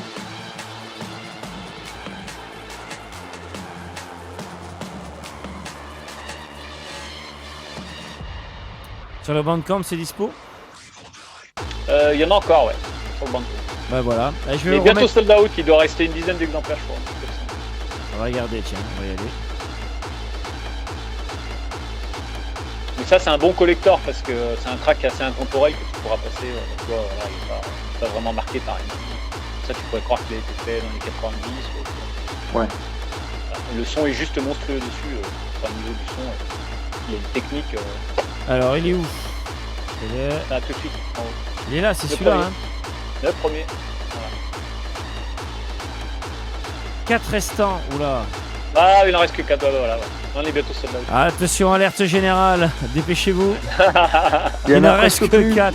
Ah, trop tard, il ne reste que 3. Je vais en acheter un. Donc voilà. Donc pour ce qui est de Reverdive. Et donc justement là cette année on va avoir le Rêve Encanteur Volume 3. Après j'ai un split avec un artiste qui compte beaucoup aussi.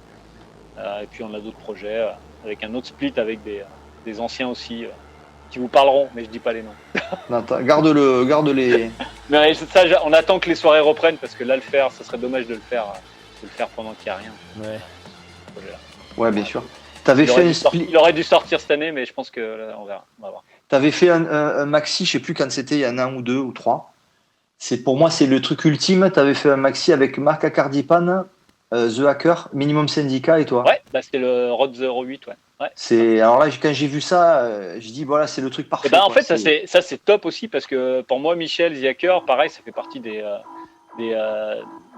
total respect sur son parcours et tout, ce qu'il a fait et tout, toujours un peu sans concession, même si voilà, son son, les gens sont adaptés à son son, c'est pas lui qui s'est adapté un peu. C'est vrai. Bref. Et du coup, quand on s'était rencontrés au Sucre, en fait, et du coup, il savait pas que Freddy G et Umvel c'était la même personne. Et en fait, on s'est remis en contact comme ça, et du coup, on est resté en contact. Et du coup, j'avais proposé de faire Reverdive, un track complètement différent, vraiment. Et il a fait un truc vraiment différent de ce qu'il fait. Et en fait, sur YouTube, il a grave cartonné, quoi. Je crois que c'est un de ses tracks les plus vus d'ailleurs sur YouTube. Et c'est pas représentatif vraiment de ce qu'il fait généralement. Ouais, mais quand même un peu parce qu'il en a fait des morceaux comme ça, un peu techno. On en avait parlé lors de son émission et il disait qu'il avait justement le fait de faire un kick saturé. C'était quelque chose qu'il le faisait à l'époque de XMF quand il faisait du hardcore, bien sûr. Mais je trouve que c'est bien justement de pouvoir proposer ça à un artiste, de se dire bah tiens, toi t'as un format spécifique, t'as un label spécifique, tu peux faire quelque chose de différent. Et je pense qu'il a aimé le faire, quoi. Oui, il a dit. Là, il cartonne et il a été joué. Alors celui-là, il est sold out aussi. On va sûrement le represser. Et en fait, il a été grave joué. Et en fait, c'est un peu Doom, Doom hardcore, avec ce. Ouais. Avec le vieux choir de 90 là. Et en fait, quand il m'a envoyé le track et tout, il était pas sûr de lui. Il me disait ouais, je sais pas, j'ai fait ça et tout. Et j'écoute ça, j'ai fait attends, c'est énorme, quoi. C'est génial. Même la 909 comme elle est à l'ancienne, tu sais, avec les snares là. Tu dirais que c'est une vraie, quoi. Bah ouais, non mais ce track là, et du coup j'étais très content parce que du coup ça cassait un peu avec peut-être ce qu'il fait habituellement, quoi, et tout en restant dans sa culture et sa vibe. Ouais, complètement. Et du coup je pense que ça a surpris une partie des gens parce que justement c'est pas le son qu'ils ont de The Hacker, mais justement c'est un côté où tu vois, tu fais quelque chose de bien aussi dans une partie de tes influences, quoi. Moi c'est la synthèse de ce que j'adore, c'est ça. C'est vraiment dans la. Ça c'est. Ça c'était. Oui, celui-là, ça fait partie des gros succès du label. Il y a le The Mover aussi, hein. Ouais. Le track de The Mover, en fait, c'est un track qui était sorti qu'en digital, en fait, à l'époque, et en fait, on l'a édité en vinyle. Voilà. La demande était là. Voilà. Et du coup, les fans de Marc Cardipan étaient comme des dingues d'avoir ce track en vinyle. Et oui, voilà. il n'était sorti qu'en digital, et encore, je crois qu'il était distribué à l'époque, c'était sur Napster ou des trucs comme ça. Ah oui, voilà. C'était des trucs, c'est pas comme maintenant où tu avais un gros réseau digital, ça passait plus ou moins inaperçu. Oui. En MP3 là, un ensemble Voilà. de tubes là. Et du coup, ce track, il l'a ressorti, il le joue en live. Et énorme, MS, Minimum Syndicat et toi aussi, vous faites un track aussi. Franchement, pour moi, MS, ça fait la troisième. Là, c'est la deuxième fois, et là, ça va faire la troisième fois qu'ils sont sur le label. C'est un peu les résidents du label. Là, c'est un peu le. Et un peu chez nous aussi d'ailleurs. Ben nous aussi, on a ça en commun parce que nous, on a collaboré 2 fois avec eux. Voilà. Je mets du MS là, je le mets le MS là. Ben, le MS, voilà, celui-là, il est excellent. C'est avec le sample. C'est un sample de Moby, non, c'est ça, non, la voix, il me semble. Oui, Thousand. Ouais, c'est ça. Oui. Bon, ouais. Ça vient d'un truc années 60, mais oui. Ouais. Et du coup, sur le prochain, ils seront là et sur le. T'es obligé qu'ils soient sur la trilogie. Oui, surtout que l'acide, c'est eux les chefs quoi, de l'acide. Ouais, il y en a beaucoup, mais là, eux. Ouais, mais eux. Acid Rave, vraiment le côté. C'est pas que acide 100% acide, il y a un côté vraiment aussi rave. Le track est chouette. Dida qui dit la Sainte Trinité. Umwelt Minimum Syndicat Kuften. Ça c'était 2015. Ça c'était 2015 et en 2017 c'était celui-là que j'ai mis tout à l'heure. Il monte Kuften, c'est bien. Là il a signé sur le label de oui. Market Plains Future. Tout à fait. Il monte. Il a un son en plus bien à lui et tout, très emprunté. Ouais, mais moi je me disais, c'est bizarre qu'il il montrait des démos, c'était un peu confidentiel. Je dis, c'est pas possible, il faut que forcément ça commence à prendre quoi. Ouais. Alors ça c'était le Minimum Syndicat.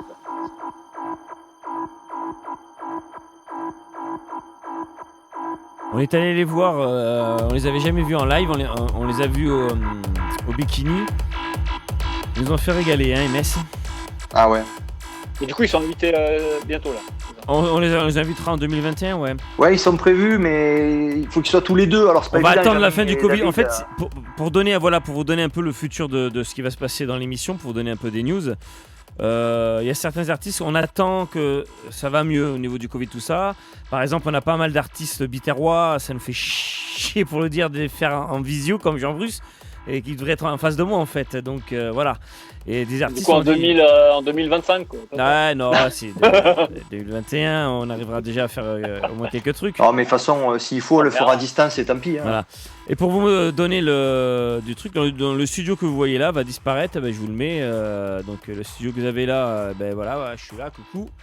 Ça va disparaître, hein. Bon, c'est le gros bordel, mais avec demain, avec Jean-Bruce, on va commencer le ménage. Donc tout ça va être démonté entièrement. Demain, travaux. Alors, ménage d'abord. Tout ça faut se coucher tôt, les gars. Tout ça va partir. On va refaire le studio complètement. Voilà, sachez-le. Donc, tout ça pour vous dire, ne soyez pas trop tristes. Donc, pendant un petit mois, vous n'allez pas entendre parler de nous. Enfin, vous allez entendre parler de nous parce qu'on va sur YouTube, sur Facebook, on donnera des news. Mais il n'y aura pas d'émission pendant, je pense, un bon mois. À part cas exceptionnel, on verra. Mais bon, normalement, on devrait se revoir début mars. Voilà. Donc, voilà. Mais on va revenir avec là du lourd, hein. On aura un vrai studio si tout va bien, fait par des professionnels de la radio quand même. Et d'ailleurs je remercie tout le monde, tous les futurs qui vont collaborer sur ce projet, hein. Parce que c'est un sacré projet, hein, Jean-Bruce, hein. Ouais. Il y a de l'investissement, donc déjà voilà, il va falloir qu'on... Voilà, là, pour vous donner un peu, voilà, je commence à tirer une fibre optique entre... chez moi le studio, des alimentations électriques supplémentaires, voilà. Ça va être un studio professionnel. Et on pourra inviter des gens. Jean-Bruce pourra regarder son invité en face de lui. Voilà, parce que ça a été le constat. Dans ce studio, je vous remets l'image, dans ce studio-là, c'est compliqué. On ne peut pas, là, on aurait reçu Fred, on l'aurait mis où Fred? Et les gens, là, à la place de Smack à la démontée, il n'y a pas de place. Donc on va tout optimiser pour pouvoir recevoir du monde. Et on est impatient de commencer. Voilà. Donc du coup, Fred, si t'es pas fatigué, voilà. Tu voulais ajouter quelque chose, tu veux, c'est toi qui mène le bal. Si tu veux qu'on arrête, on arrête. Si tu veux dire encore, on peut se remettre des clips des années 90, sinon. Un peu. Non, mais quand il y aura le nouveau studio, on pourrait se faire un petit thème si vous voulez. Mais non, mais après voilà. Déjà quand il y aura le nouveau studio, tu viendras ici. Tu viendras ici faire. On a à peu près tout dit. Hein. Je veux dire, après c'est nostalgique des 90. Bon, on a parlé un peu de 90. Tu sais ce qu'on fera, Fred, quand le studio sera prêt. Il sera aussi configurable en mix, en setup. Il y aura la régie, il y aura un petit setup. Eh ben c'est quoi, les gars, mes guilty pleasures. Eh ben voilà, vous savez quoi, c'est ce qu'il allait dire. Et je vous jure, on va le faire, Fred. Tu vas venir avec Jean-Bruce et moi, et on va vous faire un set old school aux petits oignons en direct avec live. un blind test et tout là. Mais attention, maximum, attention, il ne sera pas sur Facebook, il n'y aura pas le son sur Facebook, ça aussi c'est une nouveauté. On ira sur Miss Cloud pour tout ce qui est émission musicale parce qu'on ne sera pas coupé sur Miss Cloud. Et on diffusera sur Facebook mais avec un son très très faible exprès pour pas que les robots nos trucs. Avec un message qui dira cliquez là et là il y aura le son. Et on fera, mais ça on vous en parlera plus tard. On va monter une radio pirate FM. Hein. Ouais, d'ailleurs on la monte en web. Hein, comme au bon vieux temps. Et non, mais moi, franchement, avec plaisir, on vient avec les Scud, on vous fera ça en vinyle et on jouera. Ah, mais avec plaisir pour refaire un truc thème où on partage de la musique, des trucs comme ça, c'est plus. Parce qu'après, blabla, bon, c'est cool, mais. Ouais, mais on a une émission en cours. C'est pas que du blabla, c'est important parce que c'est un peu historique aussi. C'est historique, c'est archivé. Parce que tu sais, des fois, on a des amis qui disparaissent, hein, ils n'ont pas eu, forcément, on n'a pas eu trop de témoignages d'eux, et ça se perd. Et c'est de la culture, tout ça. Non, c'est sûr. Après, si tu veux, je te transmettrai. Il y a un étudiant de Clermont-Ferrand qui a fait alors, je sais plus ce que c'est un master sur justement la culture rave. Et en fait, il a interrogé plein de. Il y a notamment Michel qui l'a fait, The Hacker. Il y a aussi. Bon, moi, je l'ai fait. Et je crois que si tu lui demandes, il te transmet. Et en fait, il y a 300 pages, hein, attention. Hein. Et tu as plein d'historiques sur les raves en France. En fait. Tu sais comment il s'appelle ce gars ? Si ça t'intéresse, je te le mettrai en contact si tu veux. Mais mais c'est quelque chose qu'il a rendu public, mais que pendant une semaine. Vous pouvez le télécharger, mais si tu lui demandes, je pense que c'est une bonne base aussi pour. Si vous avez moi j'ai appris des trucs. Okay. J'ai pas tout lu, j'ai pas lu les 200 pages. Juste pour revenir sur ce que tu disais, on a une nouvelle émission en préparation avec Jean, une nouvelle émission qui est pas vraiment nouvelle, parce qu'avec Jean c'est une émission qu'on faisait déjà en audio pour nous. On va faire une émission nouvelle qui sera purement musicale. Vous pourrez quand même interagir avec nous pendant le live, hein. Mais il n'y aura pas d'invités, voilà. Où on invitera des invités, mais ça sera spécial musique. Mais ça sera musique, hein. Ça sera là. Par contre, on passera des morceaux. Cool. Mais c'est bien. Je trouve que j'aime bien aussi. Tu sais, il y a beaucoup de streams internet. Mais c'est bien quand des fois tu as des personnes qui, toi, tu montres le vinyle, tu partages des trucs. C'est ça. C'est prévu. Ouais. Voilà. Tu seras invité à cette émission. Voilà. Tu sais quoi, on t'invitera à cette émission. Voilà. On fera en anglais le prochain coup. On fera une émission. Oui. Alors il est trop fort, ce Fred. Il nous tend les perches tout seul. Yes, il est trop fort, ce Fred. Yes, we'll do in English. Alors Fred, yes. The next time. Yes. Oui, on va faire des émissions en anglais. C'est prévu en 2021. Normalement, on devrait tenter des émissions purement anglais avec des DJ anglais. Anglophone. On cherche juste une solution pour les sous-titres en temps réel. On va voir, on n'y est pas encore, mais sachez que ça aussi, ça fait partie de nos projets. Ça sera peut-être 2022. Plein de projets pour 2021. 21 et 22 même, et 22. Hein, et puis les prochaines sorties sur. Et voilà, j'allais vous dire, et les prochaines sorties du label. Et Techno City aussi, et etc. Voilà. Donc il va y avoir des choses qui vont arriver. Voilà. Bon, en tout cas, moi. Fred, si tu veux continuer, comme je te dis, on continue. Non, ça va faire. Là, j'ai plus grand chose à dire, mais c'est minuit et demi, les gars. Là. Ouais, on peut. Sinon, la nuit ne fait que commencer pour nous, mais il n'y a pas de problème. Nous respectons notre invité. On fera une partie 2.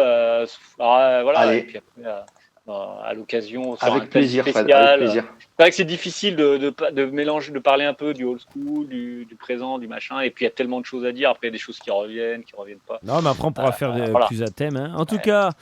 Et puis j'ai une interview pour Resident Advisor, donc j'ai pas tout dit. Donc j'ai gardé l'exclu pour eux. Ah oui. Trop. Mais en tout cas, t'es venu. Oui, et sur Combini aussi. Sur Combini, tu dois dire des trucs, des révélations. Mais en tout cas, merci d'être venu dans notre émission. Parce que Jean-Bruce, s'il est venu dans notre émission, ça veut dire qu'on est intègre quand même, hein, parce que sinon, il ne serait pas venu dans notre émission. Donc... Ah, ben oui. Pour nous, c'est vrai que c'était. Et puis, bon déménagement alors. Ouais, bon ménage. Juste, allez, j'en profite pour ceux qui ne nous connaissent pas, je vous remets le lien, abonnez-vous, hein, bien sûr, c'est le seul moyen pour savoir ce qu'on fait. Donc, c'est facebook.com /contact.nocturbulous. Voilà, si vous voulez nous poser des questions, tout ça, vous nous contactez, il n'y a aucun problème. Si vous voulez nous envoyer des démos, on nous a posé la question, c'est faisable aussi. Vous envoyez un petit mail à info@nocturboost.com. Vous pouvez aussi envoyer... .fr, attention, il est fatigué. Ouais, ça marche aussi, Jean, t'inquiète. Je te rappelle que ton administrateur réseau est bon, ce que pour .com.fr, ça arrive quand même. Hein. Ça marche. On est des fous. Voilà. Donc, voilà. Donc, vous pouvez aussi envoyer des liens sur le cloud. Aux gens qui nous suivent, à tous les copains. Allez, fait un petit big up à tous ceux qui étaient dans le chat, qui nous ont quittés en cours de route, mais vous êtes quand même encore 30, 20, 25. Bon, c'est très bien. C'est bien. Ils sont courageux. À la fin de Laurent Garnier, à 3h30, on était encore 158 quand même. Ouais, ça va. C'est Garnier quand même. Alors, petite info, je vous donne une petite anecdote. Quand on s'est gardé 2 minutes en antenne, on rend l'antenne. Et là, il nous regarde comme ça, il nous fait les gars, heureusement que j'allais pas travailler au restaurant avec mes potes demain, parce que sinon, on aurait fait 7h du matin. Voilà. Ah, il était chaud. Faites une partie 2, faut faire. Une partie oui. La partie 2 se fera au studio, normalement, si tout va bien. Voilà. Bon, on va pas teaser parce qu'il n'y a rien de fait, mais bon, oui, il y a de fortes chances que ça se fasse. Voilà. Après, voilà, en espérant que le Covid, tout va repartir. Mais s'il faut, nous, les émissions, on les fera dans la semaine pour pas bloquer le business, tu veux, des DJ quand vous jouez en date. En général, vous jouez le week-end. Ah, c'est plus difficile. Ouais. On s'adaptera. Là, c'était le vendredi soir parce que bon, c'est le couvre-feu et qu'on a créé cette émission parce que les DJ, nous, c'est dit, ils sont dispo et ils tourneront. Après, on peut faire en direct des hôtels, hein. C'est pas de problème. Hein. Ouais, super. Attention, chambre de champagne. Ah non, ça c'est ma bouteille de champagne qui arrive. En direct du spa et tout ça. On pourra faire des lives aussi quand tu voudras. On t'accompagnera. Allez, ça y est, c'est parti pour son set. Pourquoi pas en tout cas, c'était cool. Ouais, en tout cas, merci à toi, Fred. Merci d'avoir joué le jeu, Fred. Allez, un petit big up, Jean. Allez, un petit big up. Allez, ceux qui nous ont écoutés, Jean. Allez, vas-y, dis des noms quand même. Remercie. Allez, merci Barbara. Merci Jean-Phi d'être toujours là. Merci Dida qui est toujours là aussi. Number 9, Guillaume, tu fais partie de la famille. Chris aussi. Merci Olivier. Merci à Benjamin. Il y avait Joseph aussi tout à l'heure, j'ai vu. Il y avait Lolo, Barbara, Lulu. Il y avait qui encore? Il y avait si bien sûr Fred Duméli qui nous suit, Panchez, Jacques qui est passé, on a perdu en cours de route. Le Jaco, il y a Kok Dang Vu, désolé, je crois que c'est Kyok, j'ai fait des arts martiaux vietnamiens, je crois que c'est dit Kyok, je suis pas sûr. Qui a encore après, parce que ça s'arrête après, je peux plus remonter dans les... Ça bloque après, je suis bloqué. Non, mais écoutez, en tout cas, merci de votre support. Ce que je n'ai pas cité, je vous aime quand même. Hein, on vous aime, voilà. Tant pis, si on a oublié, sachez qu'on s'excuse. En tout cas, merci pour tous vos messages. On a encore reçu, voilà, ça n'arrête pas, tant mieux, continuez, ça nous fait du bien. Voilà, donc on va faire des travaux, tout ça, mais on vous donnera bien évidemment des nouvelles parce que on continue à se faire des réunions, parce que nous, des fous, on fait des travaux, mais on continue nos réunions, on se voit 2 ou 3 fois par semaine avec Jean, parce que c'est du taf de gérer un label, Fred c'est ce que c'est, gérer un label. On organise aussi des soirées, bon là en ce moment c'est mort. Seul, ça va. Ouais. Et on organise cette émission qui nous donne du taf, mais bon, c'est de la bonne énergie. Et on se régale. Franchement, voilà. C'est que du plaisir. On se régale. Voilà, donc, merci à tous de nous avoir suivis. Hein. Bon, Fred, on va se garder juste 30 secondes hors antenne quand même.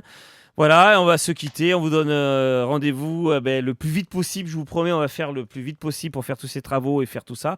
On reviendra avec des surprises et des invités qui vont vous étonner. Voilà. Allez, on vous dit au revoir. Ouais. On va se quitter sur un petit jingle Patrick Sébastien. Ça va aller très bien pour la fin. Oh non, voilà. Pas celui-là. Allez, c'est toi qui décides. Il y en a un qui ne connaît pas. Allez, un Sid House. Allez, à Sid House. Allez, on se quitte. Allez, au revoir à tous. Merci de nous avoir suivis. Et à la prochaine. Ciao les copains. Bisous. À bientôt.